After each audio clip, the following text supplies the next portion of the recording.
Good morning, everybody. We are going to be starting in a few minutes. We have some people still rolling in. I believe I've met a lot of you, but if not, I'm Mike Dovbish, Executive Director of Nutrition Capital Network. We'll have our official start to the program in just a few minutes.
This is a test. Can those with a headset?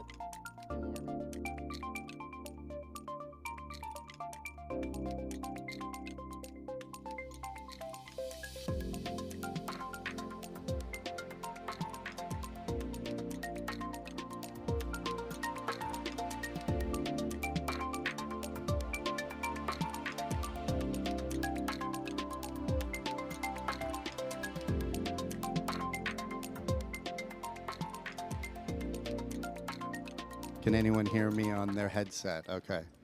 How's the volume? Is it too loud? Is it okay? Perfect.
Welcome, Welcome everyone to Nurasa, and a warm welcome to the NCN Nurasa 2025 Asia Investor Week.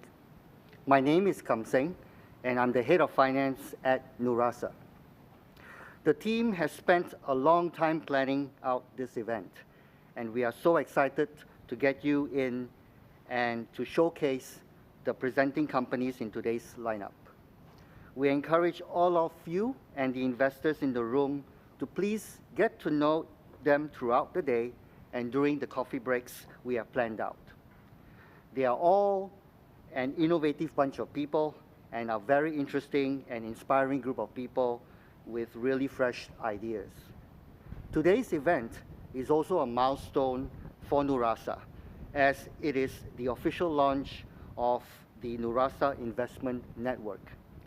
Besides being a company that brings innovation in sustainable nutrition to life, we also see ourselves as a strategic investor, and our intent is to curate a community of mission-aligned investors. Today's investor meeting is the kickstart of this mission, and we are really excited about it. Now, before we begin today's activities, let's watch the safety video, followed by Nurasa's video. Thank you. Welcome to the future of food. Your safety is important to us. All visitors must comply with our safety and security procedures at the FTIC. Upon arrival, visitors must register at the FTIC reception desk and be ready to present their photo identification.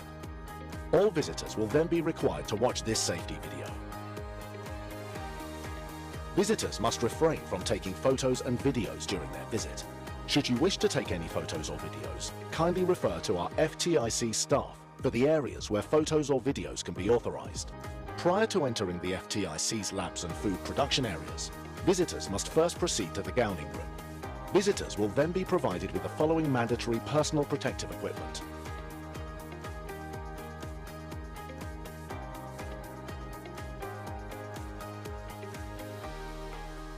Visitors need to put on the personal protective equipment, wash and sanitize their hands thoroughly in the gowning room prior to entering the labs and production areas. Visitors must be escorted by an FTIC staff member at all times in the labs and production areas. Please abide by any safety instructions that are displayed. Eating and drinking are strictly forbidden in the labs and production areas. Exceptions apply only for pre-approved planned sensory tasting trials. Visitors are prohibited from entering any unauthorized area and must remain with their FTIC host at all times. If visitors feel unwell at any time during their visit, they need to inform their FTIC host immediately. We will guide you to a suitable place to rest and call for necessary medical assistance. In the event of an emergency, visitors must remain calm. They should then follow their FTIC host and the emergency exit signs to the designated assembly area. Kindly pay attention to all broadcast announcements and vacate the premises in an orderly manner. In the event you have separated with your host, please proceed to the nearest emergency exit and head to the designated assembly area. Upon exiting the labs and production areas, visitors are required to dispose their PPE at the designated bins in the gowning room. Thank you for your patience. We hope you enjoy your visit at the FTIC and look forward to welcoming you back again soon.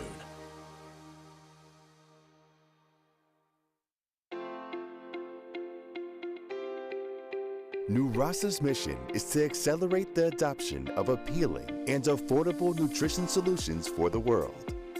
Asia is home to 60% of the world's population, with diverse palates and nutritional needs shaped by unique lifestyles and traditions. The challenge in meeting the nutritional demands of such a diverse population includes shifting global dynamics and the impact of climate change. But with challenge comes opportunity. The chance to innovate through purpose-led partnerships and collaboration. Additionally, new technologies and investments are reshaping how we produce and deliver nutritional food, paving the way for a sustainable future. Singapore presents the perfect ecosystem to nurture groundbreaking innovation, backed by public-private partnerships, a pro-business environment, and a dynamic, forward-thinking regulatory landscape. At the heart of this ecosystem is Nurasa. We are Asia's gateway to accelerating the adoption of accessible, affordable, and appealing sustainable nutrition.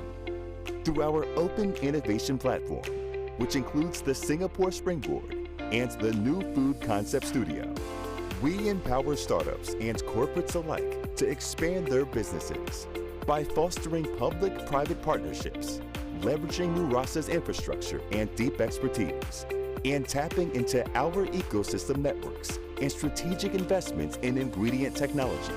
We catalyze the commercialization of food innovations for Asia and beyond, delivering a healthier future for today and tomorrow. Nurasa, a leader in creating sustainable nutrition for the world.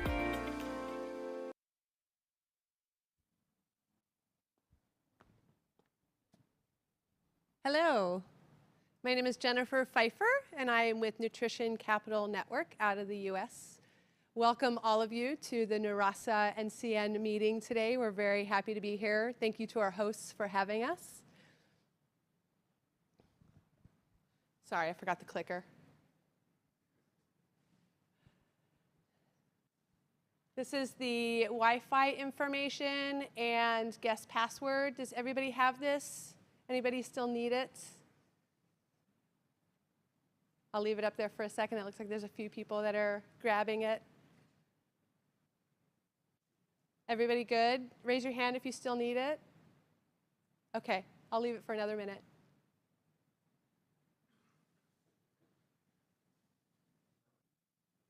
Good? Okay. Here is our agenda for the day. We've got an action-packed day for you, so some opening remarks, keynote address, and then we'll start in at 10:30 with the company presentations that will go through until after lunch. We have a panel discussion and then more company presentations. And please do stick around for the networking after the meeting. It's really fun to chat with the companies that have presented and each other. A little bit about NCN. This is our meeting schedule.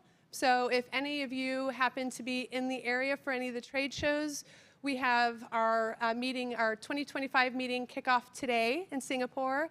And then we have a All-Star Showcase NCN meeting with Expo West in Anaheim in March, followed by our spring meeting in New York City. And then we are at VitaFoods in Barcelona in May. And then ingredient technology at Supply Side in October. And then we have an NCN meeting in San Francisco at the end of the year. So if you happen to be in the area for any of the trade shows and would like to join our meeting at them, please let us know. We'd love to have you. A little bit about NCN. Nutrition Capital Network is a collective of investors. We have a membership called our Cornerstone Membership, where we connect active investors, everything from strategics to angel investors, with companies that are looking for funding in the natural, organic, functional, food and beverage, ingredient technologies, supplements, food tech, and enabling technologies.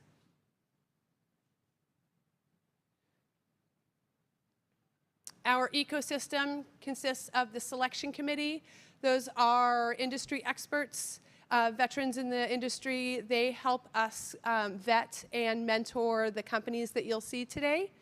Then we have our presenting companies, our investors, and our sponsors. We're lucky to have one of our sponsors here today, Jane, who you'll hear from later. NCN is, like I said, a collective of investors, presenters, presenting companies. We don't just connect the investors with companies that are looking for funding. We also try and connect investors with investors. So we have a lot of deal flow that happens within our network and a lot of vetting of companies. So it's a really nice community of investors and companies that are looking for investments.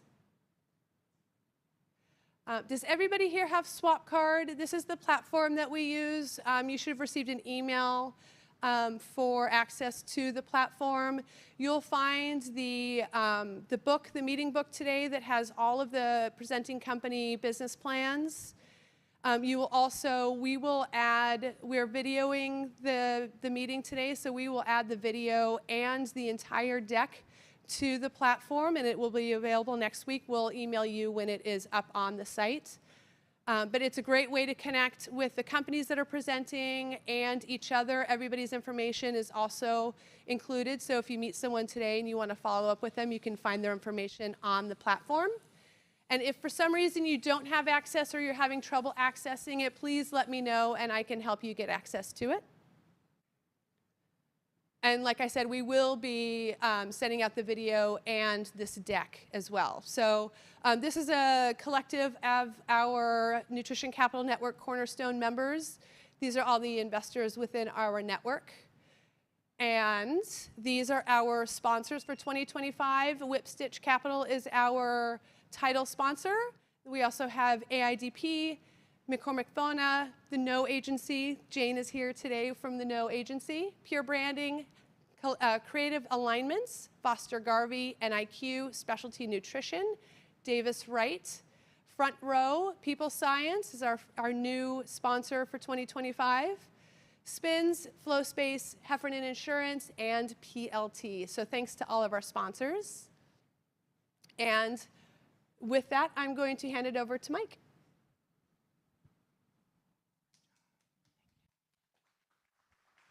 Thank you, Jennifer.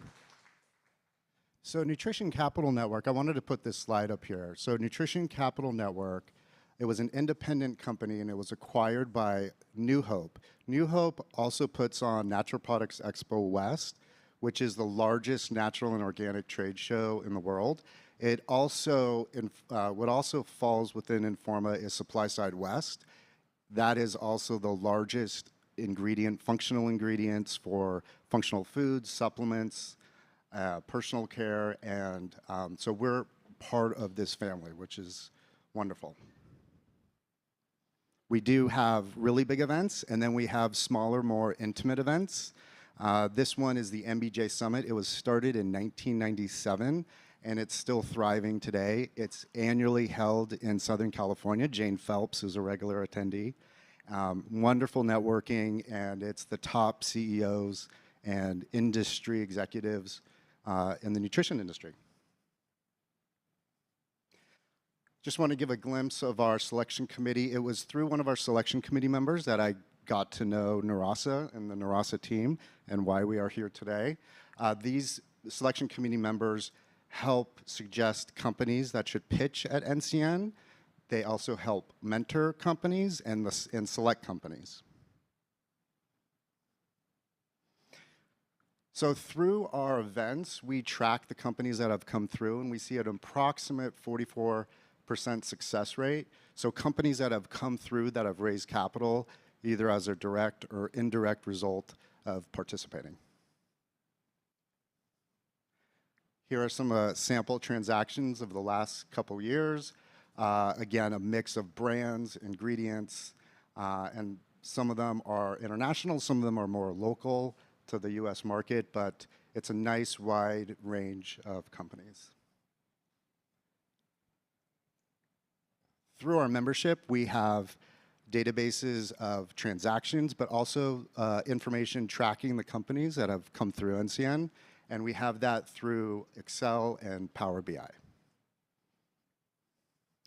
We also publish reports. This is our latest one for 2025.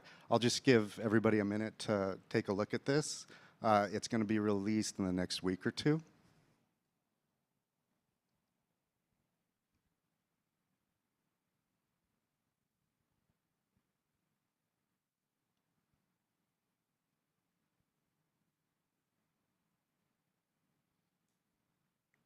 And everyone's going to get a copy of this presentation. So if you haven't read it all, that's okay. But I think the point is we saw a bit of a dip after COVID, but things seem to be settling down, and there's a lot of interest that we are seeing in this industry. In fact, we heard that for Natural Products Expo West, there's a 20% bump and the number of the investor attendees that are coming. So here's some of the data that goes into our reports. Again, you can see up here the COVID bump, and then a bit of a decline, and we see ourselves sort of bottoming out, and we are excited for growth ahead for 2025. Another snapshot of what we just saw. I'll go through this a little bit quickly because we are behind. And we break this out. I just wanted to show how we break out the segments, anywhere from ag tech to OTC and personal care, retail and distribution. And we've been tracking this since 2007.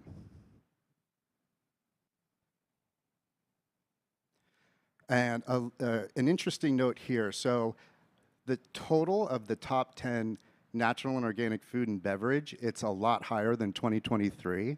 And part of that is because a lot of investors, there's a groundswell around companies that are successful in the market, such as Serenity Kids and Athletic Brewing Company and Liquid Death. And for food tech, it's a little bit different. It's smaller rounds, not so much. You're not seeing as much of the $100, $200 million rounds in alternative meats. A little bit more on the financings. And here's a slide on supplements. Gets a little bit in the weeds, but wanted to show how we track things. So wrapping up on supplements, I think we're ready for our next, we're a little bit behind. We're good. So for our keynote, who came in from San Diego, we have Jane Phelps. And let's get her presentation up here. She is CEO and founder of No Agency.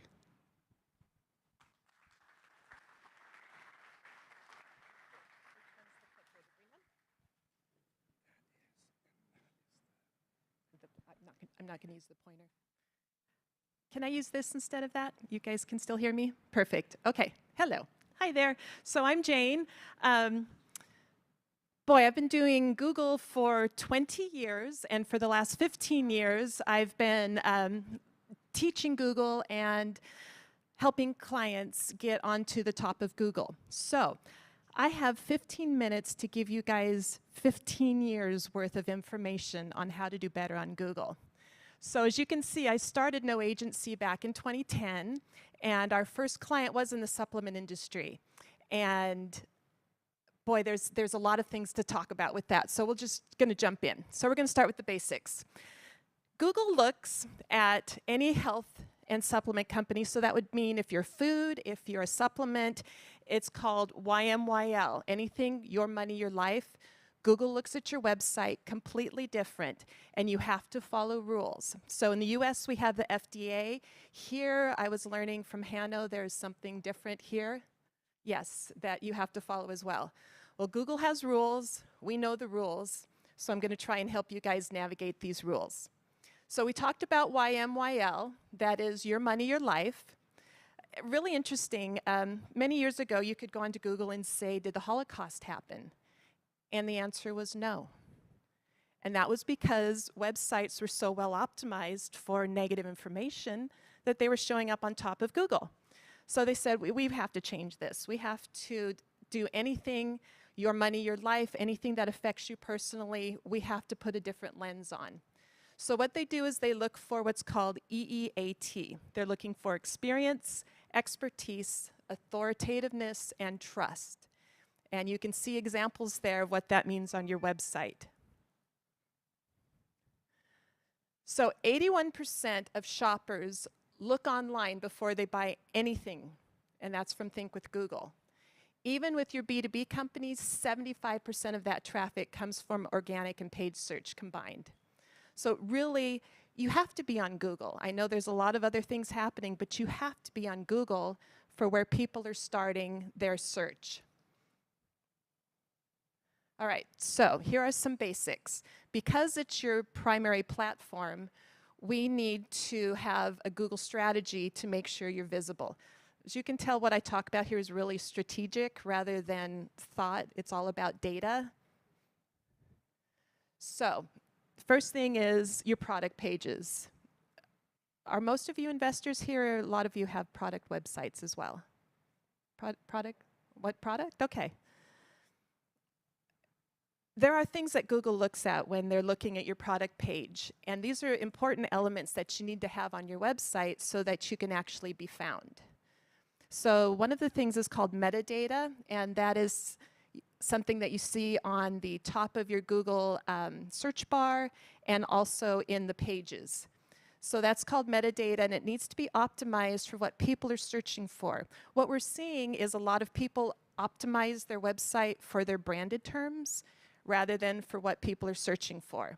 So we do this a lot with supplement companies. We'll go in and we'll change all of their metadata for what people are searching for rather than their branded name, and all of a sudden, people that are not their clients are coming and finding their website. Putting the reviews on the website, the little 5-star reviews, that's called user-generated content.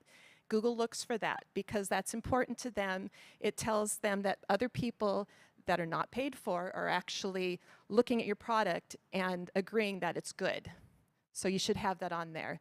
Your product pages need to have a lot of content, and it needs to be unique. There's a lot of people that go, well, I don't want that much content on my page because I want it to be quick and scannable.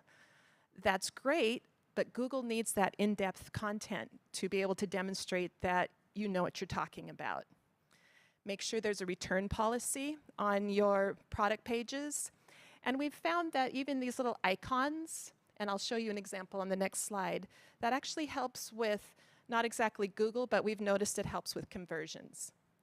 So you can see here, this is one of our clients, Pure Encapsulations, and they followed our rules to the T. And so they optimized for the name. It's a vitamin D3. And they've got their icons, they're free from, they've got their reviews down at the bottom.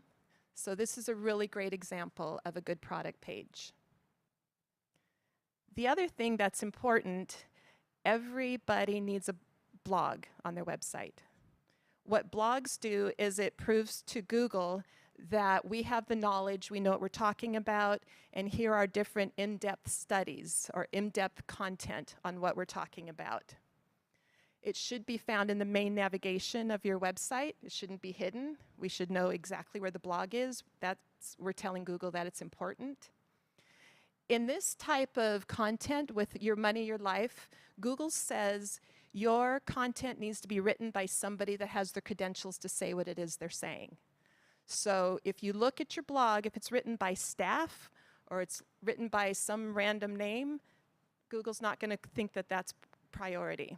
It has to be a PhD or an LDN or an RD or anybody that has their credentials to say what it is they're saying. You also need to have external references. So down at the bottom, back like you were at university, if you got your references from this website on this date, that needs to be on your blogs as well. Word count is super important for Google as well. This last year, in 2024, we had the most algorithm updates from Google that we've had in the 15 years I've been doing this. And it's all around content. You've got to have really good content on your website, and it needs to leave what Google says the user satisfied. So by the time they've read your content, they have no more questions, they can just move on and make a decision. So you've got to have enough word count to make sure that the user is satisfied. The other thing is you need to be linking. One of the arguments that we have with some of our clients is we can't take the blog and link to our product because of the rules. I've worked with enough FDA lawyers that it's okay to do that. You can't have structure function claims or anything like that. But what you're doing is if you've got a great blog content on the benefits of vitamin D, and then you're linking to that vitamin D product, you're telling Google, look, we are super smart, we know what we're talking about, and here's a product that we've created for it. So make sure that those links are there. And then make sure that content is fresh every 6 months. Go back, look at it, review it, and make sure that there's no updates that need to be done. All right, so paid search. That's the Google Ads. That's what shows up on the top of Google. That is beneficial if you have a new product, if you have a new company, and you want to get in front of people right away. You do paid ads because you pay the money. Google's AI will go in and learn the people that are clicking through, and it'll adjust to it, and you get people to your website immediately. The more money you pay, the more search you get to your website. So there's different types. There's the search type, which is just your links that you get at the top.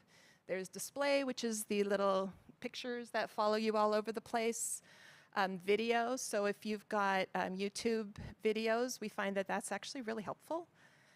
There's shopping ads. Those are new. Those are on the top of Google, and you can have your star reviews in there, and people can click on the shopping ads and go direct to it.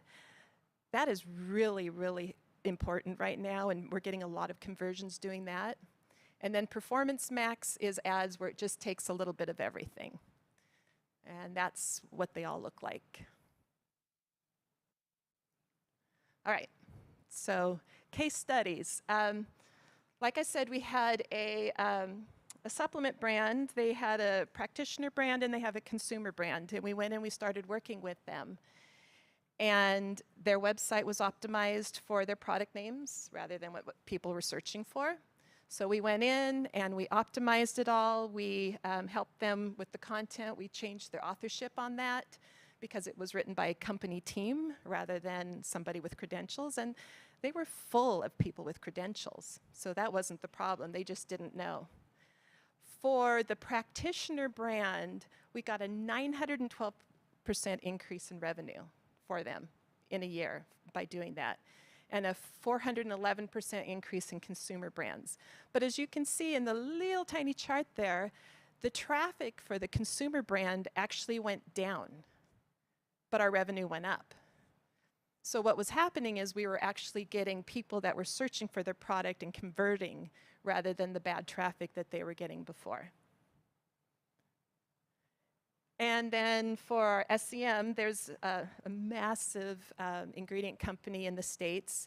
You would go to a conference and they would literally have the largest booth with LED screens all around and 20, 30 people on the floor. So we started doing paid search during COVID for them. And all of a sudden, they're getting all these leads through their website rather than having to spend $500,000 at the trade shows. And so they actually reduced their booth size at the trade shows because we were giving them so many leads on their website. So this stuff works. All right, so like I said, Google is just like FDA, at least in the States. We'll work with a new client and we'll do paid ads to their website, and Google will deny them based on the content on the page, based on content on the entire website. We have one client who has a thyroid fixer is the name of her product, and Google thinks that somehow we're saying that's a structure function claim, so they kept denying that. So as long as you work with Google and you try in good faith to get everything right, then they will at some point finally give you your ads on Google. All right, so again, we've got very specific strict guidelines, prohibited content, even things like CBD has been an issue with Google. It's just really specific that you have to follow exactly what they're saying. And again, just like FDA, any structure function cures, we can't talk about it either. So just make sure that Google is prioritizing your high quality content. They actually will fact check what it is that you're saying. And the medical information, make sure that you're using it from a high quality source. All right, so to wrap it up, there's 5 action items that you can go back to your team and ask just to see if you're doing things right. The first one is, in Google Analytics, it'll show you where your traffic is coming from. ask what your number one source of traffic to your website is. If it's organic traffic, you're doing great. If it's paid traffic, you're paying too much. So make sure that organic is the number one source to your traffic. Look at your product pages, make sure the content is helpful. Look at your blogs. Do you have blogs, white papers, research papers? Do you have good content on your website to show Google that you know what you're talking about? Look at if you're doing paid ads. See if there's a mix of your branded terms as well as non-branded terms. We'll see a lot of agencies come in and say, well, look, we've had amazing click-through rate, we're doing great with sales, but they're only buying branded terms. Well, of course, you're going to get a lot of sales because they're doing your brand. So make sure it's a mix of both. And finally, every lead that comes to your website, every person that visits, make sure you've got something in the back end that shows you where that lead source came from so that you can better optimize it. It's all about data.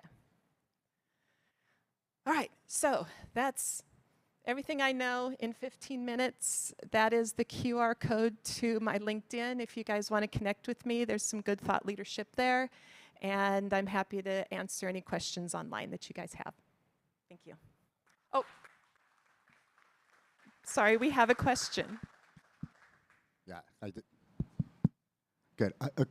Overall question: what do you have to react to more, administration changes or Google policy changes? I would say we have to react more to administrative changes, because if you follow Google's rules, like I said, we had the worst algorithm updates last year, but none of our clients suffered because we followed Google's rules.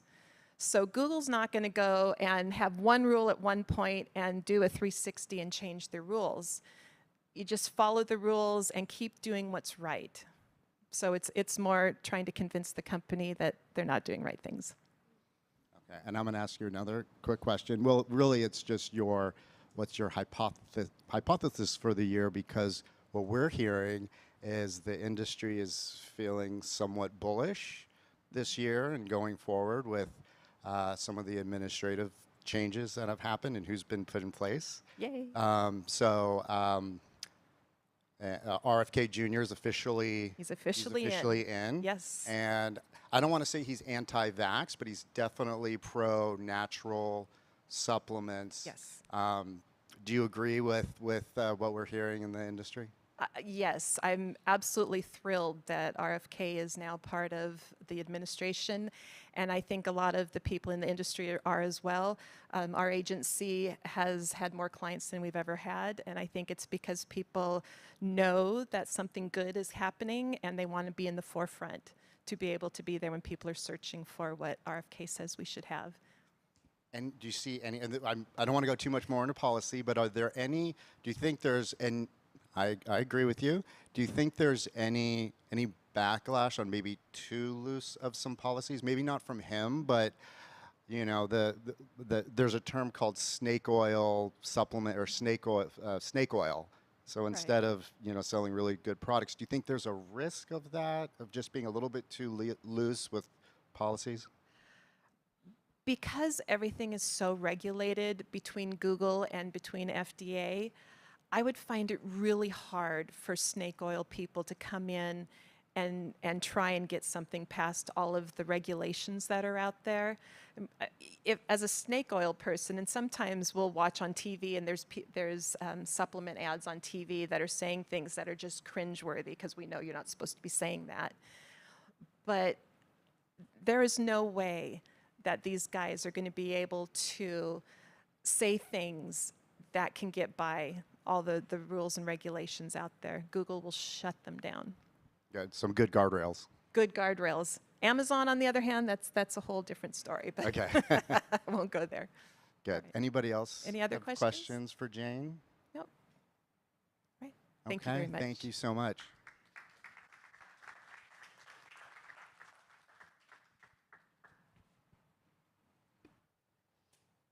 Thank you. Okay, so we're ready for the first set of presenters. So in the early days, we never really had an expert panel, but we decided to layer that in. And it's not so much of a Shark Tank. We're not trying to there's no gotcha moments, but it's a little bit of added in interactions between those in the industry and the companies that are pitching. So today we have Jennifer Pfeiffer, who you've met earlier, and Kum Seng.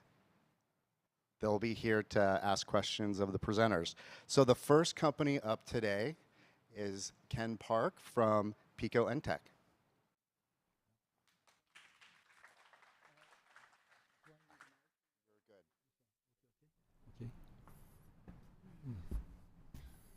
Hello, good morning.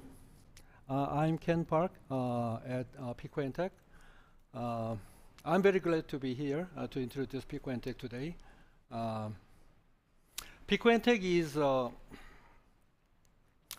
Korean bio venture established 10 years ago, sorry. And we released a hangover cure product 9 years ago, and 5 functional food and 1 diet product 2 years ago.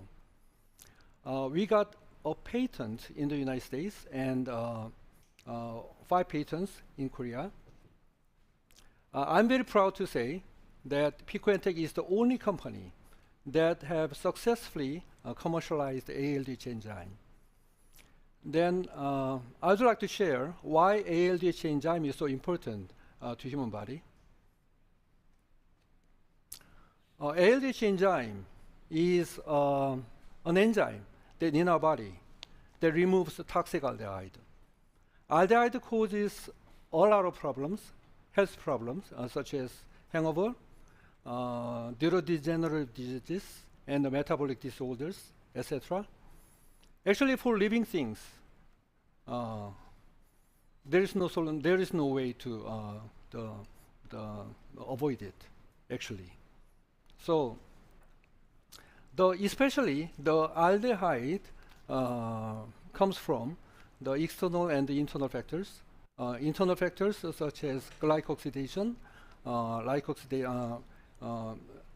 glycoxidation and cellular metabolism, etc. And also the external factors such as pollution and the drinking and the smoking and etc. Especially aldehyde accelerates aging. What is worse is that the amount of ALDH, the secreted from our body, decreases as we age. So, supply of additional ALDH can benefit in the long term and short term. It can benefit to human health. Our ARC platform technology supplements ALDH enzyme. Our ARC technology means aldehyde reducing compound technology. So that's the compound we make. It's an enzyme. It is very safe and patented, as I said. In the ARC we make, there is ALDH enzyme and also NAD and some materials related to anti-aging and antioxidant, etc. So good for health. So all our product is designed to to benefit to human health, actually. This table compares our hangover cure product to recent research and some product. The key difference lies in, firstly, base material. Our product is based on ALDH enzyme itself. Others are based on so-called ALDH activators, such as glutathione and probiotics. And secondly, consumers of our product can feel both before or after drinking, that they feel the significance of the effectiveness of a hangover. And thirdly, our consumers can easily feel the fatigue reduction as well, because that's another positive function of ALDH enzyme, which activates the mitochondria in the cell. And firstly, our product, the Kislip, has proven through a human clinical trial and research paper. According to the research paper and the human clinical trial, our product was found to have dose dependency. As you can see on the bottom right chart, dose dependency means the more you take our product, the more acetaldehyde is dissolved. That's the strong proof that our product is effective. Next. Actually, our ARC platform technology commercialized into two parts. One is hangover cure product, and the others are functional food for health. Actually, both the products are showing the rising sales trend. Especially, we are about to see big opportunities in both products. Firstly, the Kislip, our hangover cure product. In 2020 human clinical trial, our consumers, after drinking, our consumers, the acetaldehyde level was down by whopping 71%. It's very strong. Recognizing our the effectiveness, one of Korea's largest distribution companies recently suggested us to sell our product through their sales channel. And also, a lot of inquiries from overseas as well, such as Europe and the Asian countries, for example, the Japan, China, Taiwan, etc.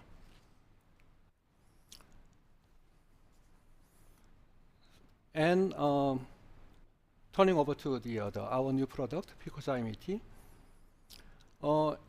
Actually, already our product has very good track record in the neurodegenerative diseases. In 2023, we got a preliminary human clinical trial for essential tremor patients at Yonsei University Hospital with our product. The result was that the tremor level was down 35% for just 3 months. A very strong result as well. Encouraged by the preliminary result, now the official human clinical trial is ongoing at the Korea University Hospital for essential tremor patients. The final result will be released maybe the end of the first half this year. As you know, there is no solution for neurodegenerative diseases like Parkinson or Alzheimer, whatever. So if the official clinical trial result is positive, like the preliminary, then there should be a big event for worldwide, I think. Yeah. And I think our commercialization of our ARC platform technology is just beginning. Because given that the ALDH enzyme has a lot of positive functions, our ARC platform technology expands to cosmetics, much more of healthcare products, and medicines, and the functional foods, and veterinary foods. To grab this opportunity, opportunity ahead, we have three strategic objectives. These are short-term, and the mid-term, and the long-term objectives. In the short term, we will enhance our production efficiency. We will purchase our own plant to meet the rising demand. And secondly, we will expand and diversify our sales channel. Now we mainly depend on the membership sales. So anyway, we need to diversify and expand to offline the sales channels, such as the convenience stores and the pharmacies, and also the online stores as well, and also the overseas market is much bigger than the Korean domestic market. And thirdly, in the long term, anyway, we have to enhance the recognition level of ALDH enzyme. Why it is so important for human body, and also our brand.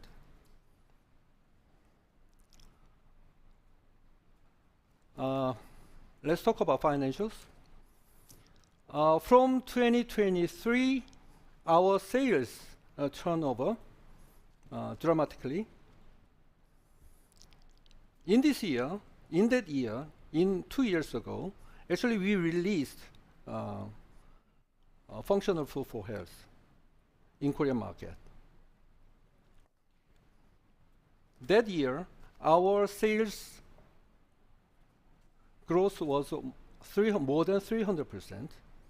And last year, also, we saw 300% sales growth. And this year, we expect more than 300% sales growth. And also margin-wise, it is significantly and continuously is increasing, actually. So going forward, the margin will be expanded further as the sales rises, because we can enjoy the economies of scale. So to keep the growth momentum, we are raising $10 million. Finally, Pico&Tech is led by strong leadership, as you can see here. All of our executives are veterans with more than 20 years in their field. The Hung-Taek one, sitting there, is our founder and the CEO. He was in charge of new drug development at Isu Chemical in Korea, and also he was a Korea CEO for the Japanese Genko Corporation. And after that, he co-founded Ace Biopharm. It is very successful bioventure in Korea. And then 10 years ago, he established Pico&Tech to share his enzyme technology to the world. And Dr. Tae Kwang-oh is our senior technology advisor. He is well known, and he's one of the best bio researcher, especially in enzyme area in Korea. He was president of the fully government sponsored the Bio Research Institute. And also he was a professor at Seoul National University. And also he was a presidential advisor for bio industry of Korea. Now he is engaging actively. Excuse me. Our product development. Let's try to wrap it up so everybody gets a fair shake at 10 minutes. Okay. Oh, sorry. Try to wrap up. Okay. Then I will skip introducing myself, okay? No. You have to introduce yourself.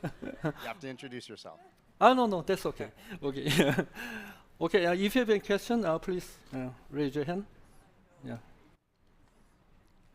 We'll have the panelists ask you questions Okay. from down here.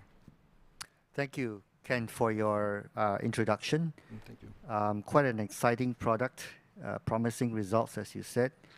And briefly, you said that you have experienced significant sales growth, and in your financial projections up to 2026, Yeah. a very healthy growth. I think the first value proposition you presented is clear. Your product is, in the hangover space, and its effectiveness is being proven, and your consumers are expecting that. Yeah. To achieve that kind of run rate growth, are there additional value propositions you have embedded in your financials, or basically help us understand when you get to 2026, when you have a revenue of $27 million, how much of that is on this first value proposition, and how much will be additional value proposition, so we can understand your addressable market and where you're trying to go? Thank you. Actually, very good question. Actually, the forecast, the outcomes, the expected outcomes from our new product, the Picozyme AT, the product, is now it is on the trial of the human clinical trial, although officially. And if actually we expect, as I mentioned, the final result will be sometime first half of this year, or the other early second half this year. Anyway, the impact should be very big, and with the result, the lead doctor will write down some research papers with some proven some record, and so with that we can now we are strategically we can consider two options. The one is the licensing out to big pharmas, and the second choice could be we can, with the result, we can go to the U.S. market. In the U.S. market, there is category, the medical food, which is the between medicine and the supplements. There is a medical food category. If the product is got approval from FDA, then we can sell our product to U.S. market and the global market. Also, for medical food, the doctors can prescribe. So, as you know that, for the neurodegenerative diseases, there is no medicine, the effective medicine, no. So, anyway, even if our product is not medicine, but there is no solution in the medicine category, so the doctors can prescribe our medical food. So the market size is huge, as you know. And anyway, we can consider both options. Which one could be the more benefit to our stakeholders and the consumers? So I can say that the forecast number is not that aggressive. We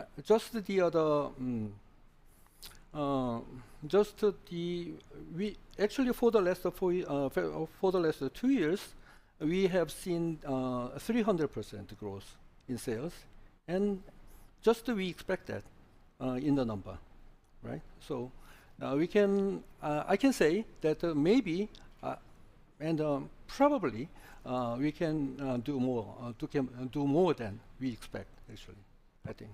Perfect. Yeah. Good. Thank you very much. Excellent. Thank you. Thank you. Thank you. Okay. Thank you. So as you can see, we have a range of companies. Companies that are presenting today have several million in revenue, and some are startups, so, and anything in between. So our next company, we have Andrew Ong of, I want to make sure, Fruity Sugar, right? Correct? I'm a big, I have a big sweet tooth, so I'm excited for what your company's going to help us with. Thank you. Only hear good news. Sorry.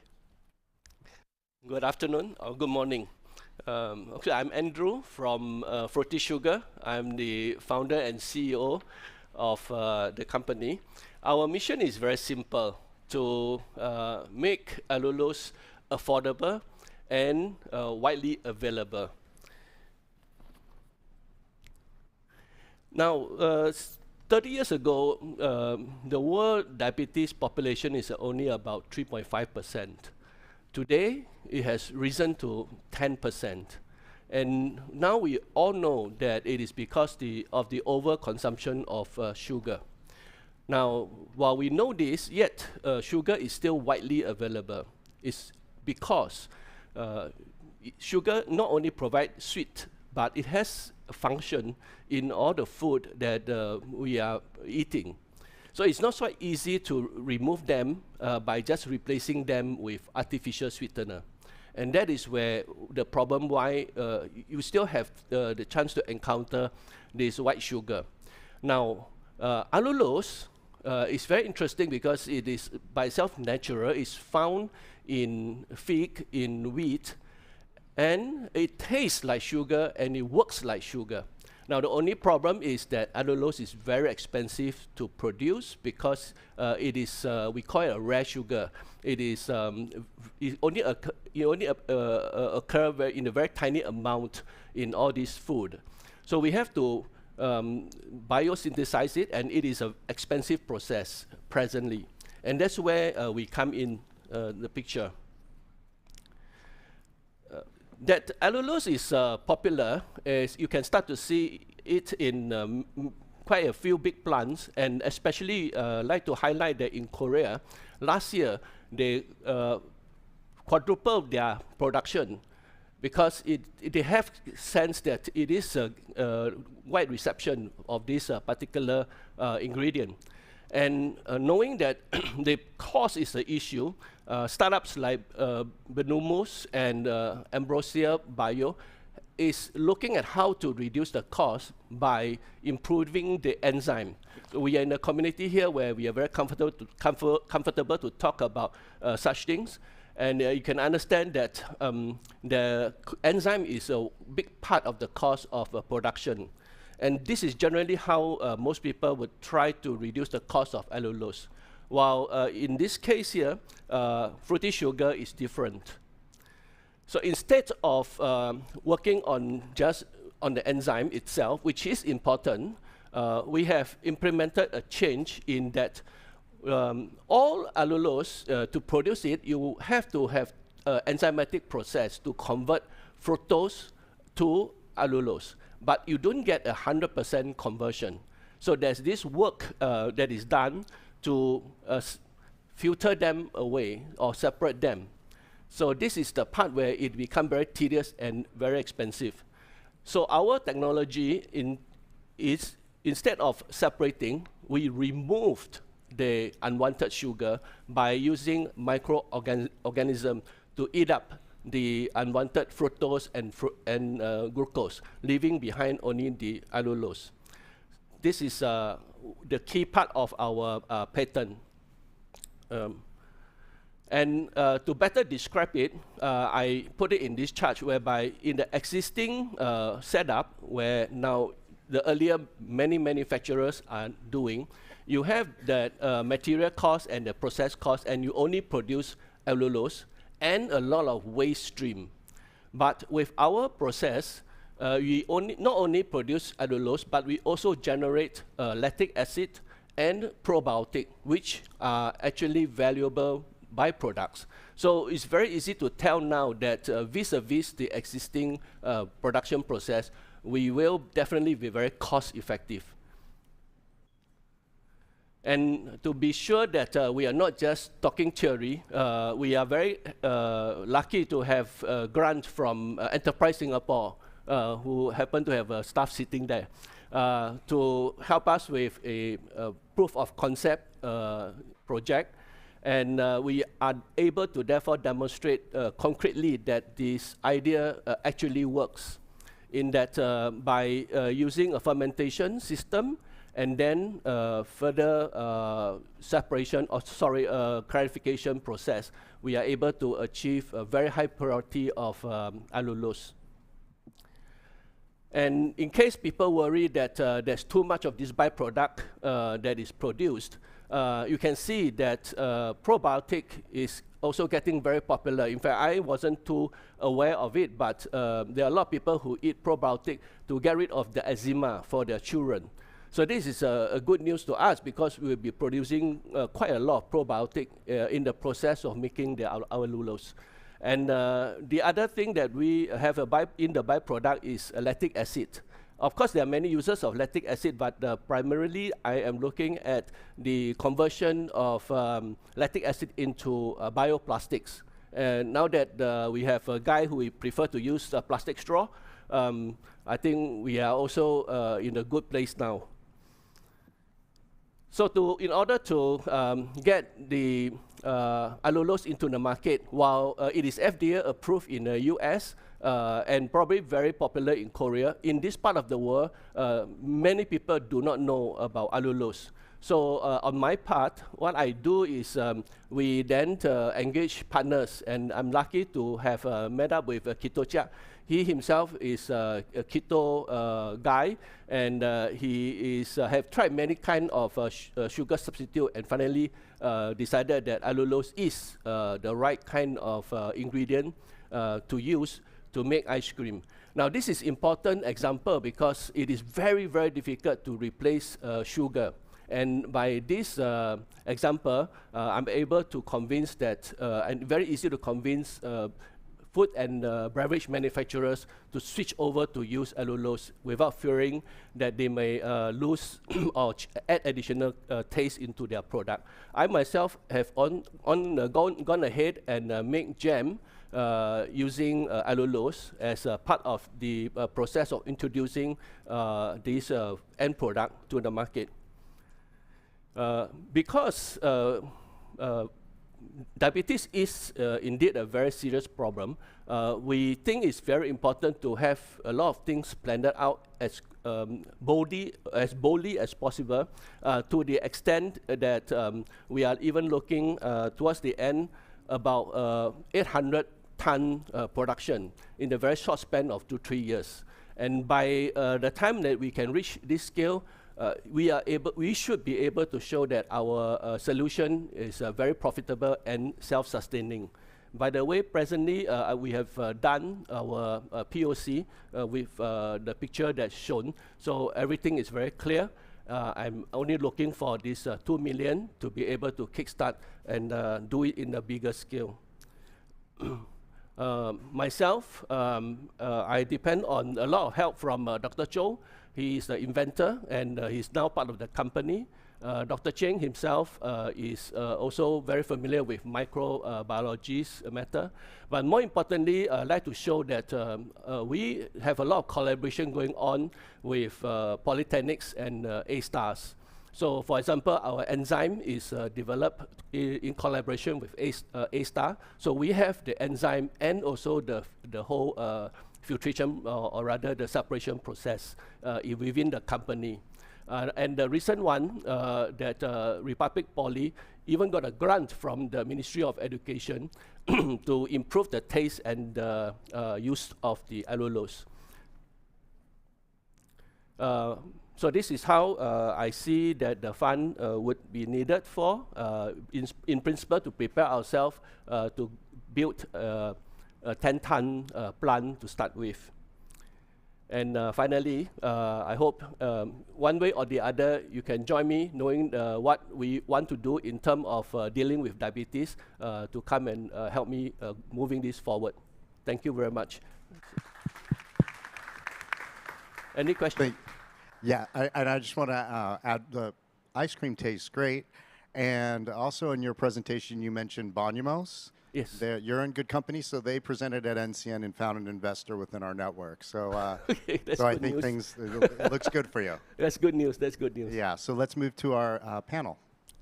Thank you, Andrew. And I agree. I just had a couple of bites of the ice cream, and from a sugar profile, if you didn't tell me anything different, I wouldn't notice it. So Yeah, well yeah.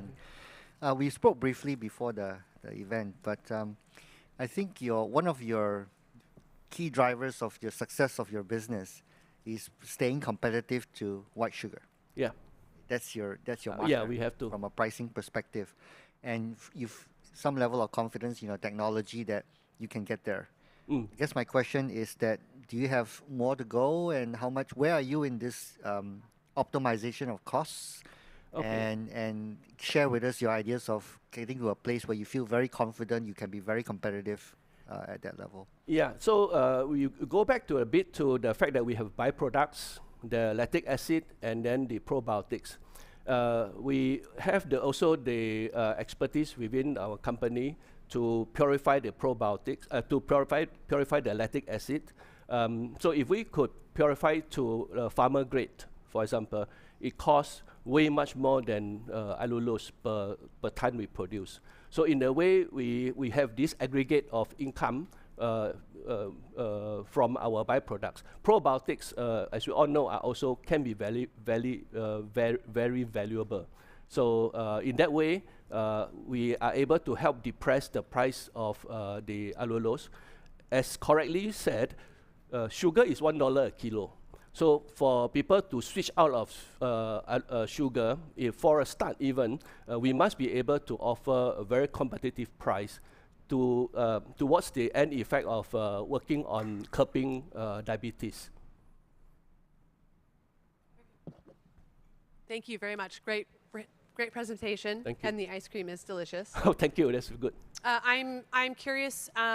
You mentioned a patent. Is your process of fermentation currently patented? It's granted a patent already in US. Oh, great. In Singapore, and it was granted very quickly, so it is very, very novel. Excellent. Yes. Congratulations. Thank you. Where's your plant currently? The work will all be done in Singapore, and then the bigger plant, presently, we think we may build it in Malaysia. Yeah. And can you talk a little bit about your distribution plans?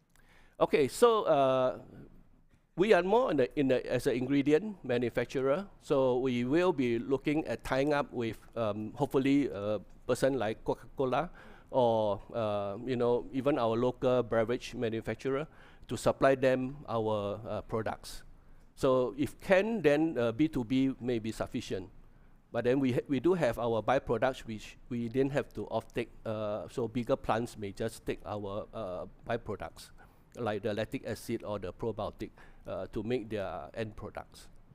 Wonderful, thank you. Thank you. Last question is, your ideal investor, are you looking more for a strategic to help come in with this raise, or are you looking for any type of specific investor? Beggar, no chooser. Okay, fair enough. Thank you. Okay, thank you. Thank you.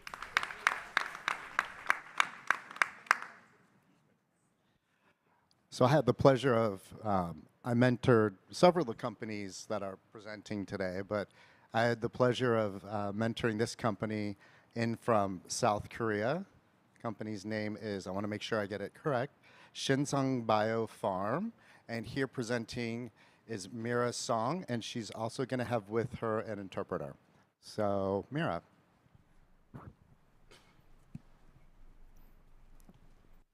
안녕하세요. Good morning, ladies and gentlemen. I am the CEO of Shinsung Biofarm, Mira Song, and it's a true honor to be here with you all today. We specialize in research and producing raw materials. Taking advantage of our proximity to the sea and fish farms, we have maintained a strong interest in byproducts from the fishing industry and have been steadily conducting research to utilize them. Approximately 35% of annual fish production is generated as byproducts, and we are conducting research utilizing salmon byproducts which possess a DNA structure most similar to that of humans.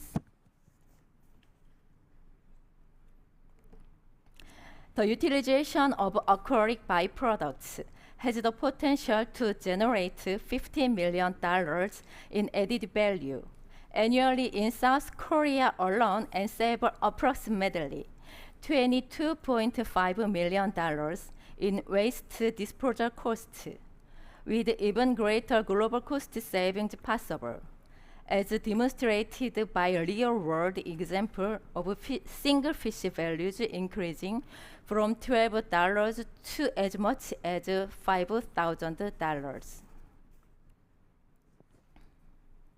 Salmon byproducts can be used to extract a variety of raw materials, including peptones from the head, PDRN from the testes, and collagen from the skin, and their efficacy has also been proven. The collagen market is experiencing an average annual growth of 6 to 9%, with fish collagen gaining particular prominence due to negative consumer perceptions surrounding traditional meat-derived collagen. The PDRN market is a promising new raw material sector, exhibiting a remarkable 43.39% compound annual growth rate, especially within the cosmetics industry.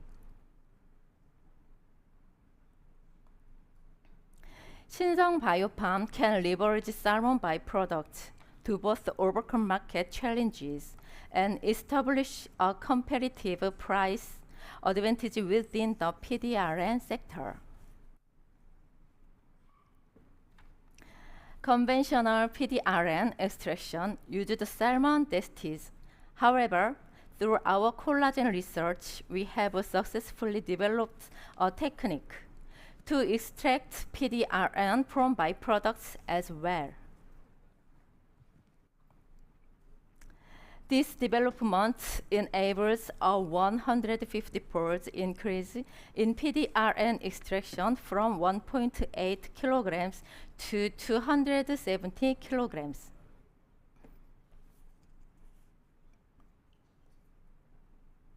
Shinsung Biopharm is developing a high-content microneedle patch using its in-house ultra-low molecular weight collagen and PDRN with prototype completion planned for this year. Preliminary research has demonstrated efficacy in reducing the appearance of age spots, freckles, and melasma. Shinsung Biopharm has successfully industrialized byproduct-based collagen raw materials. Our company possesses patents and strains related to collagen and provides customized collagen raw materials. It also has its own brand of collagen cosmetics. Efficacy tests on salmon skin collagen have demonstrated its ability to inhibit MMP1 gene expression and promote wound healing. Using our proprietary strains, we directly produce and export X7 multibiotics, a product containing probiotics, prebiotics, pherabiotics, and postbiotics. Shinsung Biopharm supplies raw materials for food and cosmetics based on its own produced ingredients.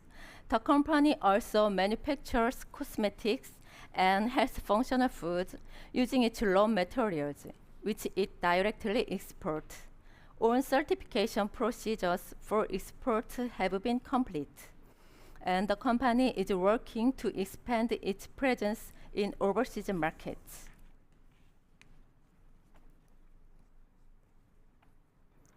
In 2024, our company received an investment of $740,000 in research and development expenses from the Korea TIPS program.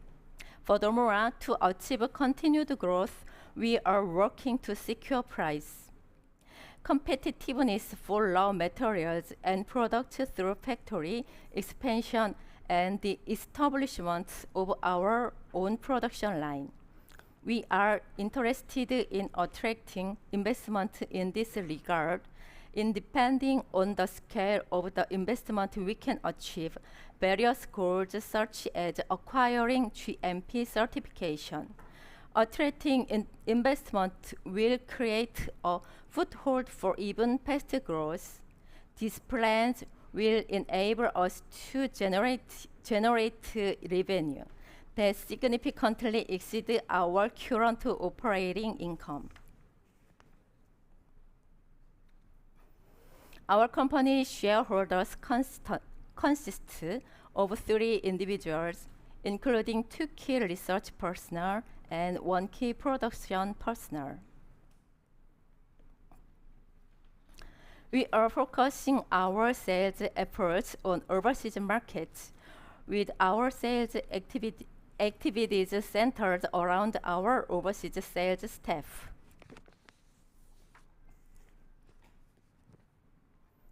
To wrap up, I'd like to highlight our visions I've introduced today. Shinsung Biofarm is committed to improving human health and quality of life by developing sustainable biomaterials and contributing to environmental protection through bio-innovation. This concludes my presentation. Thank you for listening. 감사합니다.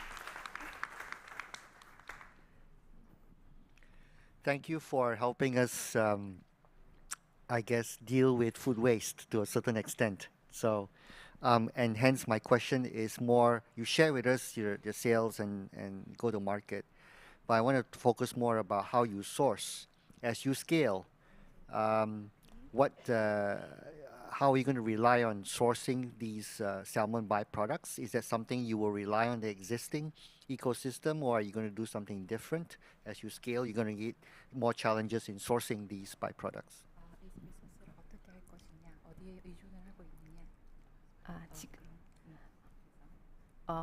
저희가 회사가 지금 원료가 나가는 곳은 화장품과 푸드 쪽으로 나가고 있습니다. 잠깐만요. The company is now currently producing the food and then cosmetic materials. 앞으로 저희가 지금 기능성 식품으로도 나갈 것이며 이 재료들은 의학 원료로도 사용될 수 있습니다. Okay, going forward, we are going to producing health supplement as well, and then this will be the raw material. 그 원재료죠. 네네.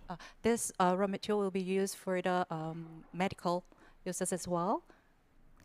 그래서 PDRN 같은 경우는 이제 화장품 시장을 포함해서 의학으로 치의학까지 나갈 수 있는. So like PDRN we are planning to use the PDRN expanding the markets to the dentical clinics as well, because that has a protection of the own cures.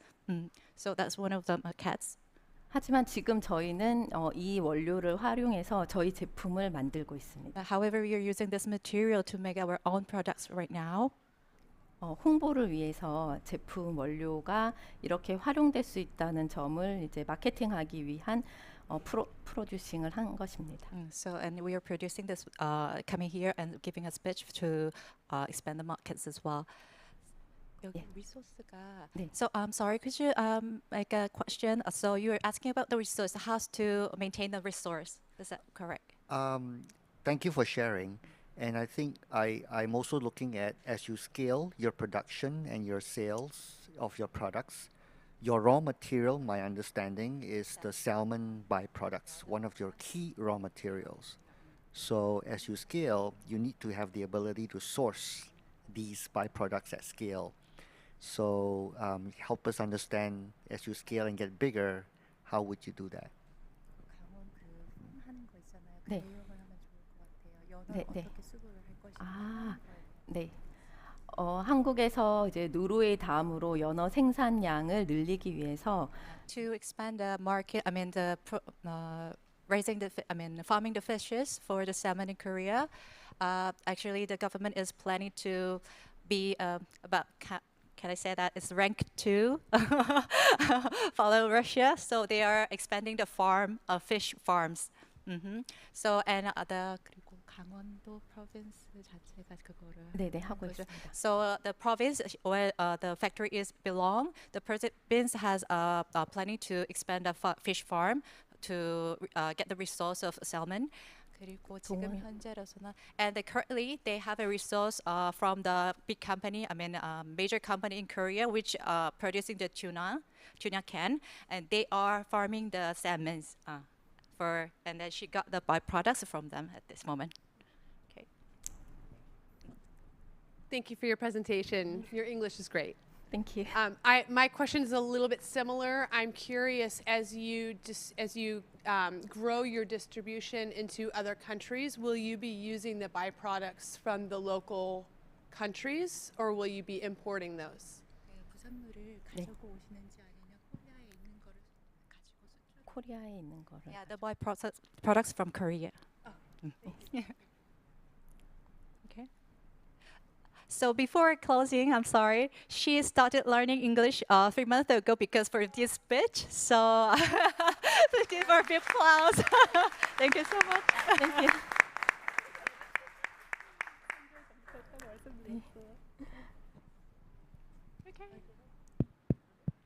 I think that's it. Okay, well, thank you very much. Thank you.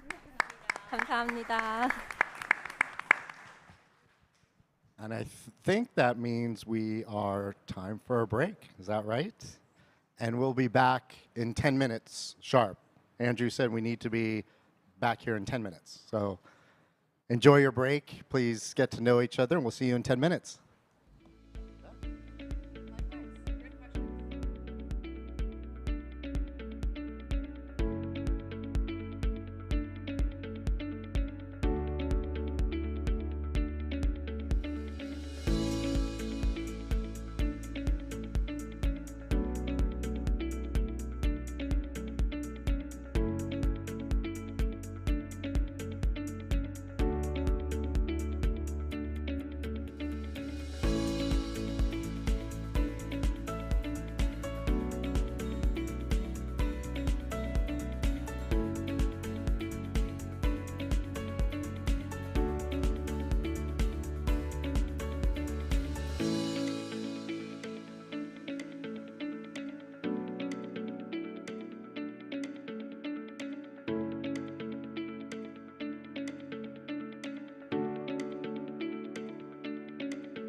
Okay, everybody, we're about to start back up.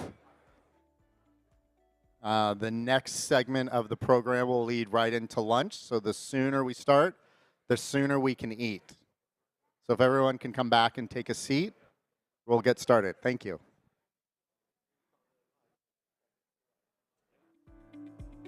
I think you're up.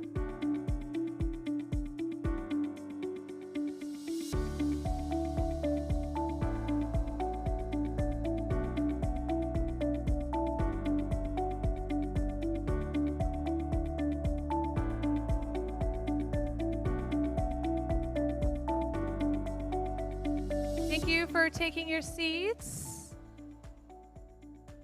Just need the next couple of companies to be ready to present.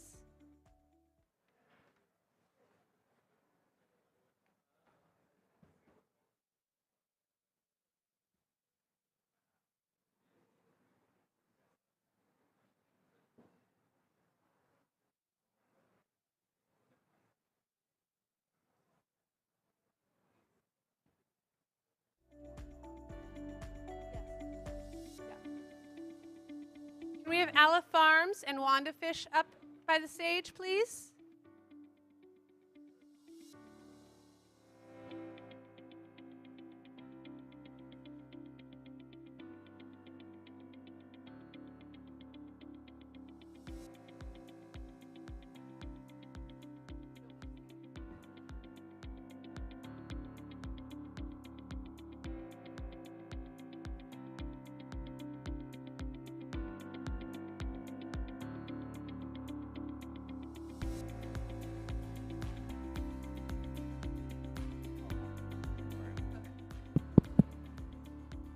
Yeah. Could the Neurasa team please bring up Laurent, the expert panelist who will be joining me? Andrew, do you see Laurent back there?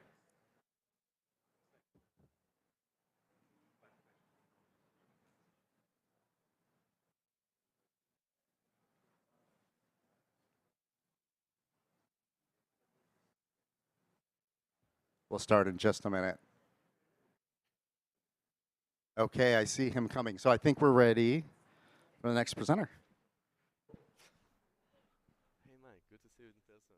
Okay, thanks everybody. We're going to get started again. I just want to quickly introduce Laurent, or have Laurent introduce himself since nobody's met you yet. Can you tell us a little bit about yourself? Hi everyone, Laurent Bagel. Just joined Neurasa very recently. I'm a corporate development director and have more than 20 years of experience in investing in food and ag. Thank you. Sorry to put you on the spot like that. And our next company coming up is Ala Farms with Didier. Sorry, I'm not pronouncing your name properly. I'm not French. It's perfect. Thank you. Sure. Thank you very much. Good morning. Did you know that 28% of Asians define themselves as flexitarians, meaning reducing the intake of meat, either for ethical reasons or health reasons or just for the environment?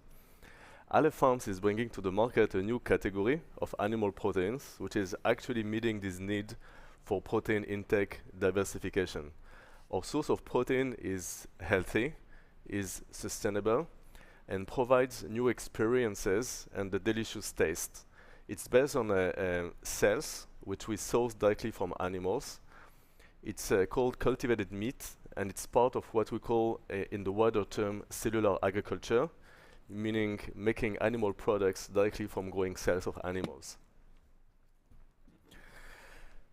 Beyond cultivated meat, which is our first product, our very deep and wide platform for animal cell cultivation has a range of other applications which we are developing through partnerships, including for collagen, which has an important role in health and nutrition, but also in biomaterials, including leather replacement.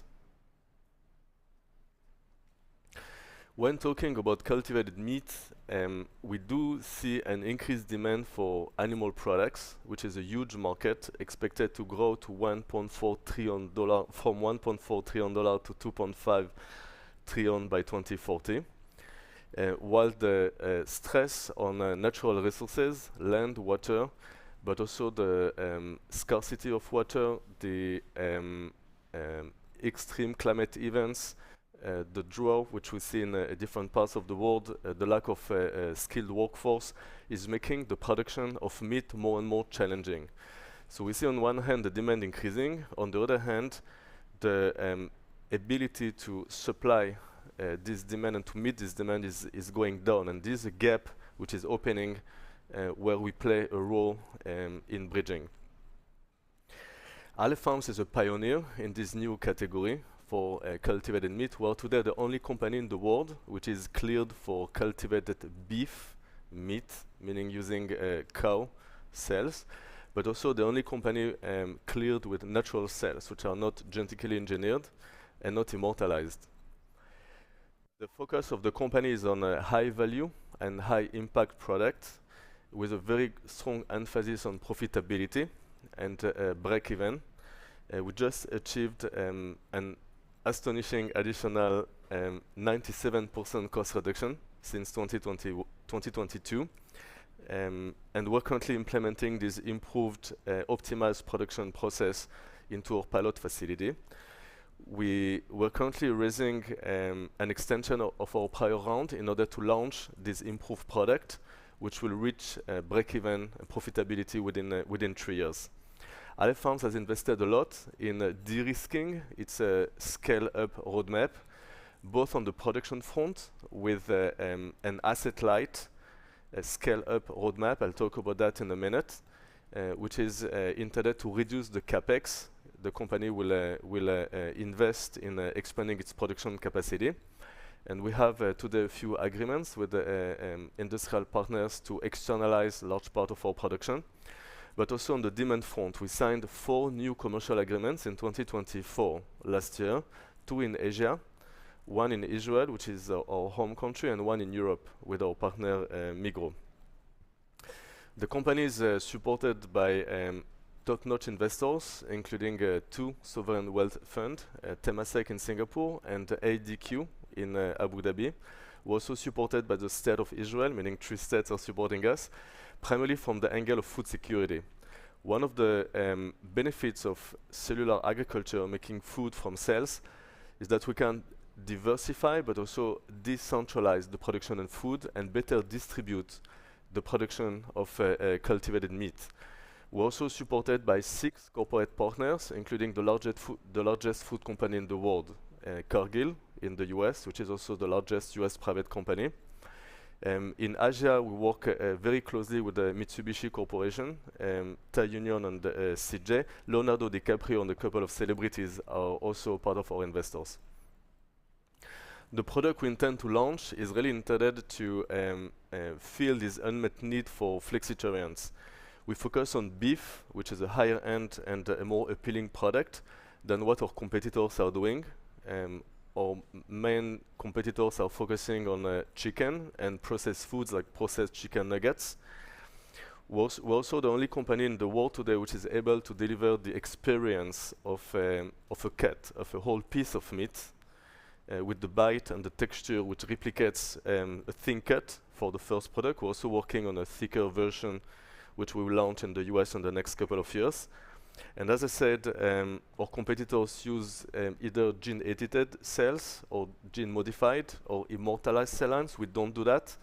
We're the only company which has a license to sell our product which is using natural cells.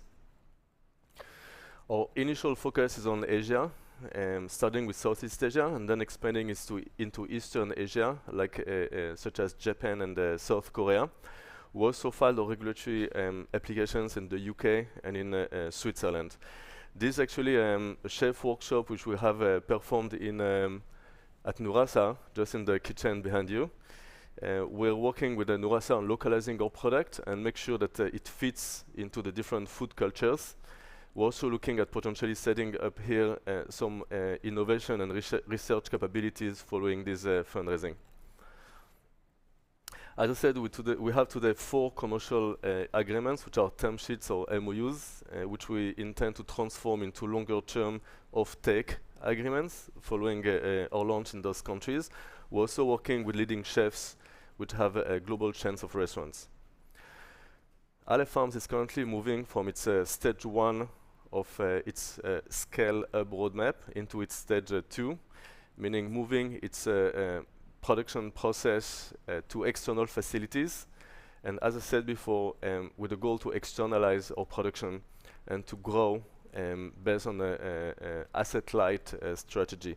The third phase of our scale-up roadmap, which we will start implementing in the next couple of years, those rely on our very strong network of corporate partners and building joint ventures with our corporate investors.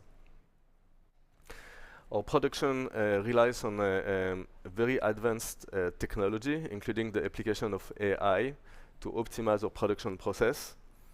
We're partnering with a company named BioRaptor. And in terms of the corporate network which we have built, which is a significant asset for us for de-risking our scale-up and accelerating the acceptance of this new category, we have developed a very structured plan. And again, today we have already 4 agreements to implement that. One word about our ability to reduce the cost. Production cost was one of the main challenges associated with the cultivated meat, meaning making meat from cells. I think that we've largely overcome this challenge, and we're today one of the most efficient platform for making cells. Cultivated meat as part of the wider cellular agriculture approach will complement conventional agriculture and will allow a transition of conventional agriculture into regenerative agriculture, into more extensive and sustainable farming practices, farming less animals and better managing them, and complementing less animals with new production systems for animal proteins, which will allow us to meet the demand for the increased consumption of meat and the unmet need for flexitarians, while staying into our planetary boundaries. But beyond sustainability, I talked about food security before. Aleph Farms is based in Israel, so I wanted to talk to you a little bit about food security, which is an acute issue both in Asia and in the Middle East. We are partnering very closely with our neighbors in the Middle East. The UAE is vested in Aleph Farms, and we're currently expanding into additional countries. We do believe that collaboration around food security and joint challenges will foster more regional integration and stability and peace in the Middle East. We have a very strong team coming from the biomedical and the food industry. Leonardo DiCaprio is one of our advisors.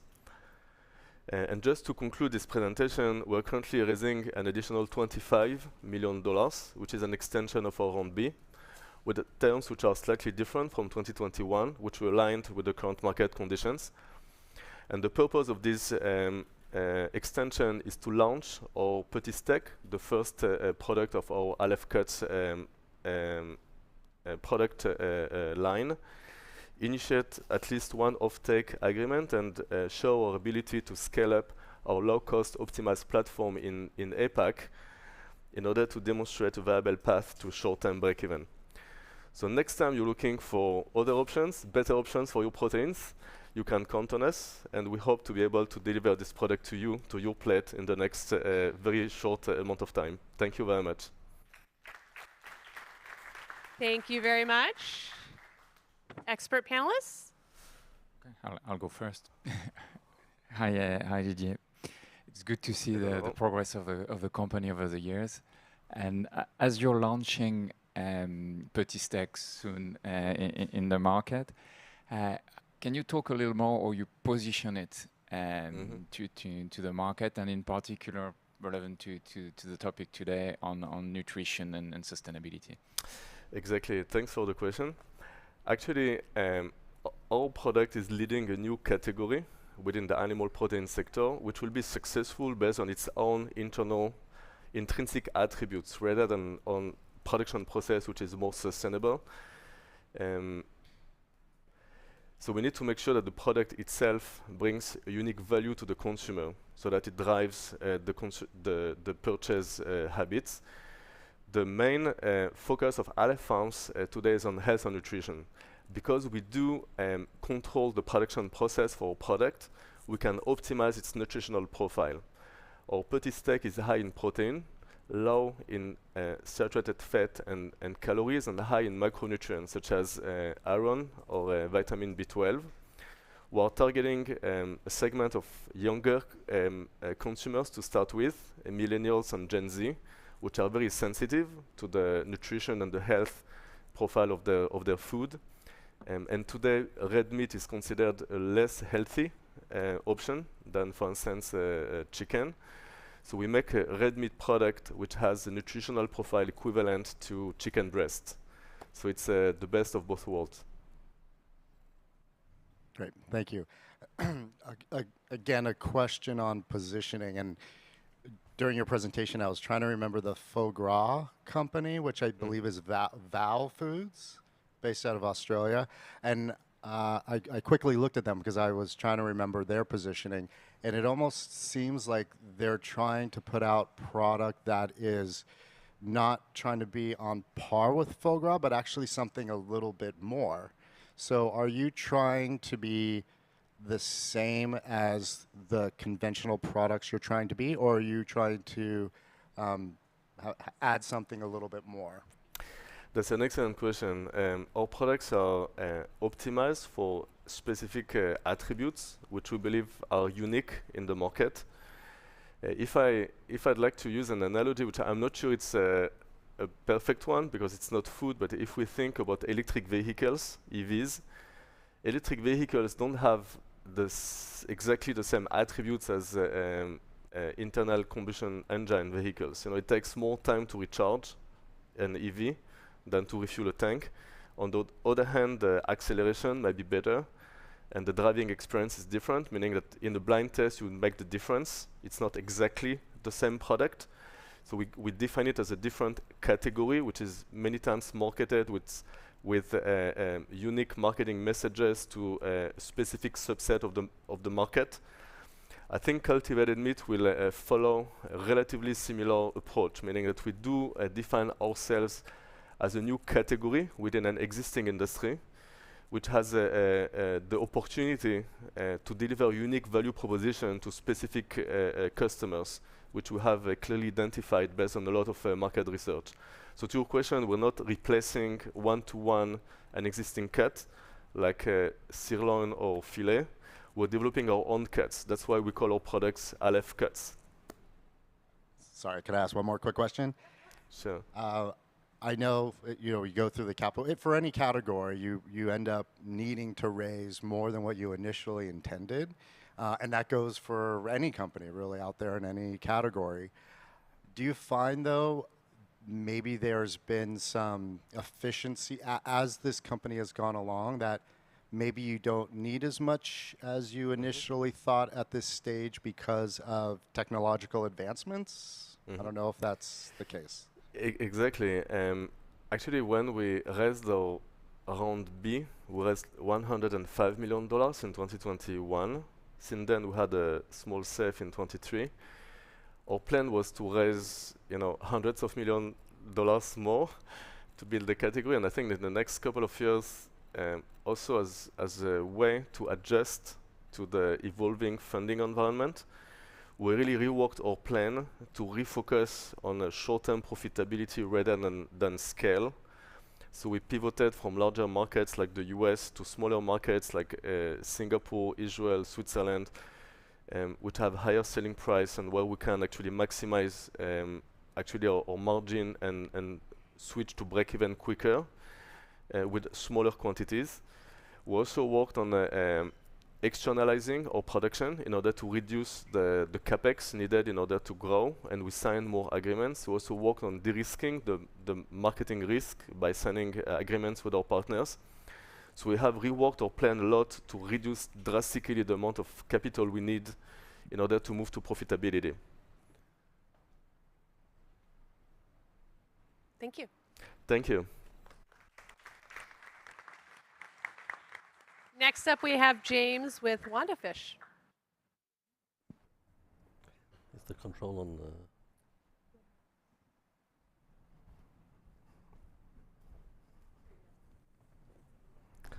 So, hi everybody. My name is James Amiod, and I'm the CEO of WandaFish. Like Didier presented, I'm in the field of cultivated fish. So, first of all, the slide you see behind me is actually our product. How many of you actually like sushi, sashimi, eat it on a regular basis? I see quite a lot of hands here, so thank you.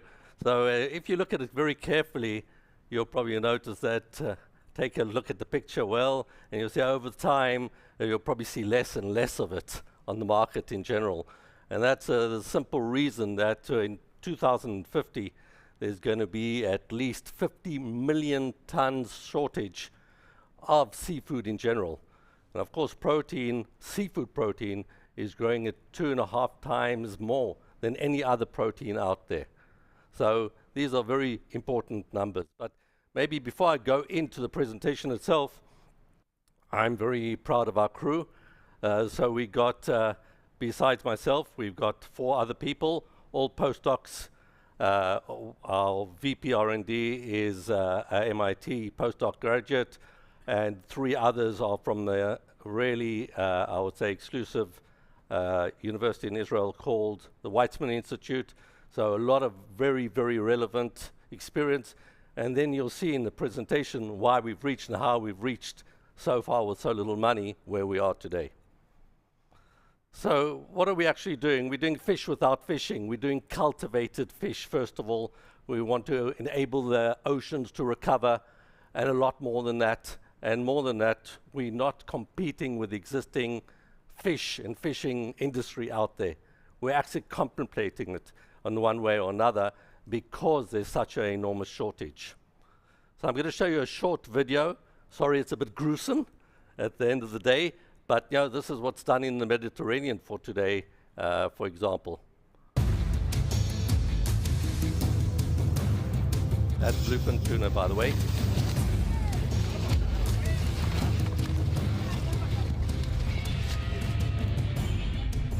Just to illustrate a bit about where we're getting our fish from and how it's fished and the cruelty associated with it. So as I mentioned, we're in the field of bluefin tuna. You know, it's one of the most nutritious fishes. The Japanese call it the diamond of fishing at the end of the day, although sushi and sashimi and that is actually something after the Second World War more than a long time before, compared to a lot of people don't know that. So of course, bluefin tuna, and you know, the oceans are rising, they're warming up, there's a shortage of fishing, there are quotas on fishing. Bluefin tuna, you can't do aquaculture. There's less than 1%, besides the fact that they're inundated by the amount of antibiotics that are given to them. And so it's very, very difficult to grow at all. So what is the option? Either the sea or to do something else. And that's exactly what we're doing. So we're actually targeting the bottom part of the bluefin tuna. It's called the toro, $100 a kilo at least. That means there's a lot of margin there, and that's exactly why we're going for the first product. So a few things about bluefin tuna. As the market is capped, it's a $2.5 billion market today. It contains a lot of pathogens, a lot of microplastics. By the way, there's an article in the Guardian 2 weeks ago saying that there's a 50% increase in microplastics in the brain. So it crosses the BBB. Very important to know. We'll see how that affects mercury levels, a lot of other things here, volatile pricing. So we can actually control all that, give it and actually produce it very close. Time to market is very short. We control the fat composition as well, and I'll get into that maybe a bit more. This is our product. From a closer look, you can see the beautiful marbling here. As I mentioned, the pricing is very exclusive. We actually take the tissue, muscle, and fat from a bluefin tuna, and we grow it in a bioreactor. And we've got proprietary knowledge not only on what I mentioned, but also in the actual production and formulation. So what do we actually do? We take the cells, I mentioned the muscle cells, the fat cells, we actually put them in a bioreactor. You know, the nutritional value comes from there, of course, the aroma. Then actually in the formulation, we add plant-based material, food grade, all of it to give it more the additional mussel-like look and taste. And of course, the fat content here, we've mixed it all into it. It adds to the texture and to a lot of things as well, the color, etc. And then we formulate it and construct it so we get a taco block. It's like a block, very easy to use with, and you don't have to dissect the whole fish and everything connected to it. So what are our actual real values here? So first of all, there's going to be extended shelf life for it. It's going to be without all the contaminants that we talked about. It's going to be the supply. You can increase the supply whenever you want to. It's going to have nutritional values that are very important, high in protein, high in omega-3, omega-6 that's already there. And the flavor is very good. We've had chefs already come in and we're working with them, of course, like everybody does, in order to get the product to market. We had excellent reception and they love it. So a few things about the competitive landscape. The competitive landscape, there are a lot of, I would say, tuna plant-based products. There are a lot of drawbacks with them. Nutritional value, of course, the taste of only a plant-based material. I think everybody understands that you need to do a hybrid product today. And that's very important. In our field, these are the GFI, the Good Food Institute numbers from 2023, 51 companies in the field. Basically, we've only got, I would say, there are 4 companies that are competing with us, but I would say I'll point out 2. One is Marua and Ichiro, the Japanese company, one of the biggest seafood companies in the world, that they're doing their own in-house bluefin tuna cultivated product. For that, that's excellent, because that means that there's a need and they understand what's out there. And the other is Blue Nullo, that I'll get into in 1 second.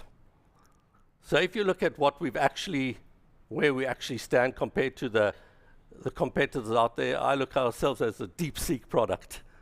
So we've spent much less, dramatically less than everybody. We're moving much faster than everybody. There are a lot of other added values that I mentioned before, but definitely that's something that we're very proud of. ESG, I mentioned the oceans, less water, less the footprint, the carbon footprint, everything associated, healthy eating without all the contaminants, very important.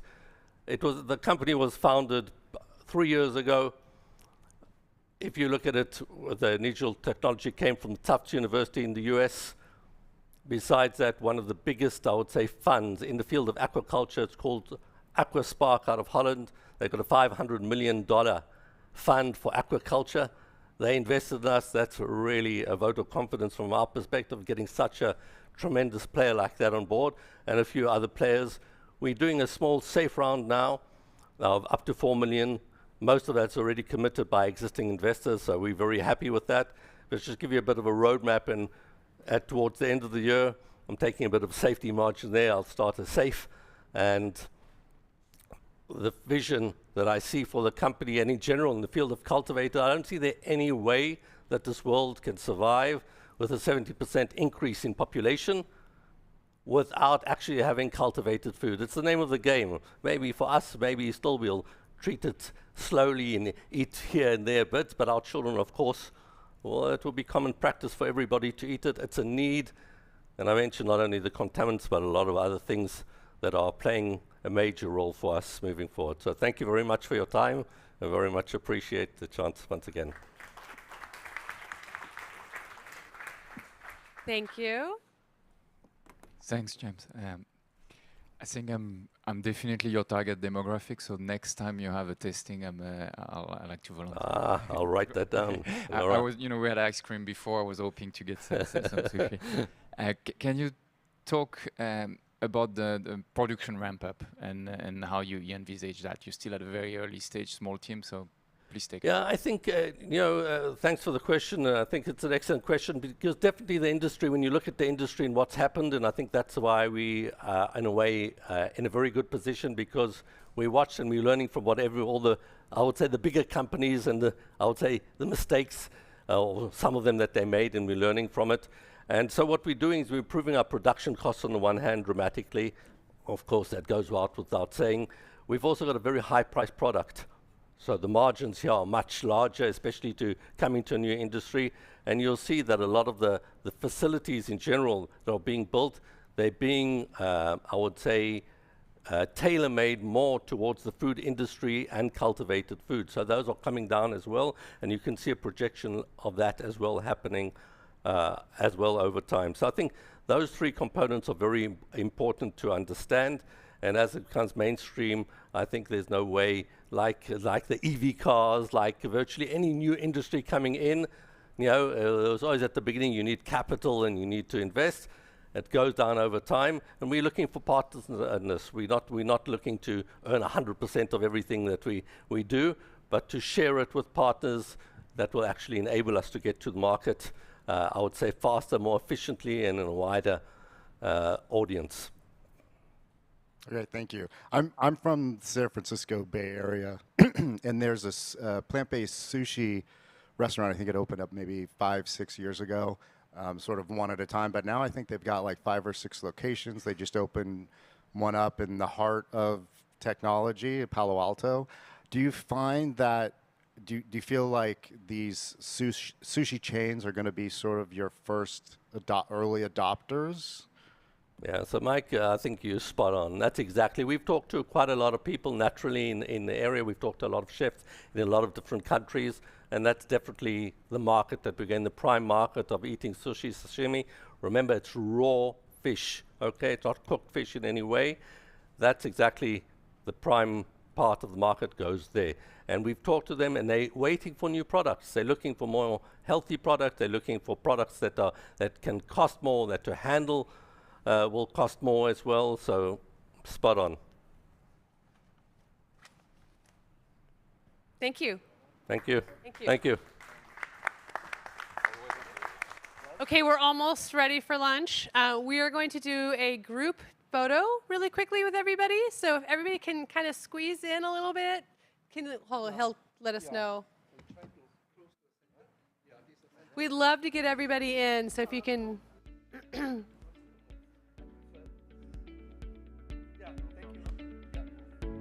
Thank you. We might need some standing in the back. We'll try and do this quickly. Yeah.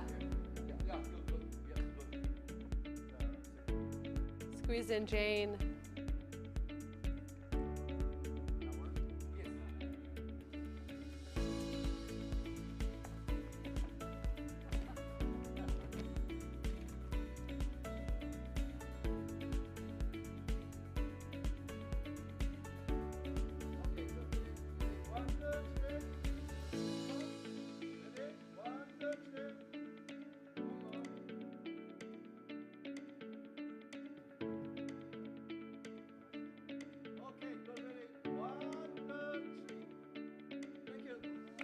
Oh.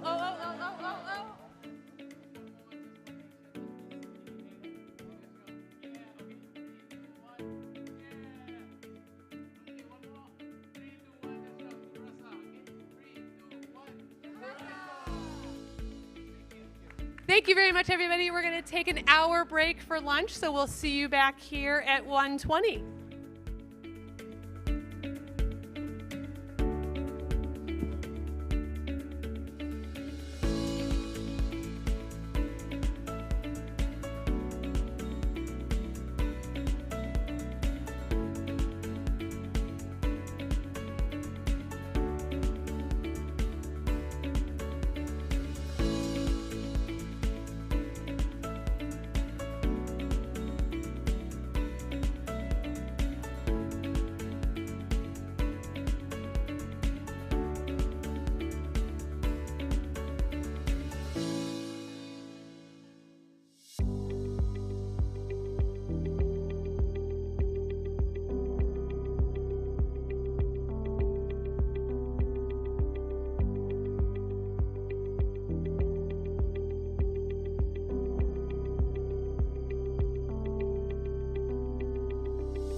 Hello.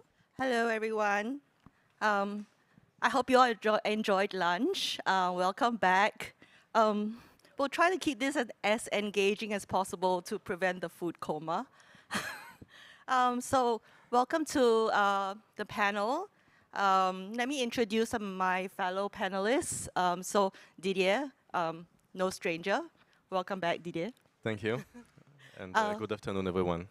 We have Malcolm from Google. Welcome, Malcolm. Thank you. Good afternoon. I'm sorry I wasn't able to come and say hello earlier today. My schedule got changed, but it's great to be here now. Thank you. That's Google for you. And last but not least, we've got Anissa from Stewardship Asia Center. Thank you for coming. Yes, thank you, Alina, for having me. So let's kick it off. So the title of this panel is Unlocking the Value of Nutrition Beyond Dollars and Cents. And we actually had the team and I, we kind of went back and forth in trying to define the title of the panel. And I'm hoping that we'll have that conversation today. On the one hand, investing, and we're in a room full of investors, and this is an investor meeting, and the thought was investors want value. That's all they want. They want excellent return. However, we're also in a room of collaborators and a collective who want to unlock the value of sustainable nutrition, to bring our dream of sustainable nutrition to life. So how do we marry the two, which was how we landed with the title of this panel. So, and I think to kick us off, I think Anissa can start talking about kind of stewardship in investment. How do you guys do it? And what are the guiding principles that you stand behind? Sure, thank you, Alina, for that introduction. And actually, for those that may not know, so I'm from Stewardship Asia Center.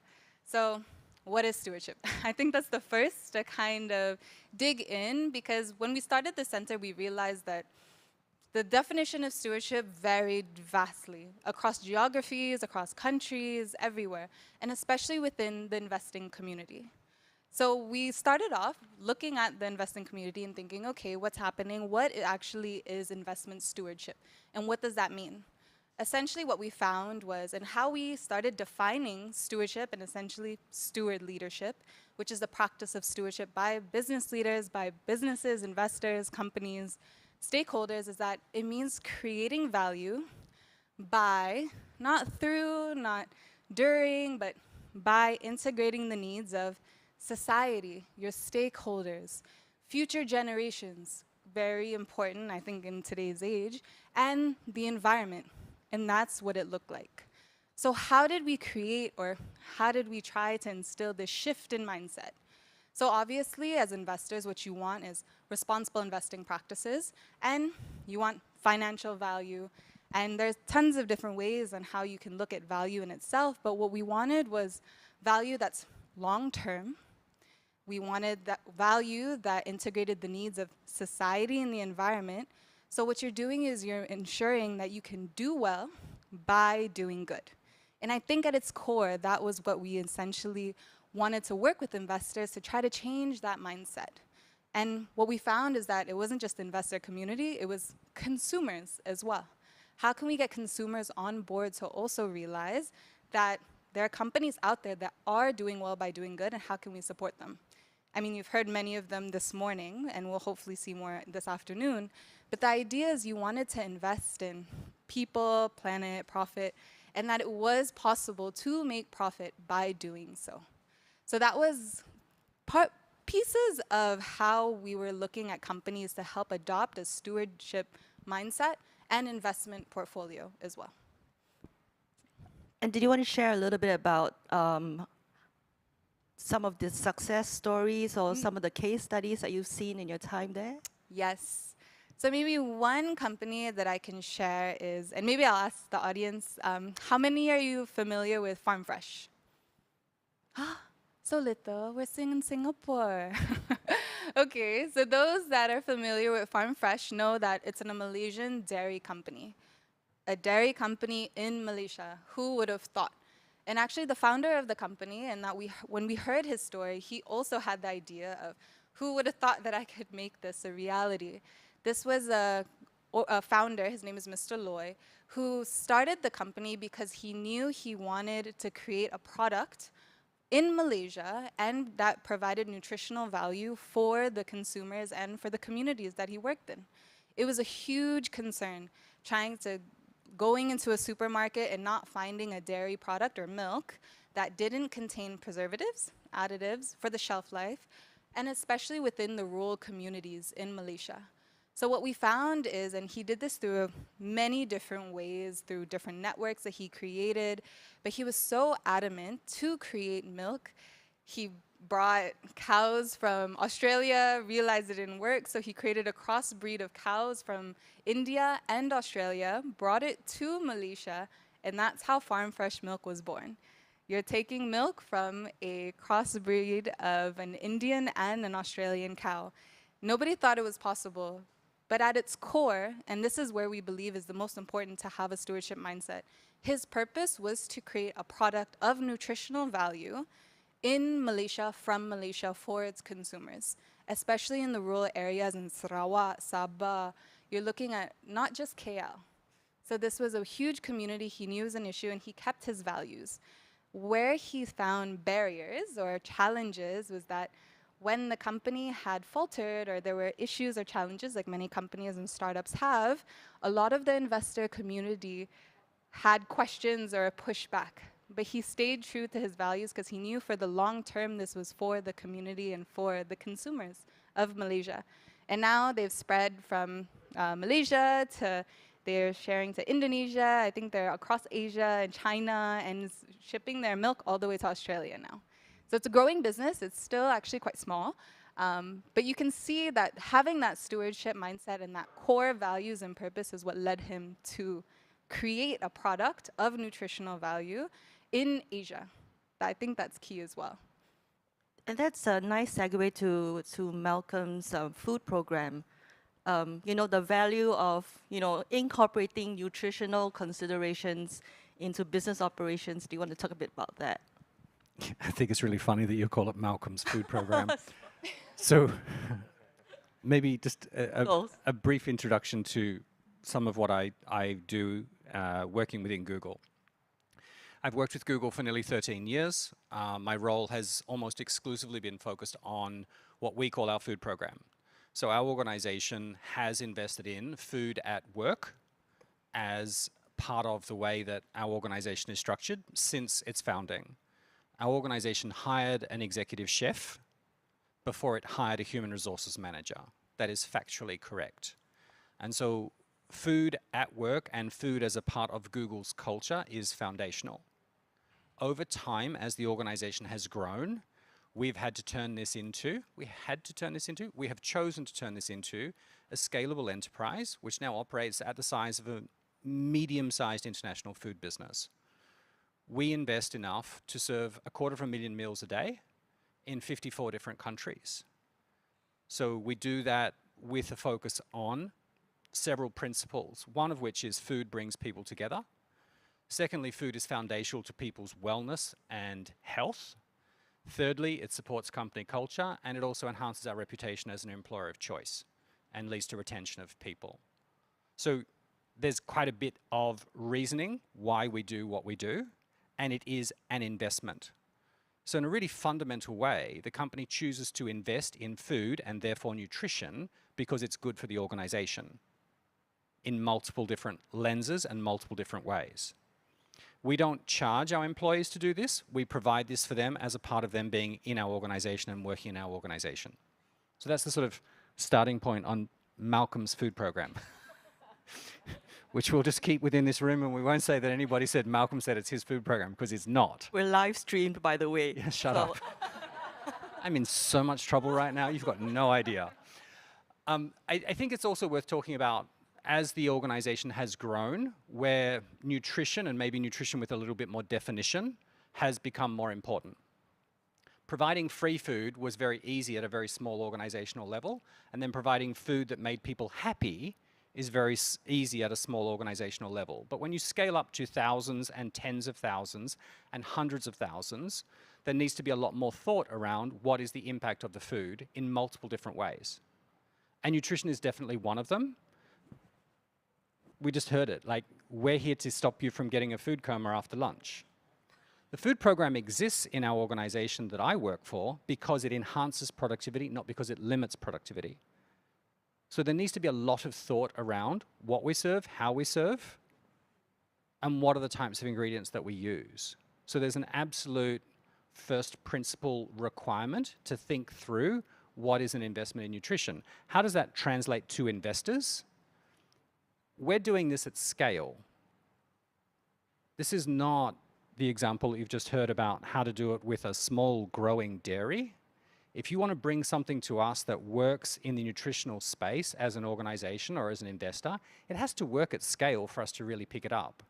And even though the organization that I'm lucky to work for is able to invest, there is absolutely a budget, there is absolutely a cost consideration, as well as there is a safety consideration, a data consideration. Where does it come from? What's it made from? Is it in line with all of those pieces?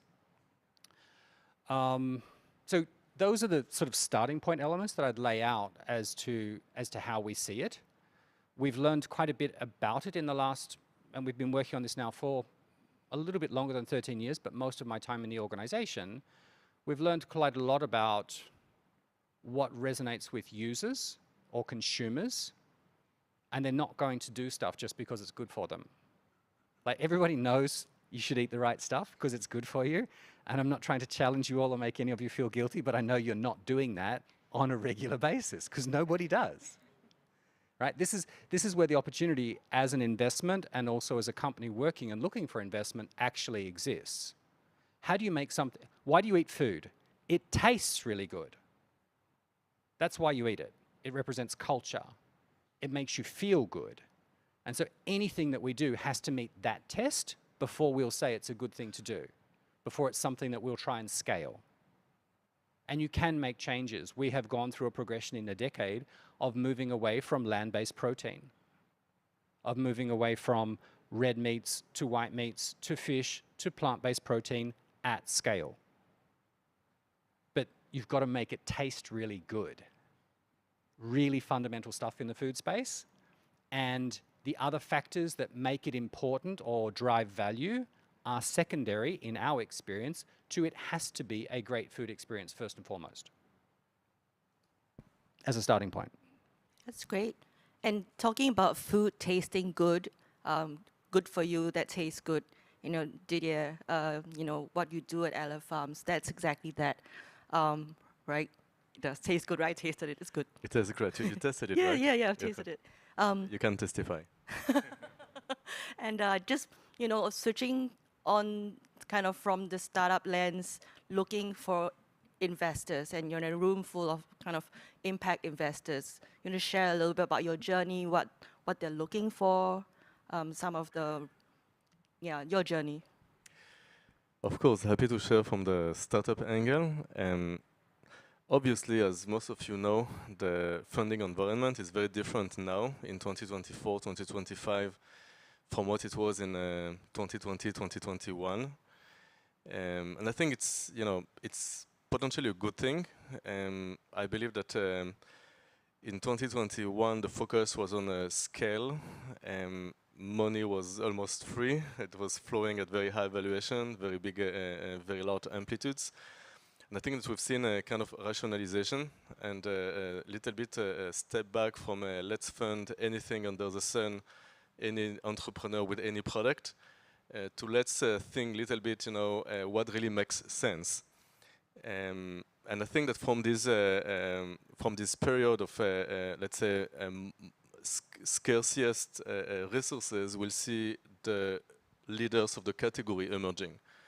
If I think about Google, for instance, you know, the Google, the Microsoft, and the Amazon of the world emerged from the burst of the internet bubble at the end of the 90s. In 2000, you know, the Nasdaq went down 90% after investors poured a lot of money on anything internet related under the sun.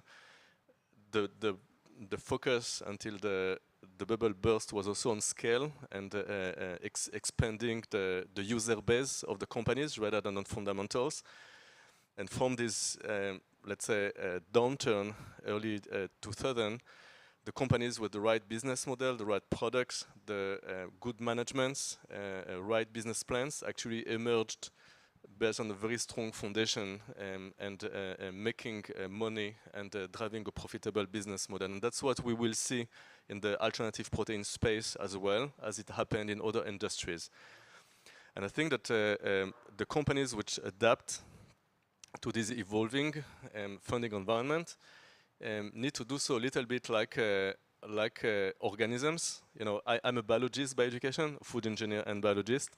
I do believe that organizations are like organisms, the same name actually, living organisms, and same as organisms do need to adjust, to adapt, to evolve in order to fit a changing environment, in order to grow and thrive over time. Innovative organizations which are smartly managed should do the same. And I think that the investors today are looking primarily at two things from, you know, a lot of discussions I've had in the last 6 months. We're currently raising an extension of our round B to launch our first cultivated stake. I think that we need to focus on two things, as I said. One is a good product, and second, make sure that we build the foundations of a good business. When I'm talking about good product in food, food is not a functional product. It's not a product which we purchase to perform a specific function. Food is a cultural product. It's also an emotional product. We emotionally connect to our food. I saw the outside milk in the fridge. You know, the best example is obviously the Oatly, which was not, of course, the first oat-based milk replacement. Quaker had a good version before that, but they were able to connect to people and to actually drive acceptance and drive this category because they were able to be culturally relevant to the same time and to the same segment of the market they were addressing. In our case at Elephants, we focus on products which optimize the nutritional and health profile, especially for younger consumers, millennials and below, with new experiences, constant and high quality. And we believe that we've cracked that in order to drive acceptance and scale. The second aspect is about building the foundations for good business, not just scaling without any focus put on profitability.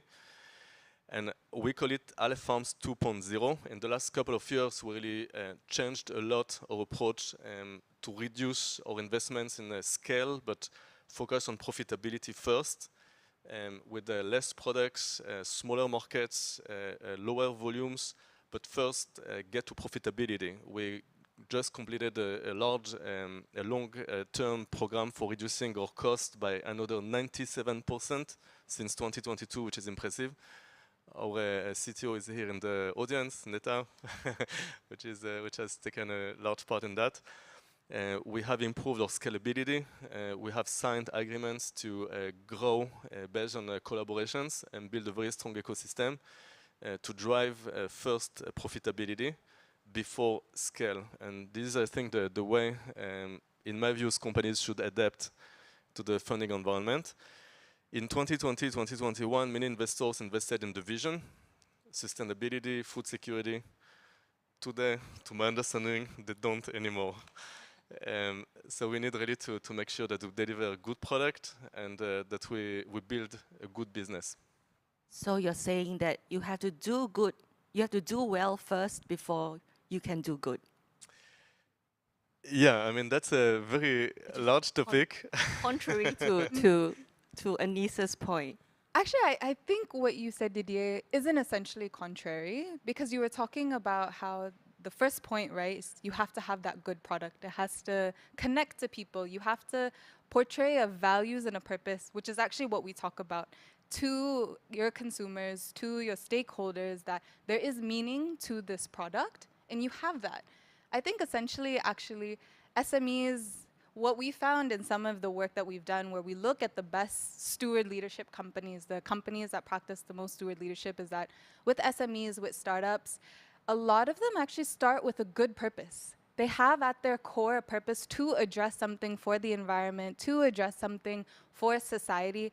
And that's what makes them unique and actually at its core well-stewarded companies, because from the very beginning, they're already trying to create a product that is creating a solution for society.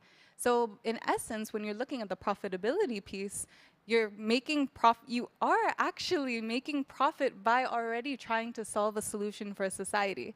So it's not, actually your company, and actually many companies here are not doing anything contrary to what we're talking about. Startups, especially startups in this industry, are trying to solve a problem in society. What we found is actually, and maybe Malcolm, you can share a bit about this, is the bigger companies struggle because at the start, they're really trying to push and scale at the very beginning. So what we found is that there's becoming a trend where bigger MNCs in Asia or globally, they initially had their business model, they had their plan, they want to become profitable and scale, but now because they're realizing that a lot of their impact is affecting the environment and society, they're trying to now juggle a lot of different aspects, whereas SMEs and startups, because they start from trying to find that solution to that solving that societal and existential crisis, they may have not necessarily an upper hand, but they've already started with that values and purpose. And some MNCs are kind of straddling that right now. If I might maybe relate to that, I think that's interesting because there is a difference between how corporates look at sustainability and startups. Corporates, which are sometimes 100 years old or more, started by building businesses first, and then in the last couple of decades incorporated more ESG and sustainability DEI policies and proactively directed a cultural change in order to incorporate new values in what they do. Companies like Elephants, which started in 2017 with a strong vision for driving this new type of agriculture, which is named cellular agriculture, making animal products directly from the cells of the animal. Our food is made of cells, animal products as well, and meat as well. Our first product is actually currently in the process of being launched. We started with the vision to make the food system better and the world better on the public health front, health, sustainability, of course, climate, land, water, and that was the driver. But then as the company evolves, we need to incorporate actually those good business practices, and how can we build the right product and the foundations for good business based on that. So we started from the vision and the sustainability purpose, and then as the company evolves and matures, we are actually refocusing and changing our culture to really incorporate those business focused aspects as a primary selling point for investors. So many thoughts. I think it's very interesting to frame these types of conversations in supply side and in demand side. And quite often what I find in these types of forums is the focus tends to be on the supply side.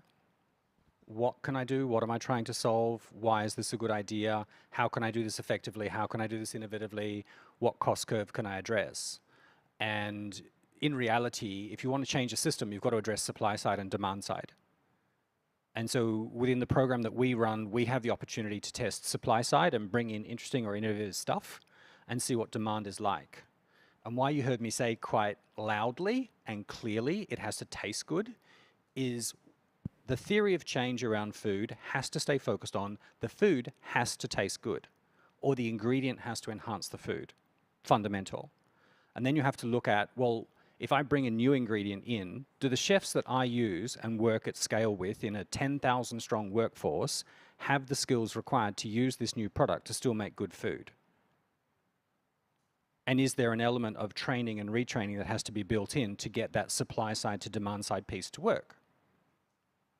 And in the space that we work, and we develop some technology to allow us to communicate with all the people who take our food and give them information about the food. And when we did that first set of user research and user experience UX design back in 2015, maybe 1 in 10 people was really interested in the nutritional value of food. Maybe. And they were doing something about it with the early versions of technology, tracking macros or calories or some sort of health metric. It's absolutely clear to me that that has changed significantly in the last decade. And what was a subculture is no longer subculture. And what was exclusively for a healthy part of the population or people at a certain stage in life is now breaking into other parts of life. And you've heard Didier talk about we need to think through what a new generation of consumers has got in mind. But I think there are bright spots might not be the right word. There are places and clear signals across the demographics that these types of factors about food and nutrition are now becoming more mainstream. Right? There are 32,000 people per day in China who are retiring around the age of 65. Those folk have got 20 potential years of life left, and one of the things that's going to be fundamental to them for a very enjoyable 20 years of life is food and nutrition. And there is a general understanding that this is possible for people, and it's not a premium product. And so I think that understanding and change in the ecosystem as one of the outcomes from the internet and social media is really changing consumers' understanding. So the supply side piece is working on this, the demand side piece is starting to come together, but you've really got to think through where and how those pieces get stitched together. And if you're making an investment in nutrition, or if you're in the business, and I know Didier and I have talked about this explicitly, it's very easy for a food product to become a commodity and become institutional dining. And then it's a race to the bottom and how cheap you can make it. So where and how does the growing understanding of what nutrition or food or the impact of food can be become a distinguishing factor in your product and a distinguishing factor in your investment so that there is extra value? And there are parallels in other industries. Why would you go to a Four Seasons hotel and pay $1,000 for a bed when you can go around the corner and stay at a different hotel and pay $100 and be in the same location in the same city? Right? It goes back to what is the value add in that space, and nutrition and food has that capability and that possibility, and the companies that are starting to scale up are bumping up against that, but they won't get there unless they're profitable, is really one of the things I truly believe. Because lots of companies will come to us and say, you're a very interesting food lab, we want to work with you, you can do experiments with us, and I can say, yeah, we can put your interesting snack in our micro kitchen, we can put crickets in the micro kitchen, but what does it taste like? And if I want to scale it to every business that I've got, what's the unit cost? It doesn't matter that we're relatively wealthy or relatively willing to invest. We have to ask those questions, right? Sometimes it doesn't taste very good, so that's out. Even if it tastes good, are they ready to scale? Or what's their plan to scale is the next piece that you have to look at. And if they really want to be successful as investments, they have to be able to work with the largest food companies in the world, which we're not. But we'll introduce you to the largest food providers in the world who do the business that we want, and they've got very sophisticated point of view on supply chain and very tight dynamics because they all report on a quarterly basis. And it's still a very low margin business. So there's a lot there that I think both of my colleagues here have brought up that is worth thinking through. But the point that I really want you to take away is, at this time and place, there is more understanding from more consumers on the value that can be driven for food, and there is more opportunity to drive premium in the space than there ever has been. In the past, driving premium from food was about providing expensive experiences or exclusive experiences. Going forward, with more people with more money and more understanding, the democratization of health and longevity through food is an absolute opportunity in a way that's never existed for more of the population. In two ways, the elderly population in the established rich countries will be looking to do this, And in the region where we are in Asia Pacific, where there are more young populations than anywhere in the world except maybe Nigeria, you take the population in the Philippines, you take the population in India, I think they're two of the youngest populations in the world with something like 40% of their population under the age of 25. There is tremendous difference in the way that population is going to grow and eat versus what I did when I was 20 quite some time ago. If that adds to where people are at. Maybe I'll just add to your point, I think it's an important one, accessibility and inclusivity. These are two things that are really important for companies and businesses. And why do I even bring up the fact, or why is Stewardship Asia Center actually talking about this doing well by doing good, is that there are companies that actually are doing this, especially in Asia. Like there are many, Asia, I think, especially in the food and agri-tech space, has a lot of opportunities, there are investments. I think we were talking about just before this panel with a few colleagues is that one of the biggest investors in agri-tech is actually China. $1.3 billion was invested in 2023 for agri-food technology. Because, I mean, which is crazy to think about, they have the population, they have the space, where they're looking at this investment because of this long-term view. We need to make things more accessible, more inclusive, and to have all of the companies that we work with and we look at that are actually well stewarded and have this mindset are looking at this long-term view and innovating proactively to ensure that it happens and making profit to do so. The best well-stewarded companies are the ones that are taking action before it's a regulatory obligation. It's not obligatory right now in Singapore to have these, I mean, you see all the nutritional values, the A, B, C, D, and all the drinks, but food-wise, we're not seeing that same push. So, but there are still companies and there's a consumer base that want this. Yeah, but it's very complex, right? How many people in the room track their macros? Like, honestly, how many people track their macros and know what their macros are in their food or track their calories, right? I mean, that's how many people actually have some sort of knowledge about what that means. So, yes, it's important, but until it's actually really convenient and really understandable, it won't be mainstream. But there are enough signals in the system, there's enough subculture that that is going to become mainstream. Like, the beatniks are the antecedents and the precedent that set up all the trendy people drinking coffee in the 90s and the 2000s. And there's a direct cultural line between the way those subcultural pieces turn into mainstream culture. And the opportunity in the nutrition space is to actually start to trace that out and think where that's going to go. It's a long-term bet, but it's a very big bet because everybody's always going to need to eat, right? In that way, it's really fundamental stuff. I think it's super important and connected to what you just said and what you also mentioned before. I think that we do see fundamental changes in the food market and how consumers behave and choose their food in the last 10 years. And a lot of the large companies and large corporates do not see that. And I think it is actually the opportunity for investing when an investment event today, investing in those trends behind the radar of the large companies, the new companies, the startups which do understand those trends and do position themselves to leverage those changes in the food consumption habits will be the category leaders of tomorrow. And what or be bought by the large food companies to introduce innovation into the large food companies, which may not be a bad outcome.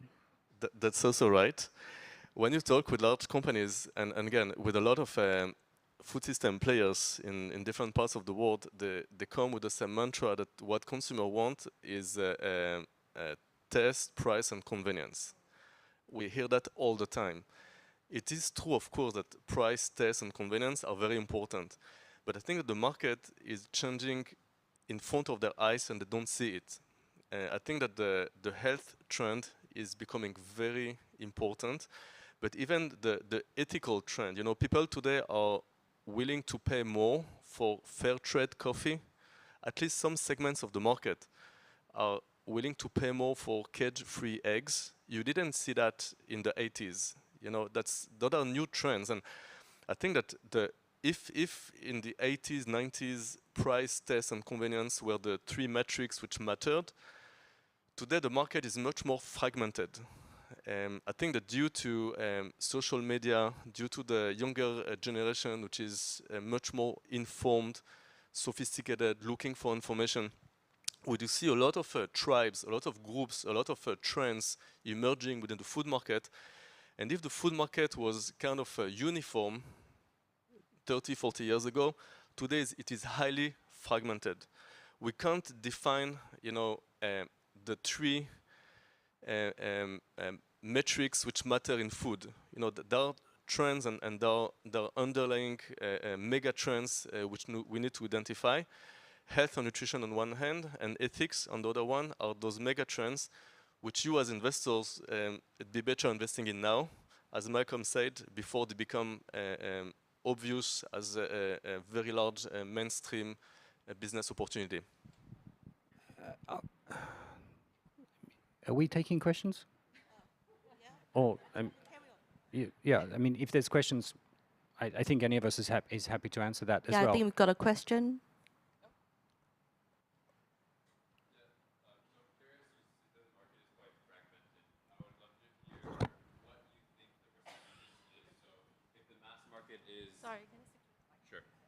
So if the mass market is really focused on taste, price, convenience, what percentage of that in the world is that population versus what percentage would care about additional things like health, of things that you mentioned? We've done a lot of research in different parts of the world. And for instance, we're very interested to see that in the US, which is the largest meat eater in the world, sorry, the first parameter for purchase was the quality of the meat.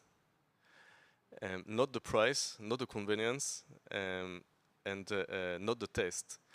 And we see people willing to pay more for organic meat or for grass-fed meat. In Asia, we've seen this trend very strong in Singapore. I can't remember the exact data now, but I think about 40% of the consumers are willing to pay more for healthier products, which is huge. And we see this trend building up in the other countries, as Malcolm said, which are higher income, with a larger share of the younger population. So I think there's a real opportunity here, which is not niche anymore, and which is going mainstream. The other way I'd frame it to you is health and wellness is becoming a luxury product. And in some countries in the world, having good healthcare is a luxury. And if you have a certain level of income, then showing that you're well and healthy and investing in that as an individual consumer is an ongoing trend. I think that's another way of looking at it. I will also say to you, somewhat at odds with, you know, I just spend money. This man's actually making products and trying to make money. So my point of view is not necessarily super relevant, but in my experience, the distribution mechanisms that are in place, what are large retailers doing, what are supermarkets doing, is also still very influential with consumers. And I think there is an absolute difference between the way that works in the US markets and the European markets to Asia, just based upon things like, here's an experiment. How many people have bought food at 7-Eleven in Singapore? Right. When was the last time you were in a supermarket in Singapore? It's sort of half and half, if not less people saying they've gone to a supermarket.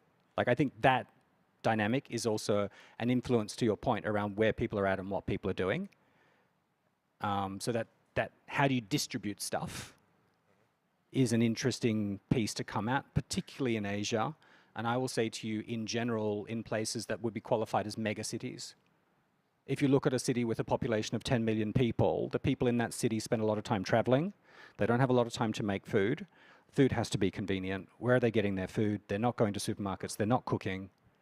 They're buying something that's largely finished from somewhere, on the way somewhere, to do something.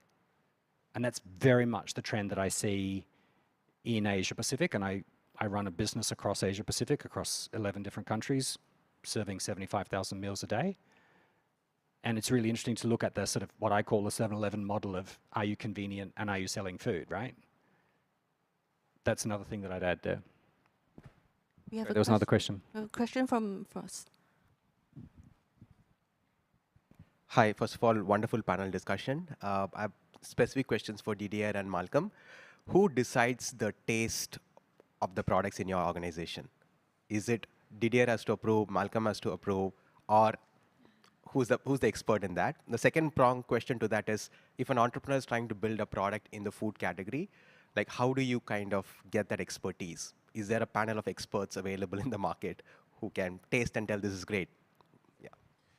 It's a great question, and taste is definitely very important. I think that taste is also a relative. Of course, something which tastes good is not necessarily something which is very well defined. And again, here, the consumer preferences are evolving. For instance, Diet Coke does not taste like a regular Coke, classic Coke, and when it was launched, still, it gained significant market share, even though the taste was different, and some people like it, some people don't like it. So that's one part of the answer. The second part of the answer is that taste is also very cultural. It comes back to food being a cultural product. So we need to make sure that when we launch in Singapore, for instance, we fit our product to the local tastes and preferences. And this project we've done with Nurasa, for instance, which is ongoing. I shared some pictures of the workshop we've done here a couple of months ago. So we're working with the local chefs, local customers, conducting local testing events in order to get the feedback and know how to adjust the taste, flavor, texture, cooking, the dishes, the presentation to local culture. So to your question, taste is a very complex and large question. I test all the products we make, and if, it's for me personally, as the founder and the CEO of the company, it's very important to stay connected to the product, as an addition to my answer. Malcolm, are you the final approver? Definitely not.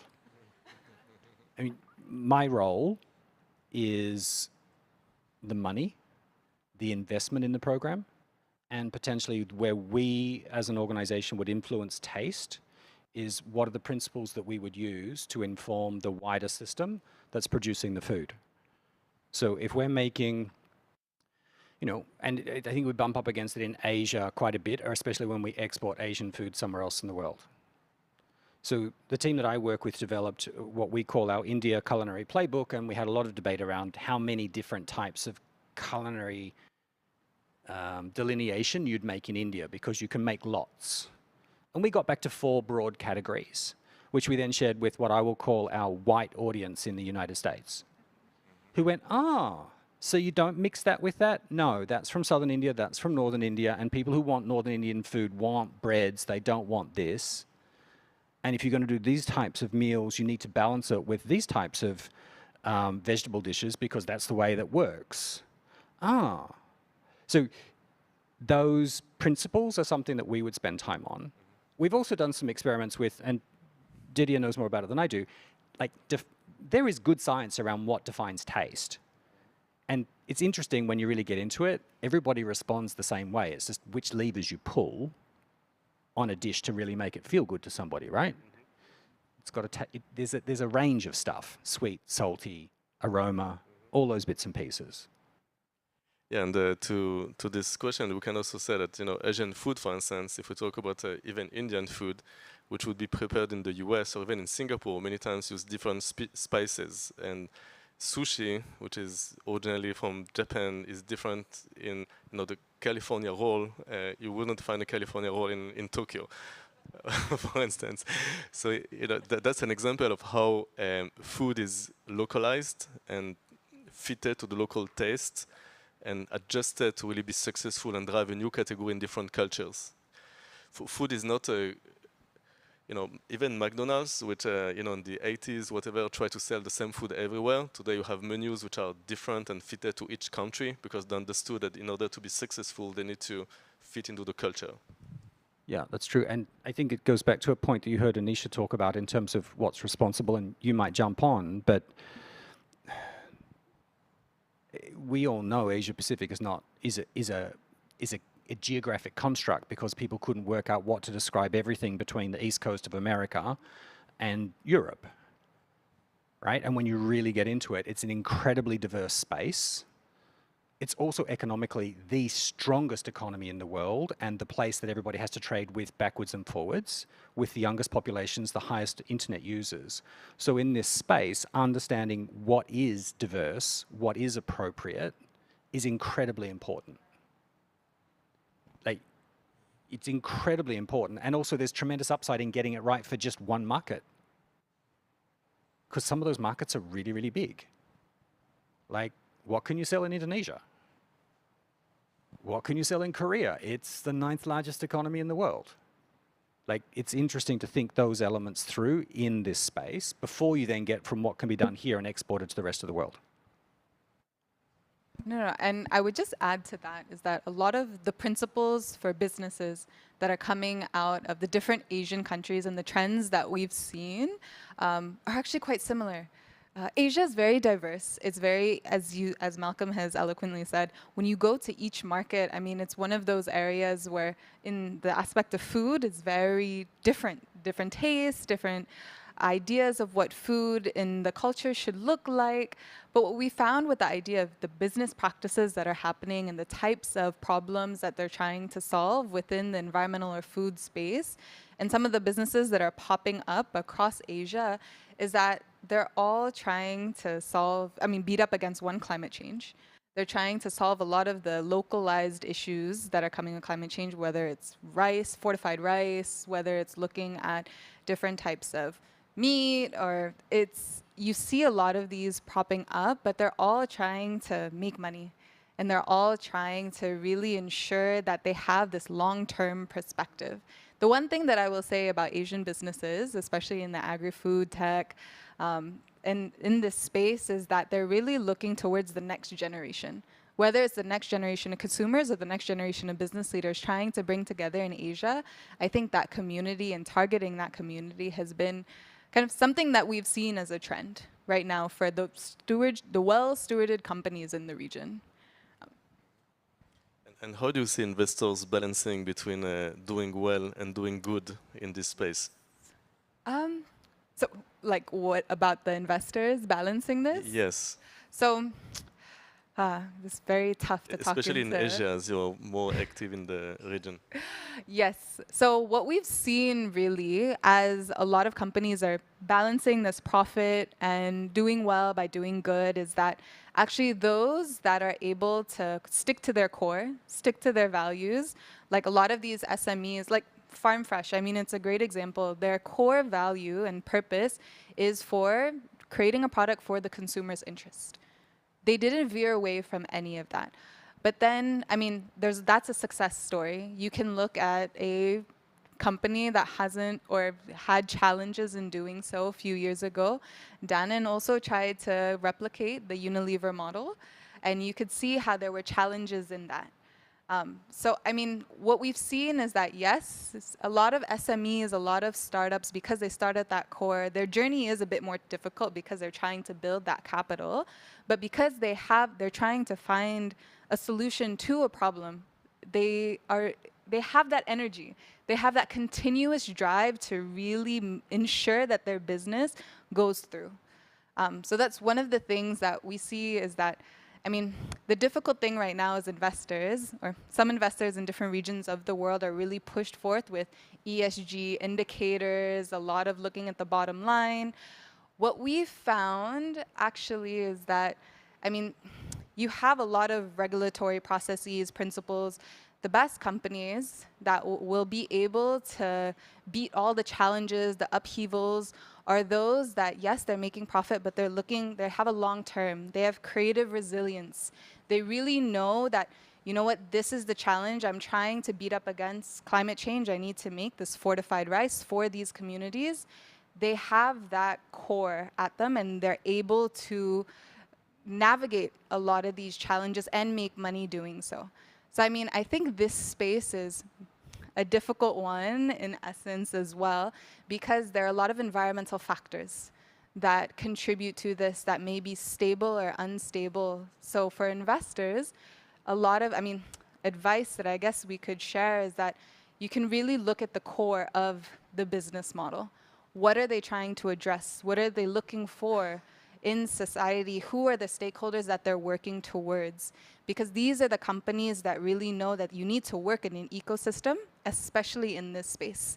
I mean, that's why I guess Nurasa was born as well. You need to work with an ecosystem of partners.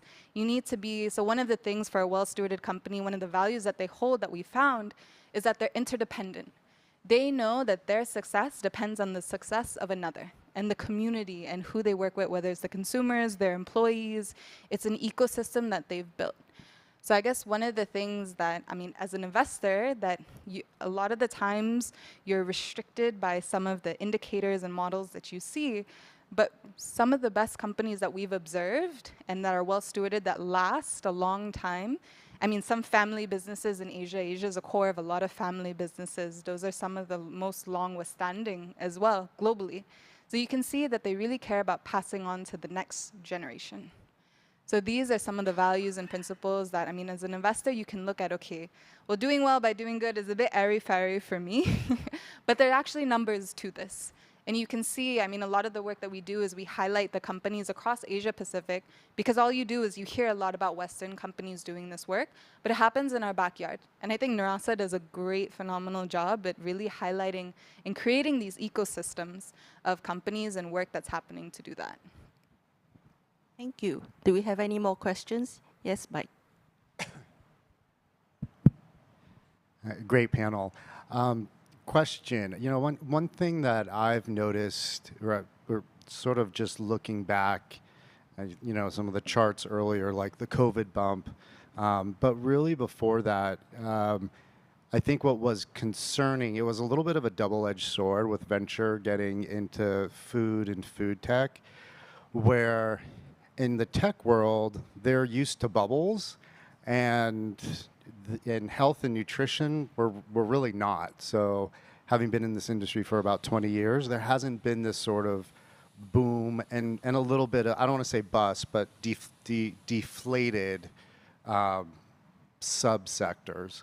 So maybe this is a little bit of a comment and a little bit of a question, but my hope is that going forward, the venture community doesn't come back in when they see something big and just pump it up like they do with like AI. I'm a little concerned about like with GLP and Ozempic and the things going on there, because it just seems like I hope there's no big bubble there, but I just don't think this industry lends itself to the, not that it doesn't lend itself to venture, but some of the issues that can happen when venture gets involved. So any thoughts or comments on that? Yeah, happy to answer. First, I think that in 2020 to 2021, we've seen a lot of so-called food tech companies raising money based on tech valuation, while they were not tech companies, they were just CPG players, like making a new formulation of a veggie burger, up raising $50 million. It's not a play for a startup. CPG is not a play for a startup in general. I think startup needs really to build its assets based on technology, unfair advantage, and edge on the product and technology. So I think that investors did not really sort the different companies and invested, all around. Without differentiating between companies with real assets and companies which did not have. I think that's a little bit the backlash we're seeing today, and the reason why investors are a little bit sitting on the fence with food tech. Eventually, the companies which are developing, real new platforms and are heading at building and leading new product categories will return a lot of money to their investors. So I think that's a little bit the differentiation here.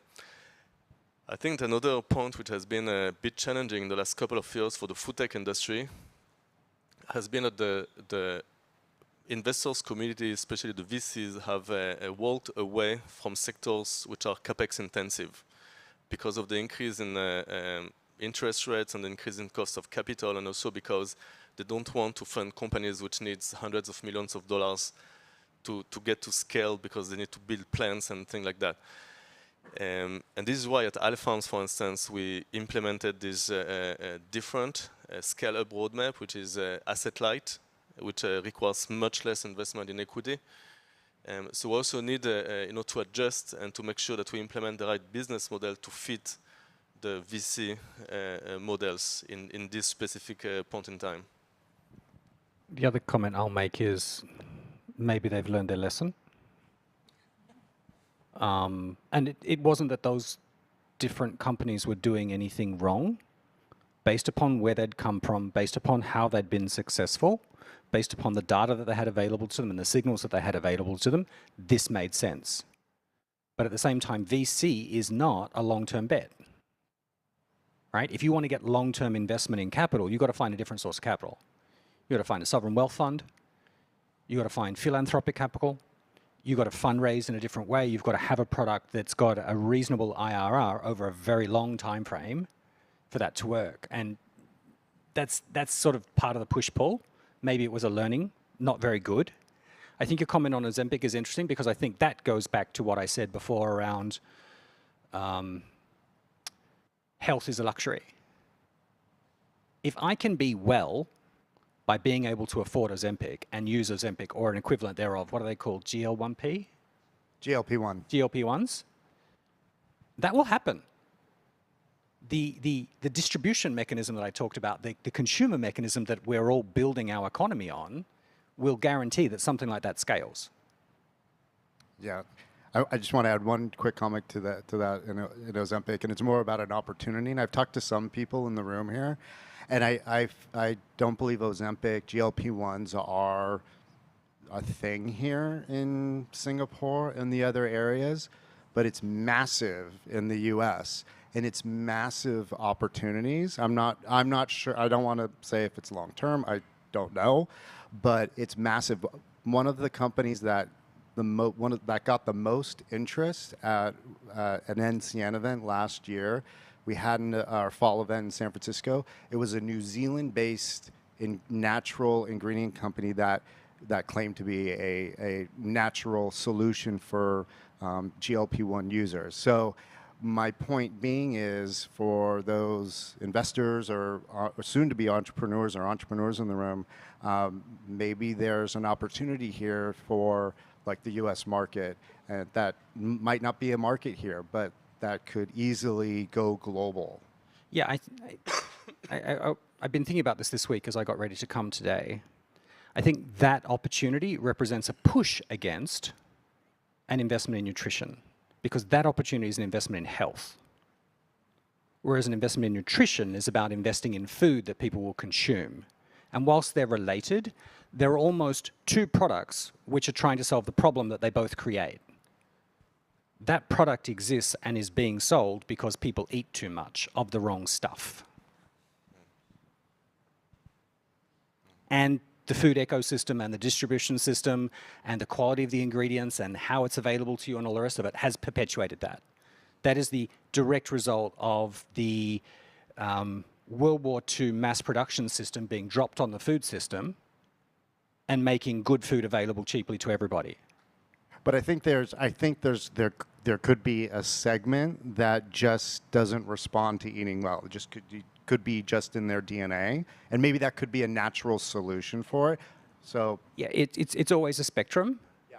But if you look at some of the subculture stuff in terms of where consumers are going, and this maybe we're getting out of time, but the move in the last 10 years to understand that the 4 largest causes of death in the world, diabetes, cancer, lung disease, no, not lung disease, what was the third one? Cardiovascular, and then brain diseases, can all be traced back to what we eat over our entire lifetime, very, very explicitly, And the best thing you can do to mitigate those 4 things is to eat well your entire life will become more commonly understood and more commonly built into food products as we move forward. And there'll be an absolute push-pull against the established pharmaceuticals industry and what it does and what it's incentivized to do by the market and what the food market will move towards, because that's the way everybody in the world now wants to eat. Because everybody wants to be as healthy as they can be for as long as they can be. And if they realize they can do that by eating better over their whole lives and that becomes more common, there'll be a push-pull here, which will be interesting to play out. And that's why I think this forum and investing in nutrition is actually a really topical place in a way that it hasn't been for some time. I agree, but I think it's actually two-sided. The primary purpose of Alefans, for instance, is to deliver, better food, healthier, better nutrition in proteins, and build this new category we discussed. But on the other hand, the effect of GLP-1 and this type of drugs is many times loss of muscle mass. And we do expect in the US to see an uptake in the consumption of proteins as a result of that. And we already see in the US, we're talking about segmentation and trends and tribes, significant trends in the US for maximizing protein per calorie ratio.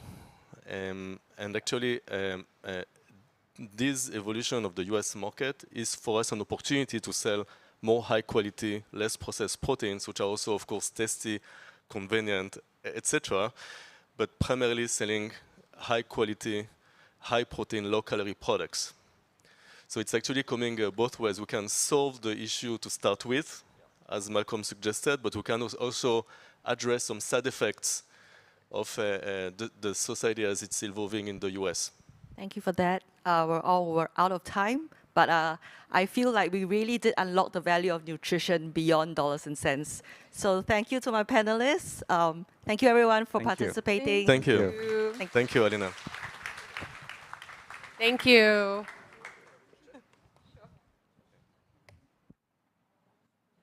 Can we get Prefer and Lightone up?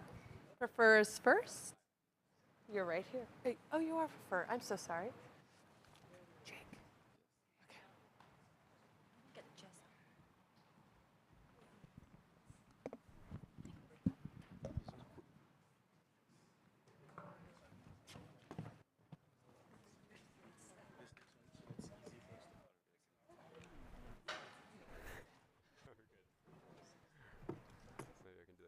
Singing.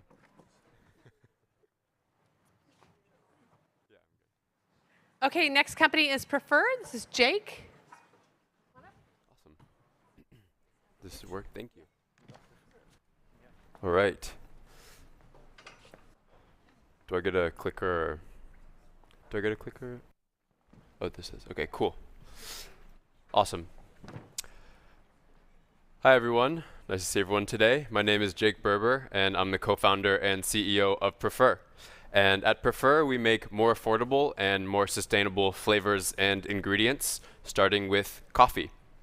So the problem that we're solving is that, unfortunately, due to climate change, many of the food and beverages that we know and love are under threat.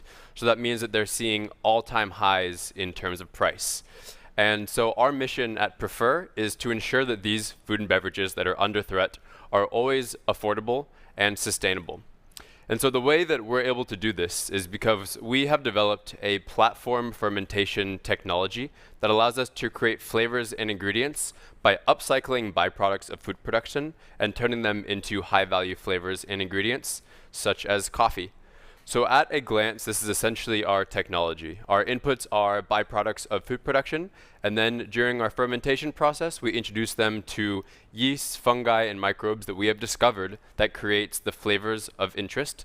And then after that, depending on product, we have downstream processes such as roasting for flavors like coffee and chocolate. It's all right, we put out fires as part of the job. And then final products, depending on grind size as well. Should I keep going, or? Okay. We used to work in Narasa, and actually our roasting turned on the fire alarm like every other week, so this is not a new sound for us.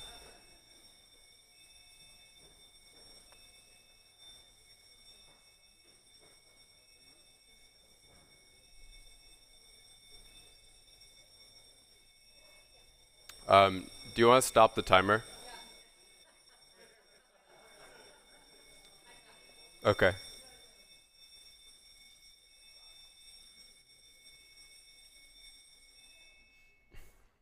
Okay.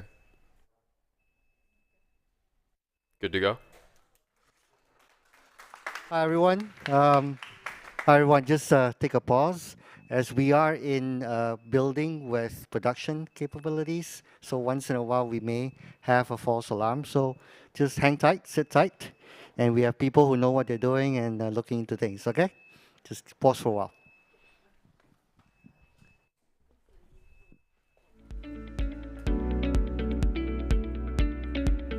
It's all good.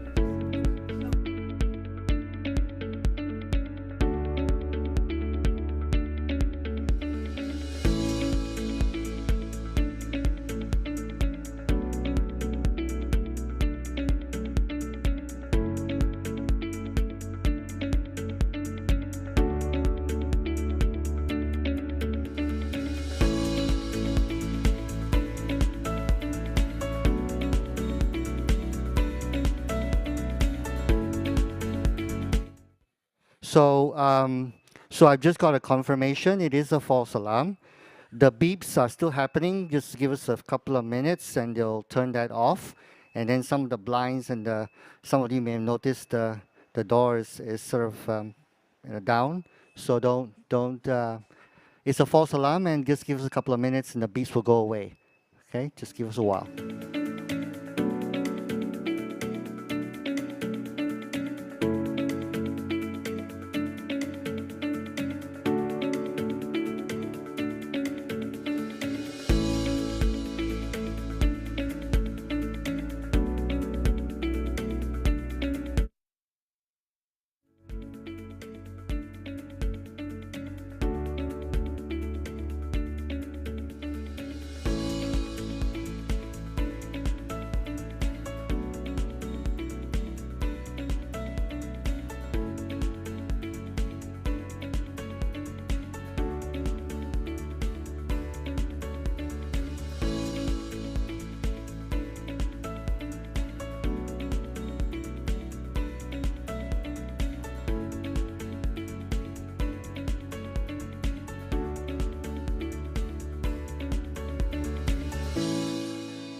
Hi, everyone. So as you can see, apologies, it took a little bit longer to get the beeping to stop, but that has stopped, and I think the door barriers will lift very soon.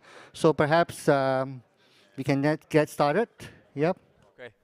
Sorry about the interruption. Thank you. All good. Do you guys remember what I said, or should I start over? Start over? Start over. All right, cool. All right. Hi, everyone. Me again. It's Jake Berber, co-founder and CEO of Prefer. And at Prefer, we make more affordable and more sustainable flavors and ingredients, starting with coffee. So the problem that we're solving is that there are many crops, food, and beverages that are under threat from climate change. And so in turn, they're getting more expensive.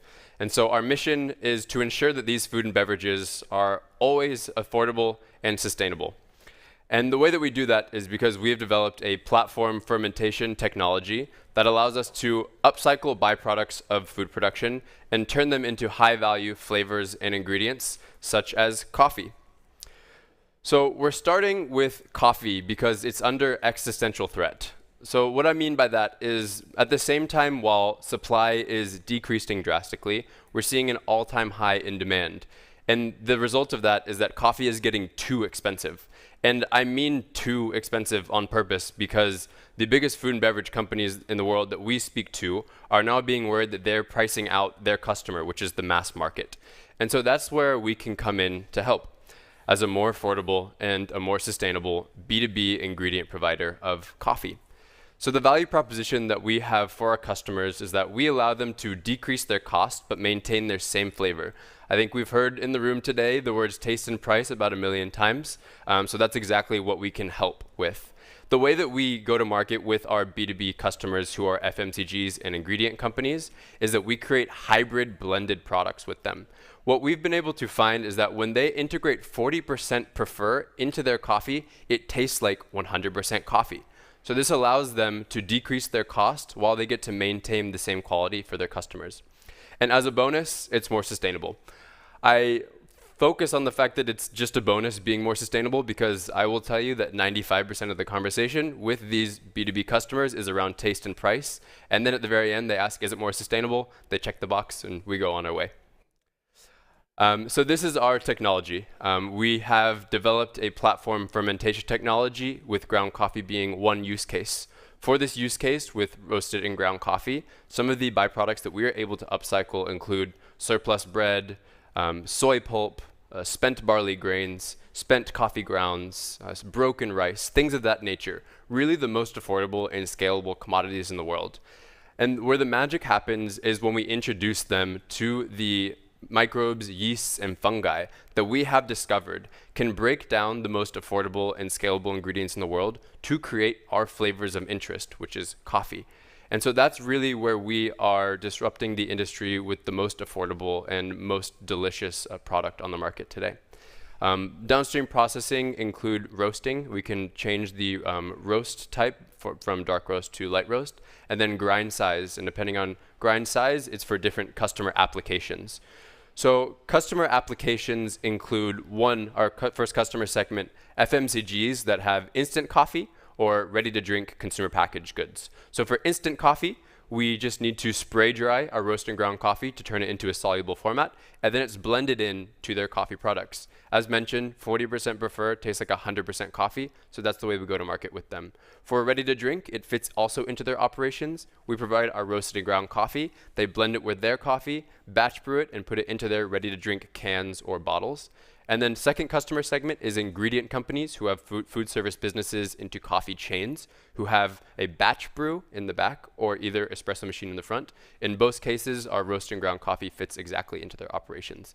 I think the whole point of this slide is to show that we are not reinventing how these companies operate. Prefer fits exactly into their operations for every coffee use case, whatever that may be. So we are a B2B company, but we were able to close over 50 different B2B2C hotels, restaurants, chains, and corporate pantry under the format of a ready-to-drink oat latte under our own brand. The whole point of launching our own brand was to do the consumer work for the B2B buyer, to show them that there really is market interest in what we're working on, and we're raising sales and we're gaining traction. And under our own brand, without spending $1 on marketing, we have been sold out since the day we launched, and we have on average risen sales 20% every single month since we launched earlier this year. But of course, we're just getting started with coffee. As mentioned in the first slide, we can create flavors of interest, and we focus on coffee to start, but we do plan to create more products in the future using the same technology and the same infrastructure that we're building out for coffee. So we actually just made our first prototype of cacao-free chocolate last month. I made a post out about that on LinkedIn, and within 24 hours, the 5 biggest coffee companies in the world were LinkedIn DMing me, and I've never felt more market pull for any product in my life. And that's really because we're seeing the same issue with coffee as chocolate, where we're seeing all-time highs in terms of price. And so our go-to-market with cacao-free chocolate is exactly the same, with the exact same customers, where we're creating blended products for them to decrease their costs but maintain their taste. And we plan to create more products in the future, including hazelnut, vanilla, citrus, other crops under threat, all using the same platform fermentation technology. We did raise $2 million just about 2 years ago from venture capital funds, Forge Ventures, 500 Global, Entrepreneur First, Brighter Bite Ventures, and Sopong. We also included Singapore government A-Star and Enterprise Singapore that round, and also the fastest growing coffee chain in the Philippines last round as well. We use that money to scale up manufacturing. Today, we are manufacturing at a scale of 5 tons of roast and ground coffee per month. We were manufacturing at a very small scale in Nurasa for over a year as well, and they've been amazing partners for us. And also using the $2 million, we built out an amazing team. I could talk about them all day, but we don't have all the time in the world for that. But essentially, it's a team of missionaries, scientists, salespeople, and operators who are really looking to make generational change in creating these products.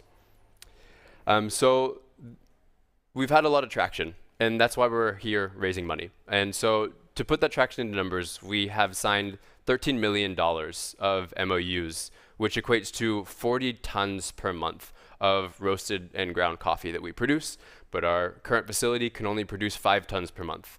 So we're here, and all of their goal is the same. It's to integrate Prefer as what they call a coffee extender. So you can integrate Prefer up to 40%, and you just get more out of your coffee.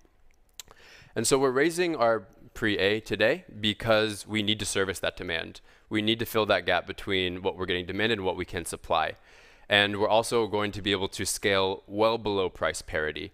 So I'm not talking about like dipping just below the commodity. We are able to have 80% margins on our product, about 20% less than the commodity of coffee.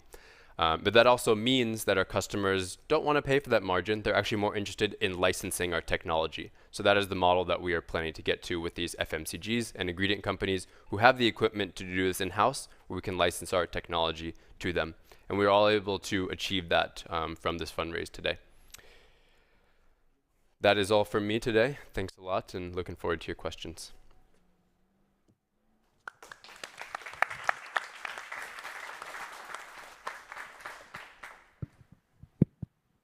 Hi, Samson here, Strategic Partnerships from Nurasa, in case for those who haven't met me before.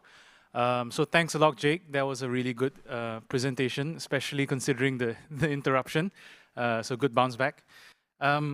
You spoke a lot about your starting with coffee, and you have a couple of products that you mentioned that are in sight as well. It's really encouraging to kind of see the journey, having been having front row seats as Nurasa as to how the company has progressed. But what is the kind of long-term vision? What will Prefer look like in the next 5 years, 10 years? Is there going to be an evolution in the product portfolio, the way that you approach things, the business model? What's in store? Yep, yeah, and you've seen it front row when we've been producing at Nurasa. So here in Nurasa, we had enough scale basically just to produce for our own brand, our own consumer brand. So we went to market as a B2B2C through different hotels, restaurants, and corporate pantries. Now in our facility in Sunoco, we can unlock this ingredient provider for FMCGs and ingredient companies. But really going forward, if you look forward in 5+ years, I don't believe that we'll have big factories. Maybe we'll have one factory producing ingredients, but really what we'll be doing is licensing our technology to this company for this use case in that country, in that company for that use case in that country, for example. So we really plan to have a portfolio of different technologies that are protected by patents that we are then licensing to the biggest food and beverage companies in the world so that they can actually manufacture and scale. And also we can avoid having to spend the investment on CapEx as well. Thanks. And in terms of markets, you started in Singapore. What about from a market perspective? How are you viewing the global markets? Yeah, so I think that we're really focused here in Asia. I think it would be a mistake for us to be the sole company working on this here in Asia, where 60% of the world population is, and go and launch in the US before we've really conquered that. So we're really focused here in Asia for now. I think within Asia, we're launching in the Philippines within the coming months. I was in Japan and Korea over the last few months, looking especially into the ready-to-drink businesses up there. But we really do rely on having amazing partners in each country, where we would basically be the ingredient provider for their brand and their distribution. Great presentation. And I was about to ask the same question. There's competitors in the US, there's competitors in Europe, so I think staying in Asia makes sense. What ingredient do you think has the most potential eventually? Do you think it'll be vanilla? Well, vanilla was on one of your. Which one do you think it's going to be? I think wherever the biggest problem lies, and I think today that's in cacao. So I think, and what I mean by problem is price, because we solve a price problem. I understand in the room there's a lot of people very focused on health, but our two things are price and sustainability. Health is great, but it's for our mass market customer may not be. They're more of the price, taste, convenience buyer. So yeah, I think it's cacao just based on the problem that we're solving there. Well, it's health of the planet, right? Health of the planet, yes. Yeah. Did you have another question? Okay, we have time for another one, or? Maybe just one more question. So you mentioned that you use a couple of different materials as well.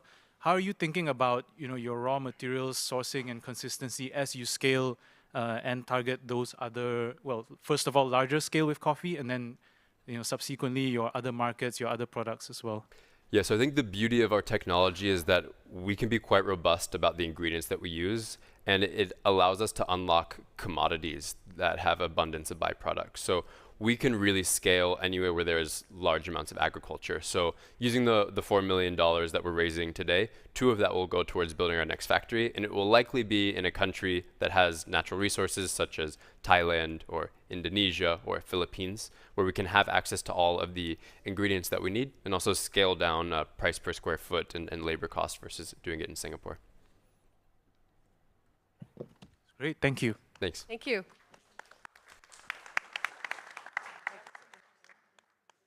Next up, we have William with Lee Tone. Okay.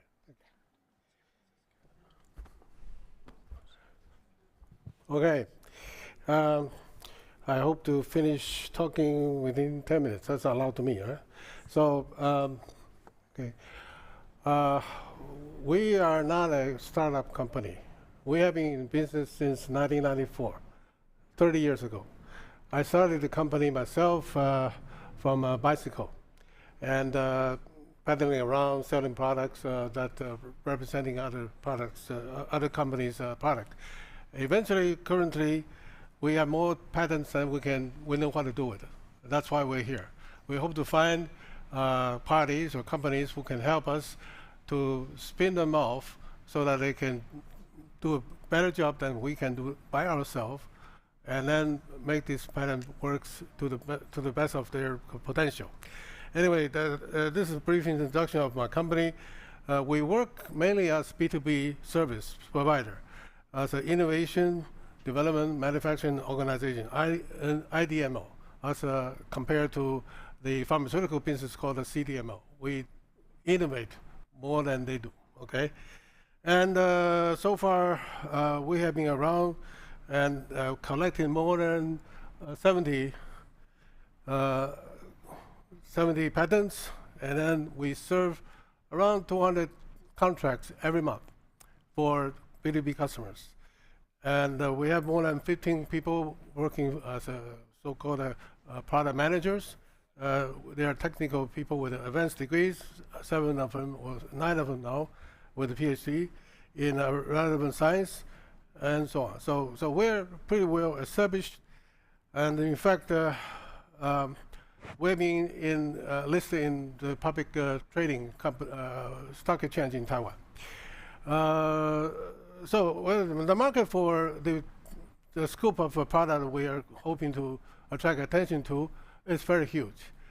Basically, we're talking about aging population with a sports intention, with immuno and probiotic business, and also with so-called metabolic problems.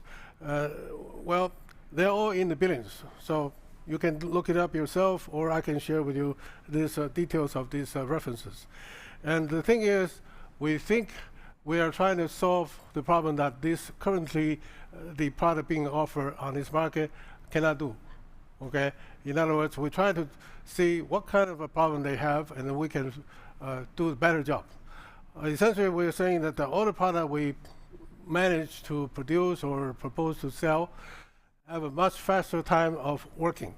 Like in this case, are we looking at this? Within 30 minutes, if you have a float, when you look at your cell phone or computer for a long time during the day, around 4 o'clock in the afternoon, like it is closing now, your eyes starting to have these little shadows floating around. And it's a very nuisance. Normally it takes about 3 to 4 hours to go away. And we found out by trial and error, actually found out a formulation we have was able to relieve this symptom within 30 minutes after you take 1 capsule. That's it, okay?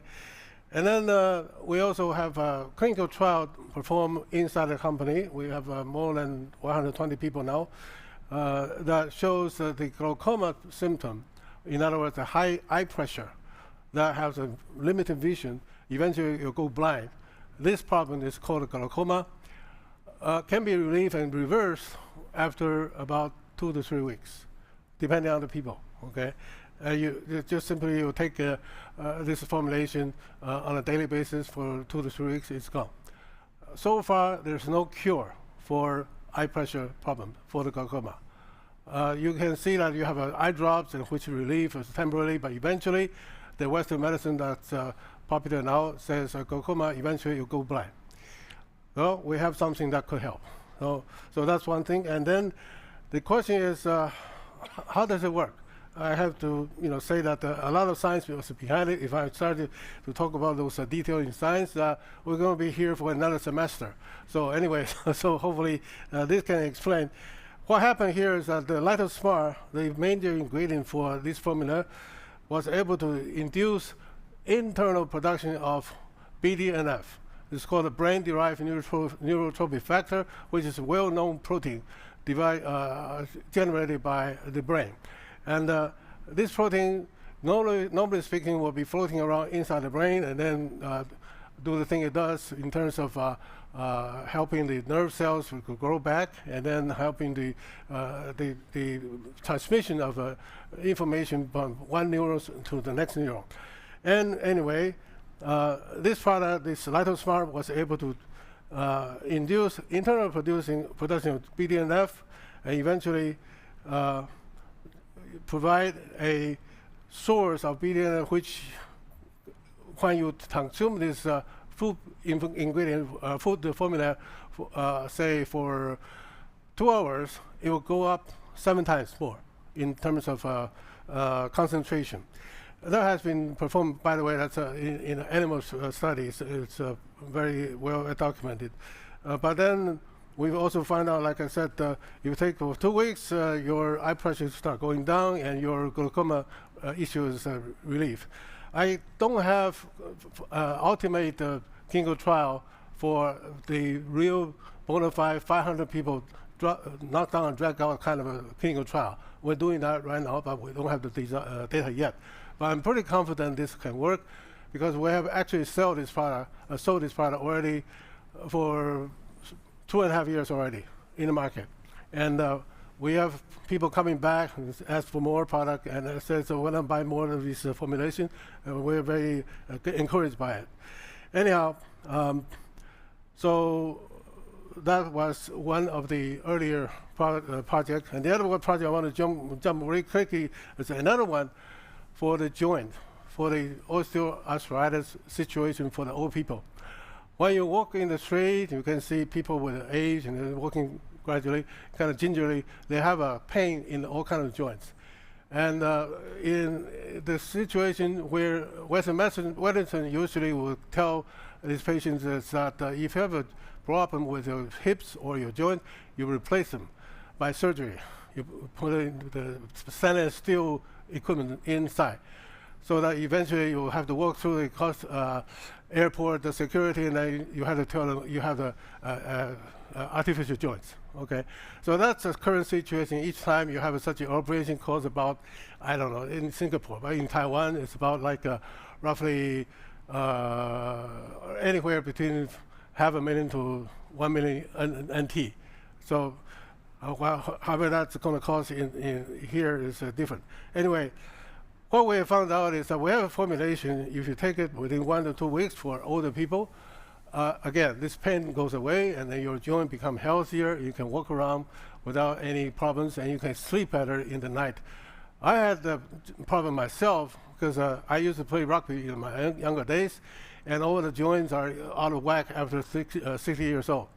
And so I started taking this about 5 years ago, and then, of course, I cannot say I'm only one case of clinical trial. That's not fair.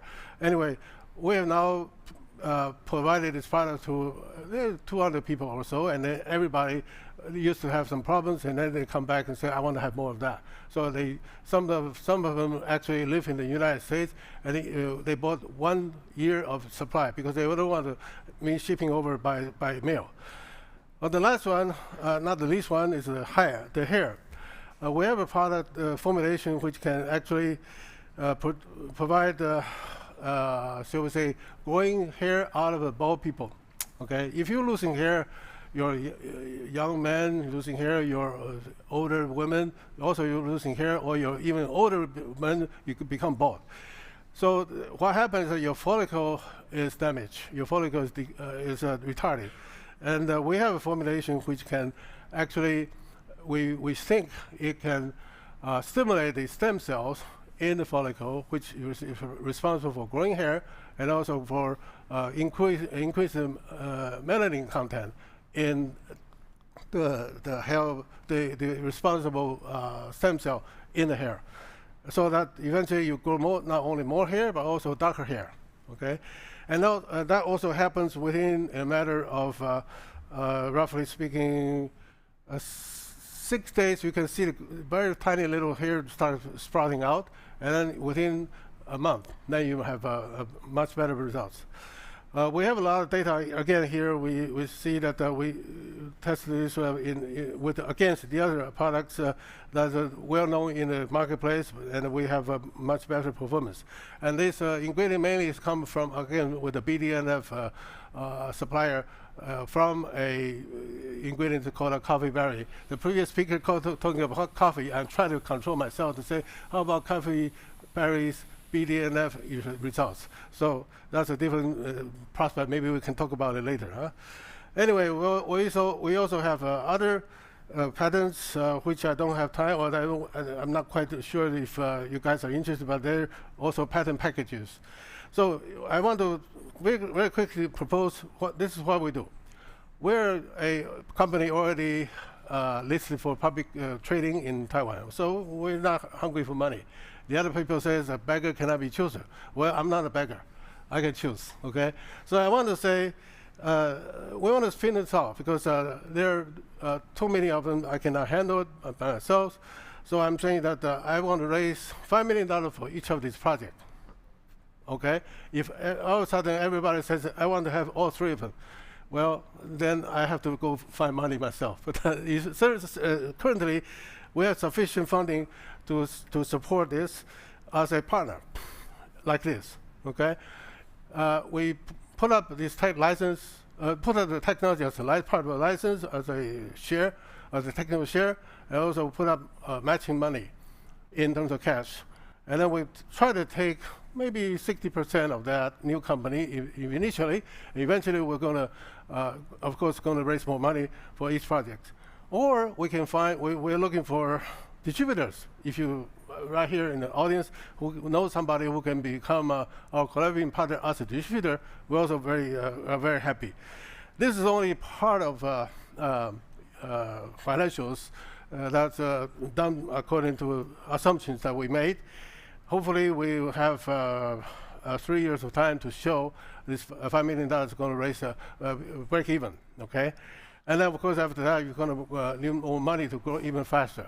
And that's, if you need more information on this, let me know. And we have our staff here, our colleague here, who can help you out with more detailed Excel numbers. Anyway, thank you very much for your attention.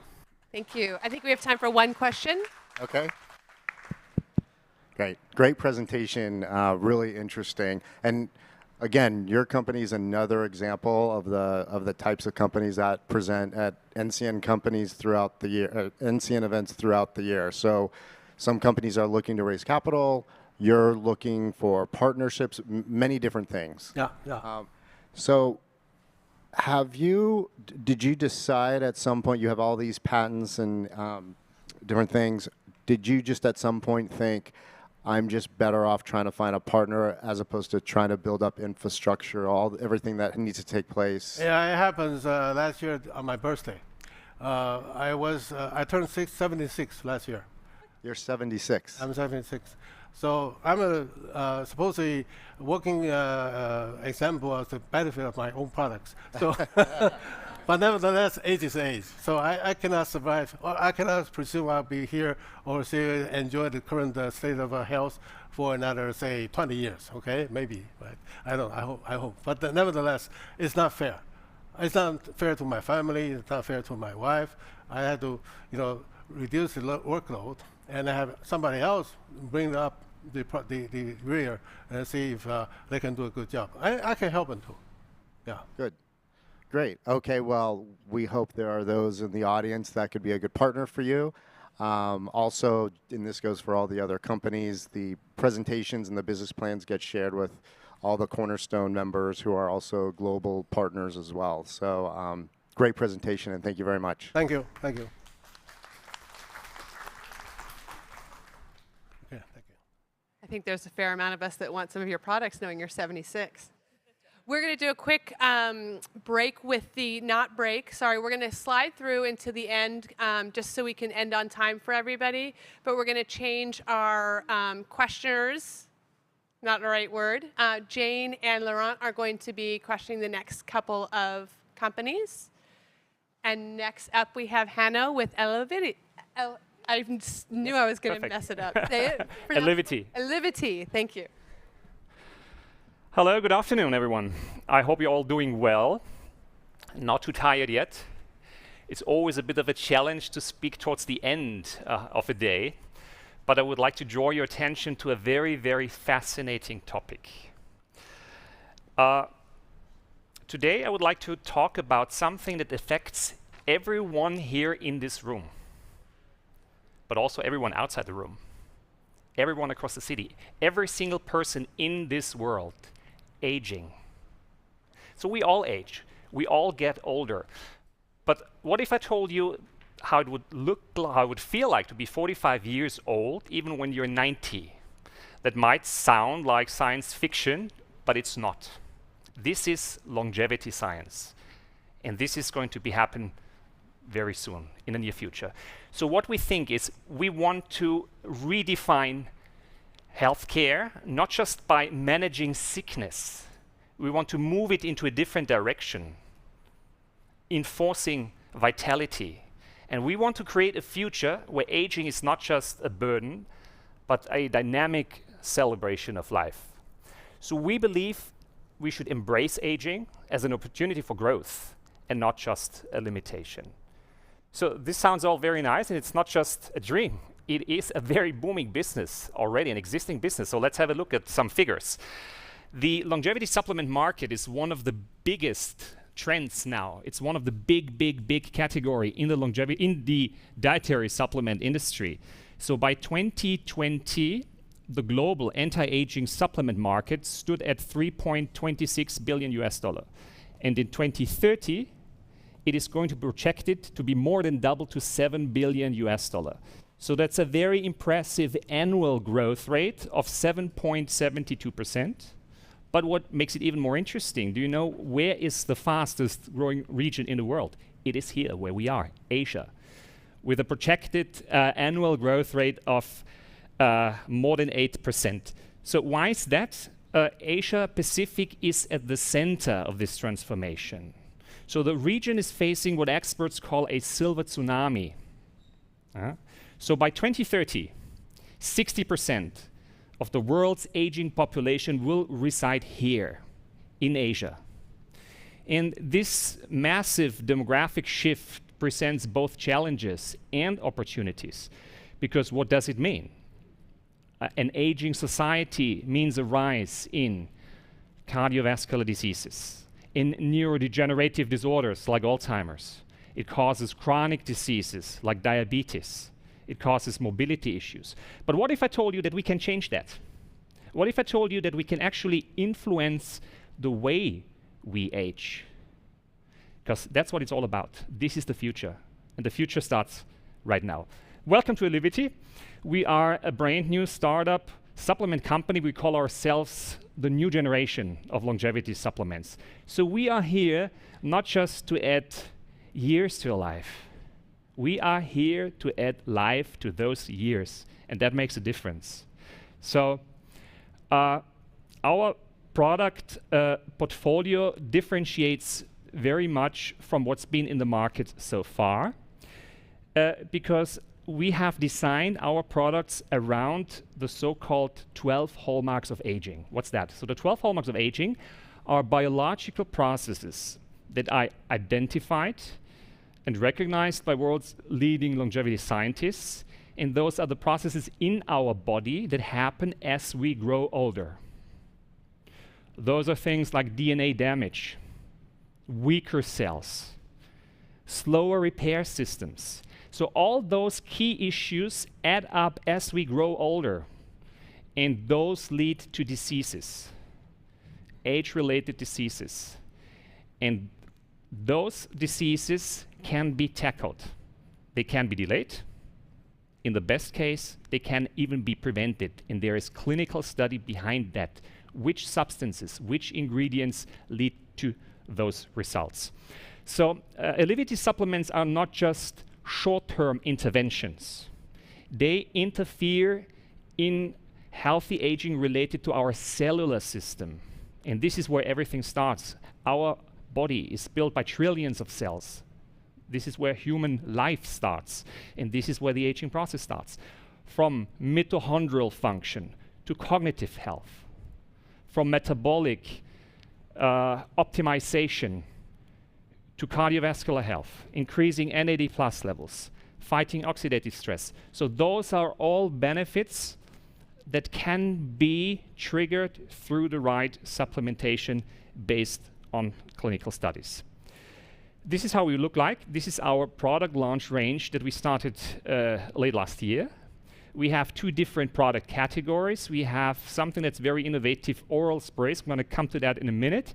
And we have capsule formats, 3 different products. Cell rejuvenation with our core ingredient, spermidine.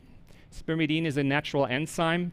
You can find it in your body, but the older you get, the less you have it in your body. What is it for? It's very, very important for a so-called process that is called autophagy. Autophagy is the cell recycling process. So your body has the ability to recycle cells by itself, but the older you get, the less you have this ability. So this is something you can trigger. We have cell protection that contains polyphenols, antioxidants, very, very important to shield your cells from free radicals, also from external issues, nutrition, UV damage, sunlight, unhealthy lifestyle. But they also get rid of what is called senescent cells. So your cells start to foul. Imagine a banana. a yellow banana that starts getting brown spots. What happens when you take the banana and you put it into a basket with fresh bananas? All the other bananas will get brown as well. And this is why it's so important to get rid of these fouling cells. So this is something you can do with that. Third product, Cell Energy, comes with something that is very familiar here in Singapore, NMN, nicotinamide mononucleotide, which is a precursor for the NAD+ level. Very simple word. It's a molecule that turns energy into, turns food into energy, promotes your cells, and something, as I said, that has become already more and more familiar in this region. Speaking of the capsules, we manufacture and develop them in Australia. We use innovative and scientifically researched substances. And what makes us also different from most other companies is we are not just purchasing ingredients in bulk, package them and sell them. We are creating formulations. And that's also a big difference. Formulations, putting together ingredients to enhance the effect. This is what we call 1 + 1 = 3. Australia, because Australia has the highest, strictest regulatory standards, so our production partner fulfill those standards, and that's very important because consumers have become more and more critical to ensure credibility, safety, purity of every single ingredient. Capsules are halal certified, and another differentiator is the way how we package, not just the outside, but the inside. We are using alu blister packaging, similar to pharmaceutical standards, because it increases the stability. Coming back to NMN, most products are being sold in jars or open containers. What happens? You open them, the first day it's fine, the second day it's fine, but then it starts degrading. So you might end up spending a lot of money for absolutely zero impact. And this is why it's so important that every single capsule needs to be packaged in that alu blistering to protect it from UV damage, sunlight, and moisture to ensure maximum stability. Coming to the sprays, this is something we are very proud of because we're the first ones introducing this new format here in Asia. We have developed the technology in cooperation with a biotech company from Germany. NanoBoost technology, in a nutshell, means we are breaking down ingredients into small particles, mix them with oil solutions, so you can spray them into your mouth. You absorb them through your mucosa, and everything gets directly into your bloodstream. So it's higher bioavailability, faster acting, and also stronger results, and something that is easier intake. You don't need water, you can just travel with it, and it's very handy. So this has become a very, very popular product. We're constantly developing new products that we have in the pipeline. Since I'm running out of time, just going through very quickly, we talk about muscle health, about mental well-being, increasing NAD+ levels, not just through NMN. Female health, blood sugar levels, very important when it comes to healthy aging because sugar levels destroy cells. Gut health, and last but not least, we're also tapping into the field of skin longevity, into the beauty sector. So we're saying beauty from within. So we are going to triple our product portfolio within this year that we roll out. How do we sell our products?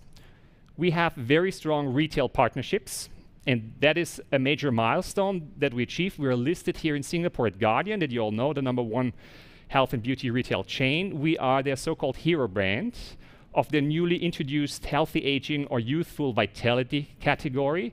We are on top shelf, eye level, and are the first brand introducing the concept of holistic longevity supplements here in Singapore. That was a very successful launch. We started in September in 10 stores. Now we're already in 65 stores within 3 months. That opened us doors to Hong Kong, to Guardian's sister company, Mannings. We're going to get listed in Hong Kong in Q2 in 100 stores with the perspective of listing 2026 in mainland China. And last but not least, we are about also to make footsteps into a very interesting market, the Middle East, by being listed at Asta Pharmacy Group within 400 and plus outlets. Online, still an important part of the business. We are building up our own traffic through elivity.com. We are on Shopee, that you all know. We are on TikTok, and also on all the online platforms that our sales partners provide. Yeah, quick summary. What are the key success drivers?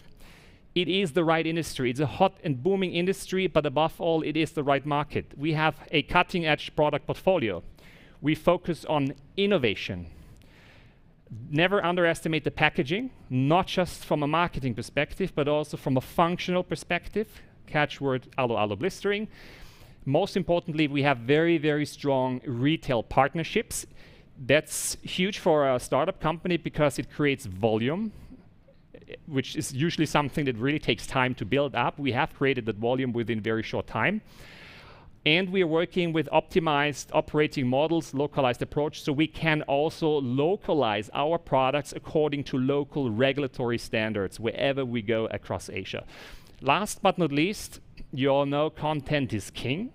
So we are investing more and more in building up content communication in order to engage and inspire and build up a very strong community of longevity enthusiasts, educating them, telling them what they can do, how they can achieve something at a low entry barrier. And this is something at the end that I would like to stress again. What's so important about going into this market is having a low entry barrier, not just focusing on people who are already interested, biohackers, but go to a mainstream market. This is why we partnered up with Guardian and Mannings. That opens up doors to a much, much bigger audience. Yeah, this is your call to action. This is why I'm here. We are reaching out to potential investors who are interested in such an exciting venture at early stage, giving the advantages of coming on board on early stage. We are now looking at extending our post-seed funding $1 million through a safe note.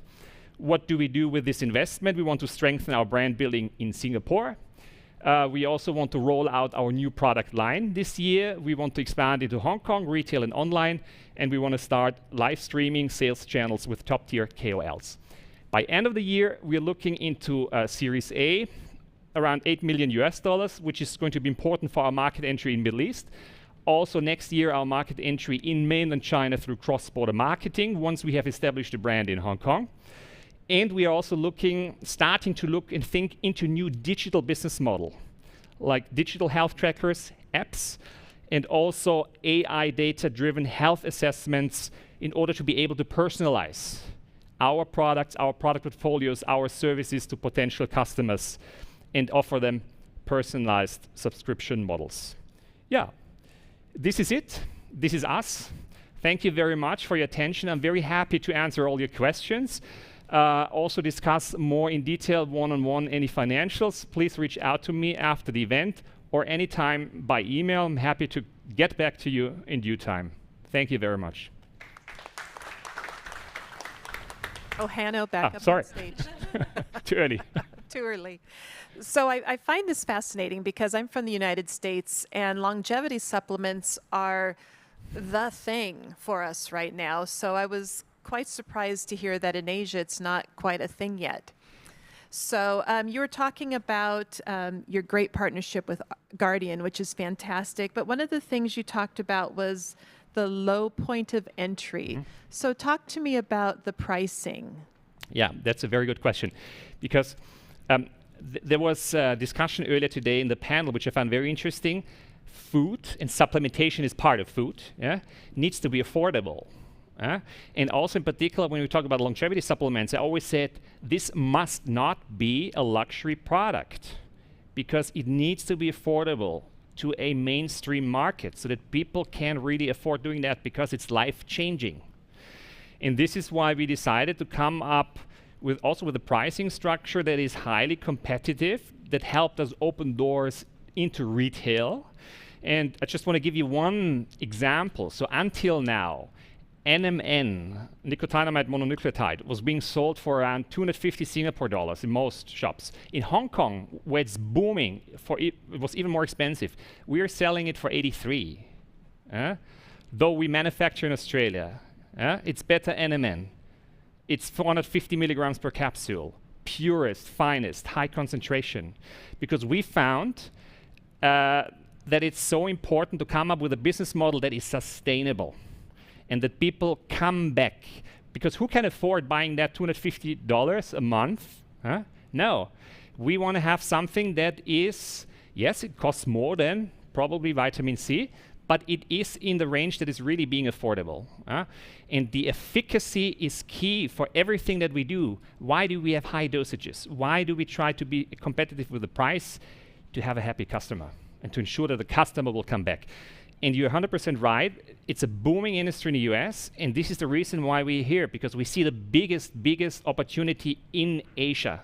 And Asia is even more open because Asia, the Asian culture, has always been into preventive medicine when you compare it with Western medicine. So we do believe this is the perfect spot, this is the perfect product and the perfect time to get started. I'm gonna ask about the effectiveness and how you demonstrate that. So have you run trials and you have data to demonstrate this to support your product? We have just started trials. I have to say that we launched a couple of months ago. So the trials are ongoing. We developed our formulations based on existing clinical trials where we compared the dosages and efficiency of all those ingredients. That are already proven in the plethora of studies. And this is something that we now take into our lives, in particular when we compare the different products. And we are also now looking how can we implement new measurement methods. It's not just the biological age, it's NAD+ levels. So there are different parameters that we are now putting into our own studies so that there is effectively a result that can be measured. And I think this is really crucial. We have a quick question from the audience. I've noticed that your sales channel includes like KOL, and you have entry plan probably for China market as well. And the price of the product is actually quite low. Like for KOL sales channel, normally they will request about 40 to 50% commission. So I'm not sure if that pricing will support this kind of sales channel. Also our retail partners ask for commission. So they also have a similar commission that's been calculated very, very well. So we are aware of doing that. But we were just able to structure the entire procurement and manufacturing process in an optimized way that we are really able to come up with competitive prices. That was a very important strategy from us from the very beginning, because we realized we come up with something really new. And it will not take long that some copycats will do the same thing and try to beat us through the price. So we wanted to make sure it's hard for them. Hard to beat the quality and hard to beat the price. And this is how we came up for it. But coming back to your question, yes, we have calculated every single business model, retail, online also influencer, KOL, and we totally understand that there's a margin between. Whereby there has to be certain flexibility also in pricing when it comes to different markets. That's definitely something that needs to be considered. So the Middle East market will have a higher price point simply because supplements in the Middle East are more expensive. As the business model is different, they are taking higher margins. Thank you. And finally, we have Daniel with Hi D. Just hi. Hi. Okay. Yeah. How do you're mic'd. My mic. Okay. Yep. So it's the green button. Great. Excellent. So I'm Daniel from Heidi. Good news. I'm the last one. Also good news. Michael says because I'm the last one, I can speak for 45 minutes. No. So. Heidi is an innovative small group of people. And the product that defines us today, which I'm going to talk to you shortly, is just the first cup of the rank. Essentially, we are innovators with a passion for whole food, organic, plant-based. I'm not going to go into the philosophy as to whys and wherefores. Long time ago, we determined that this is something which is a growing concern around the world. So right now, natural vitamin D, whole food and organic, is what we've perfected, and we've just gone on the market in September last year. So we are fairly new. I was going to say, I am the last one in a line of amazing presentations with amazing products. So I'm not so sure how, my confidence is not that high. We are the youngest and perhaps the less mature of all these organizations. Okay. So why do people care about vitamin D? Some people know, some people don't, but essentially vitamin D is more than a vitamin. It's now considered a superfood. It's a hormone, okay? And it's got an effect, a positive effect, not just on bone structure and ligaments and so on, but also gut health, very important. Immunity, more important than vitamin C, research demonstrates, and mood and sleep. Okay, so, but in the end, who cares? There are so many vitamin Ds out there on the market. Okay, so what problem do we think we are going to solve through our product? I'm going to give you 3 examples. I could keep one local. I could talk about someone. I'm going to keep patient confidentiality here. I spoke to at lunchtime, mid-30s, Stefan, who takes vitamin D and looks quite young and healthy. Okay, because he may not be deficient, but he understands these are the benefits. Okay, so that's Lisa there in my case study. Okay, fit, young, takes vitamin D as a supplement. By the way, vitamin D is the largest consumed supplement globally. And the other one, I'm going to, and forgive my ethnic stereotyping, but we are doing a pilot in India, and we've spent some time in India as part of the CSIRO Atoll incubation innovation centers in India there, and we are starting a pilot there. We know a bit of stuff. So first of all, 80% of the, close to 80% of the people in India are vitamin D deficient, okay? Also, 40% of them are vegetarian, mostly vegetarian, okay? And that's a growing trend. And by the way, vitamin D and vegetarianism don't quite go well together, as you might know. So, what is their problem? By the way, there's also Daniel there, who is over 60. By the way, if you are over 50, do test yourself for vitamin D, because you are likely 60% chance that you'll be deficient, okay? I am deficient. I discovered it at 50, my doctor recommended it. So I am one of those people, okay? I'm one of the, why would Daniel, Lisa, and Sanjay, call him, and Stefan, worry about purchase our vitamin D as different to the plethora of vitamin Ds they find in wellness shops and pharmacies, okay? We are the only ones that, through our invented process, our bespoke technology, can produce a whole food, organic, plant-based, zero waste, natural vitamin D. What I mean by whole food, by the way, this is the consumer product, one of them, 3,000 units. It's got vegan capsules with our vitamin D. Is shiitake mushrooms coming in,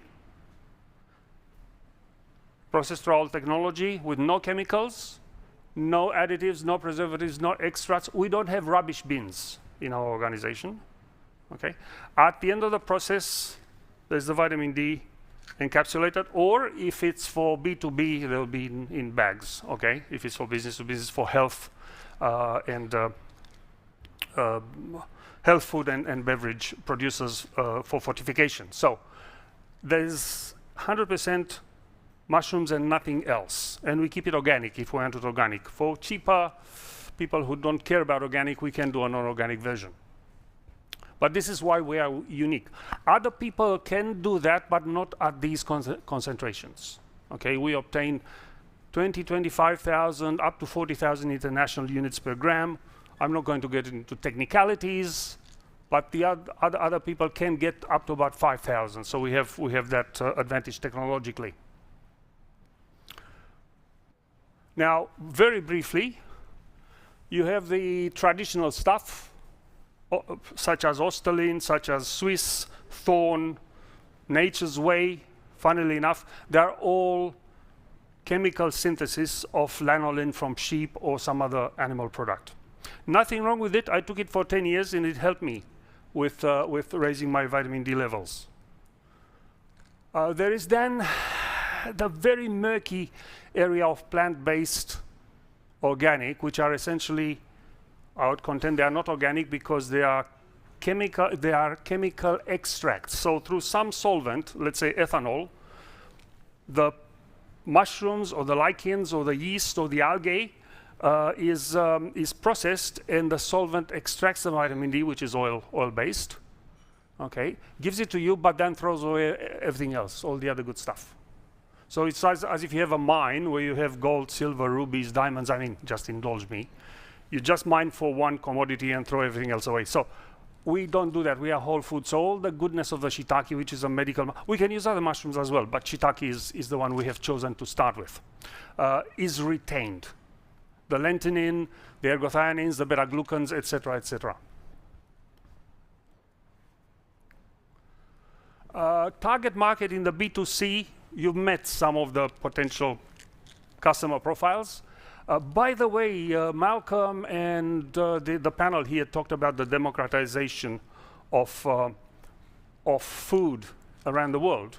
As part of the pilot we are doing in India, we conducted reasonably expensive and extensive market research, and what we have discovered is that people like us, well, like you because you are rich, I'm not that rich, there are 300 million of them in India, and they are educated and they seek the same things. They want to be healthy. They seek the stuff that like I would be seeking if if I could afford it. Okay, so there's not that much of a difference around the world, provided you have a level of education and socioeconomic spending power.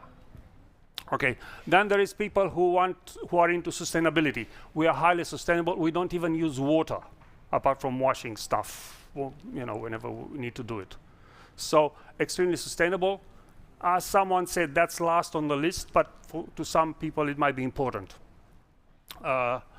Okay, and if you are over 55 or 55, you need to check yourself for vitamin D deficiency. Now, the bigger fish, talked about fish and tuna and stuff, I believe is the B2B, and we've only started dabbling in that area.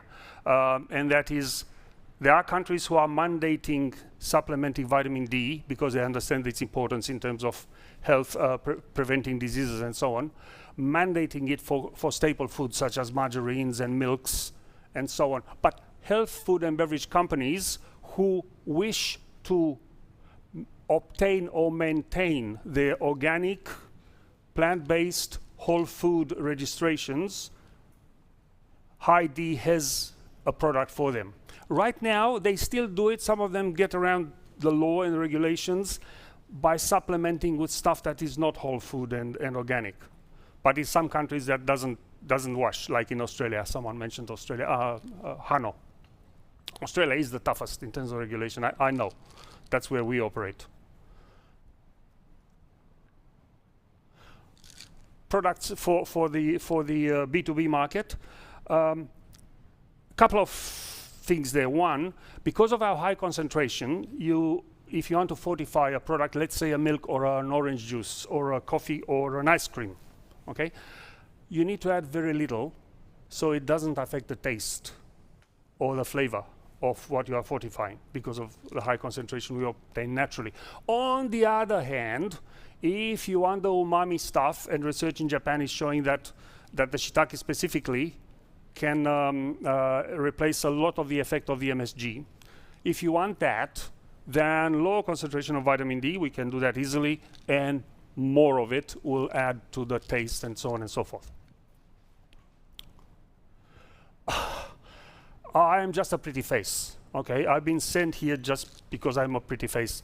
Don't get me into all of this, but fact of the matter is that we are at the base of a tsunami wave that is forming, both in terms of people's interest in health and what they put in their mouths, and also more and more people becoming vegans or vegetarians for whatever reason. Don't ask me. I was born in a vegetarian family. By the way, where is the gentleman who said that a lot of people eat, Malcolm, I think, a lot of people eat too much bad food. I eat too much good stuff, but still too much. Anyway, lots of people becoming vegetarians. So there is a growth there. It's supposed to double by 2030. Whatever the volume of the market is in a few years' time, it will double and continue to grow. I mentioned the pilot in India. We have extensive cooperation with CSIRO, and CSIRO has also put their hand up. They want a slice of the pie to cooperate with us for the development of ergothioneins, whole food, and also beta-glucans and other stuff we have in the pipeline. Also, we have FSSAI approval in India, and the pilot is starting in a month's time. We'll see how that goes. But if it does, you'll understand why we want money. By the way, traction, we started in September, our own platform at Amazon and a couple of other platforms. In terms of distributors, we managed to sign up, or they signed us up, Vitally and Organic Trader, important distributors in Australia. Vitally is a main distributor to all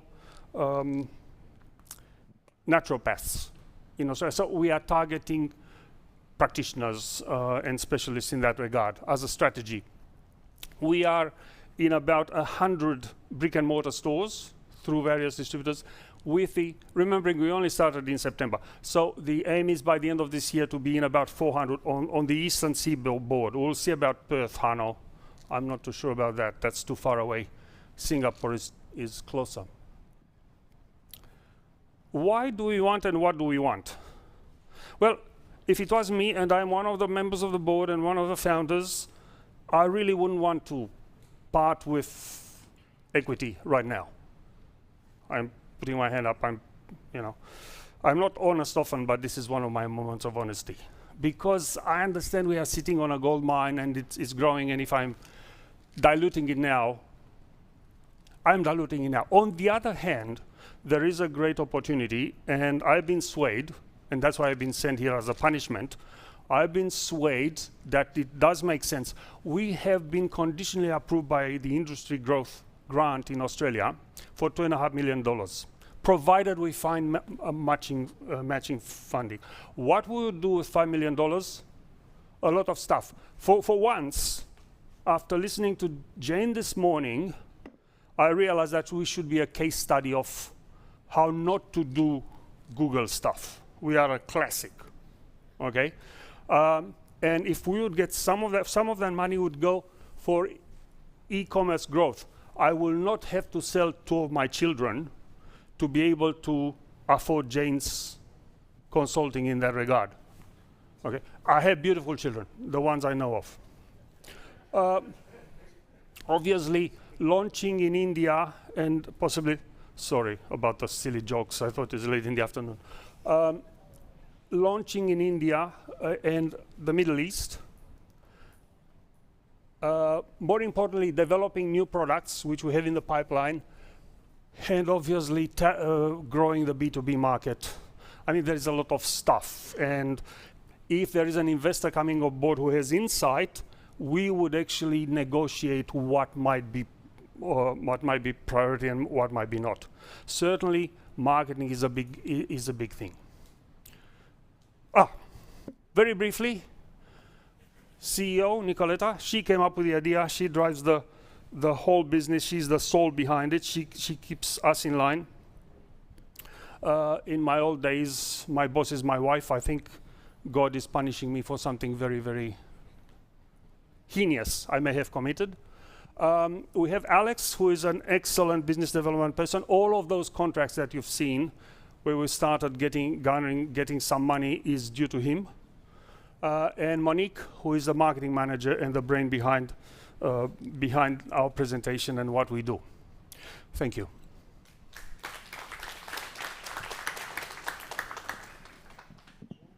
This is yours.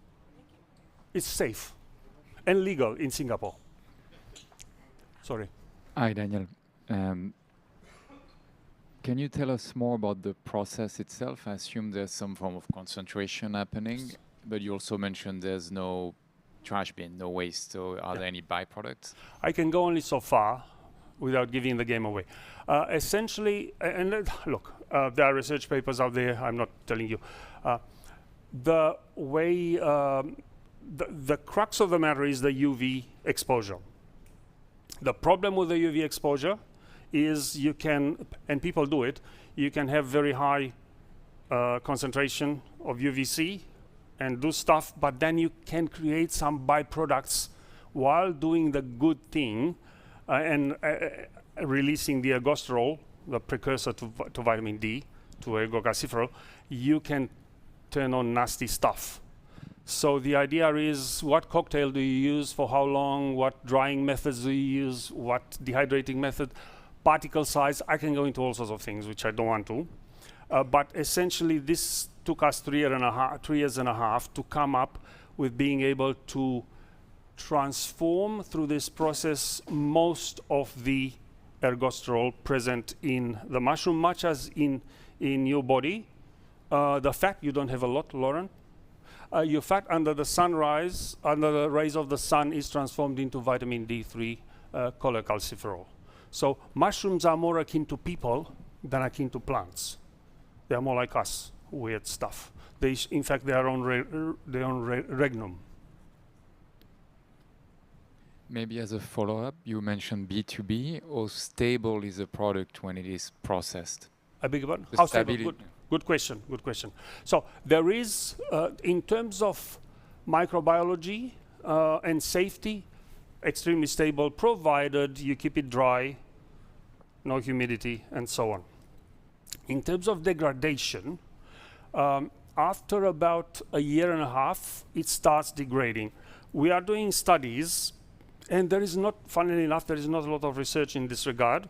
By the way, there are only 4 big companies worldwide in terms of competition. But coming back to your question, there is a 20%, we noticed a 20% degradation in the vitamin D after a year and a half. We overcompensate because, by the way, because this is a natural whole food, you cannot, what's the word? You cannot take too much. English is my 3rd language. You cannot overdose, okay? So we overcompensate. We put a bit too much, and we give 3 years guarantee on that. Hi, Daniel. Jane. You talked about your pilot in India. Yes. Tell me a little bit more. Did they give you money? What was the pilot? Yeah. They gave us some money. And that's cooperation between the Indian and the Australian government. During COVID, as an alternative to the high dependence on China, Australia has decided, you know what, these guys have similar culture, similar language, big insight. Let's do business with India, you know.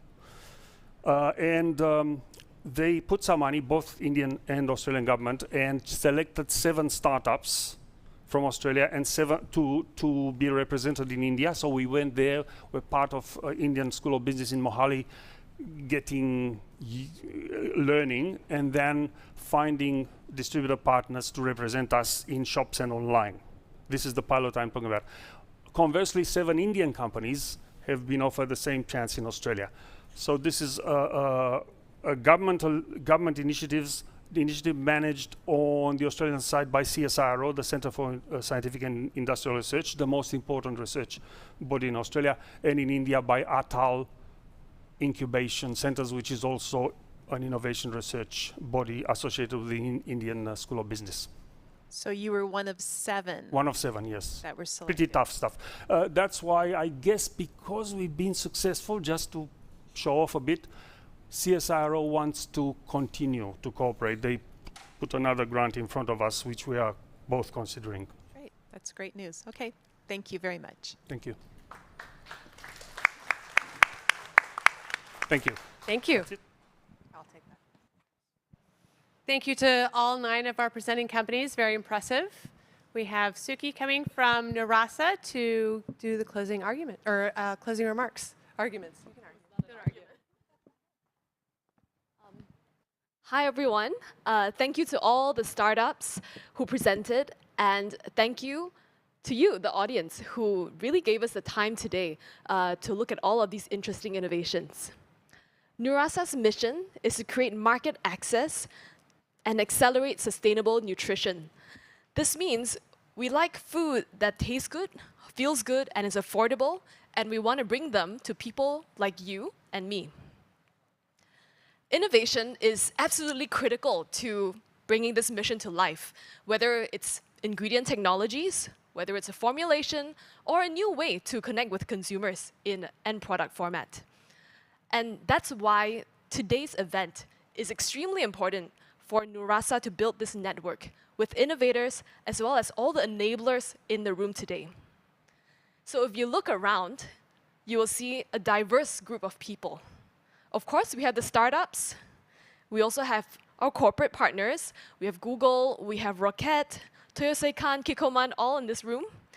We also have a really diverse group of investors, ID Capital, Nourish Ventures, whether you're a CVC, standalone fund, etc.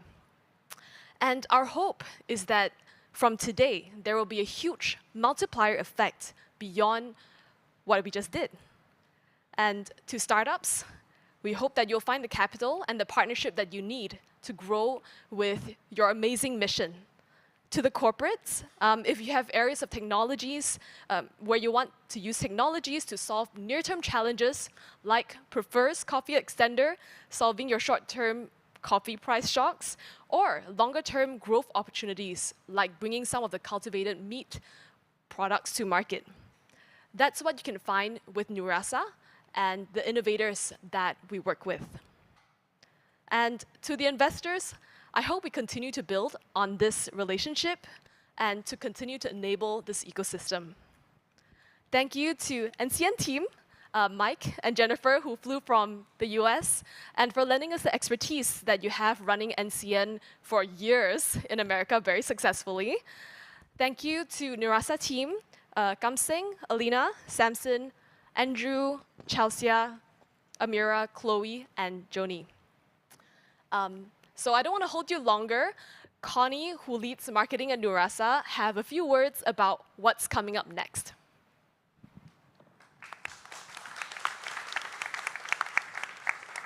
Thank you, Suki. Thank you, everyone. I'm the only person that's standing between your Valentine's Day plans. So I'm going to try to make this quick, or before the whole happy hour.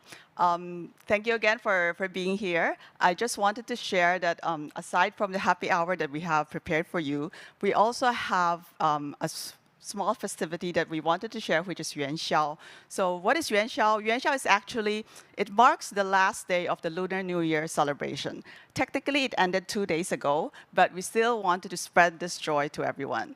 Yuan Xiao, usually people like gather together, have a reunion, they do reflection, have joy, and of course, we always have good food. So later on, when you go to the happy hour, aside from the buffet, you will see a special Yuan Xiao spread. And this spread basically would showcase the products that New Food Concept Studio of Nurasa churned out, which is using all the ecosystem partners' ingredients. Because we wanted to showcase like what is the possibility that we could do with sustainable nutrition. Hopefully, you will find the food to be tasty and sustainable and also nutritious. So that's basically what we're trying to achieve. And as part of this celebration, we also have like little things that we wanted you to participate. One is we'll be passing on like little red cards, whereby we hope you could write some like simple New Year wishes, because from a Chinese tradition, if you write down your wishes, it will come true. So hopefully you can write like just a small wish of what you want to wish for the new year. And the other is that when you go through the spread later, there's a QR code where you can participate in a Yuan Xiao riddle. Because usually, from a traditional standpoint, usually during Yuan Xiao Jie, we do like lantern riddles. So these are the two things that awaits you. Hope you will enjoy the food and have a great celebration. Thank you.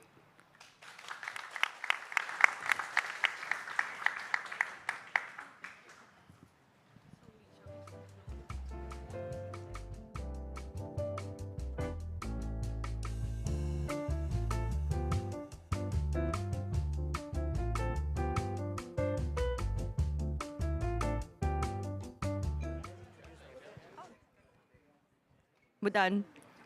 Thank you, everyone, for coming today. We hope you enjoyed yourselves. You really appreciated your presence here today. Please go and help yourselves to the goodies at the back. I now declare the meeting closed. I'm Alina, and we're out. Oh, okay.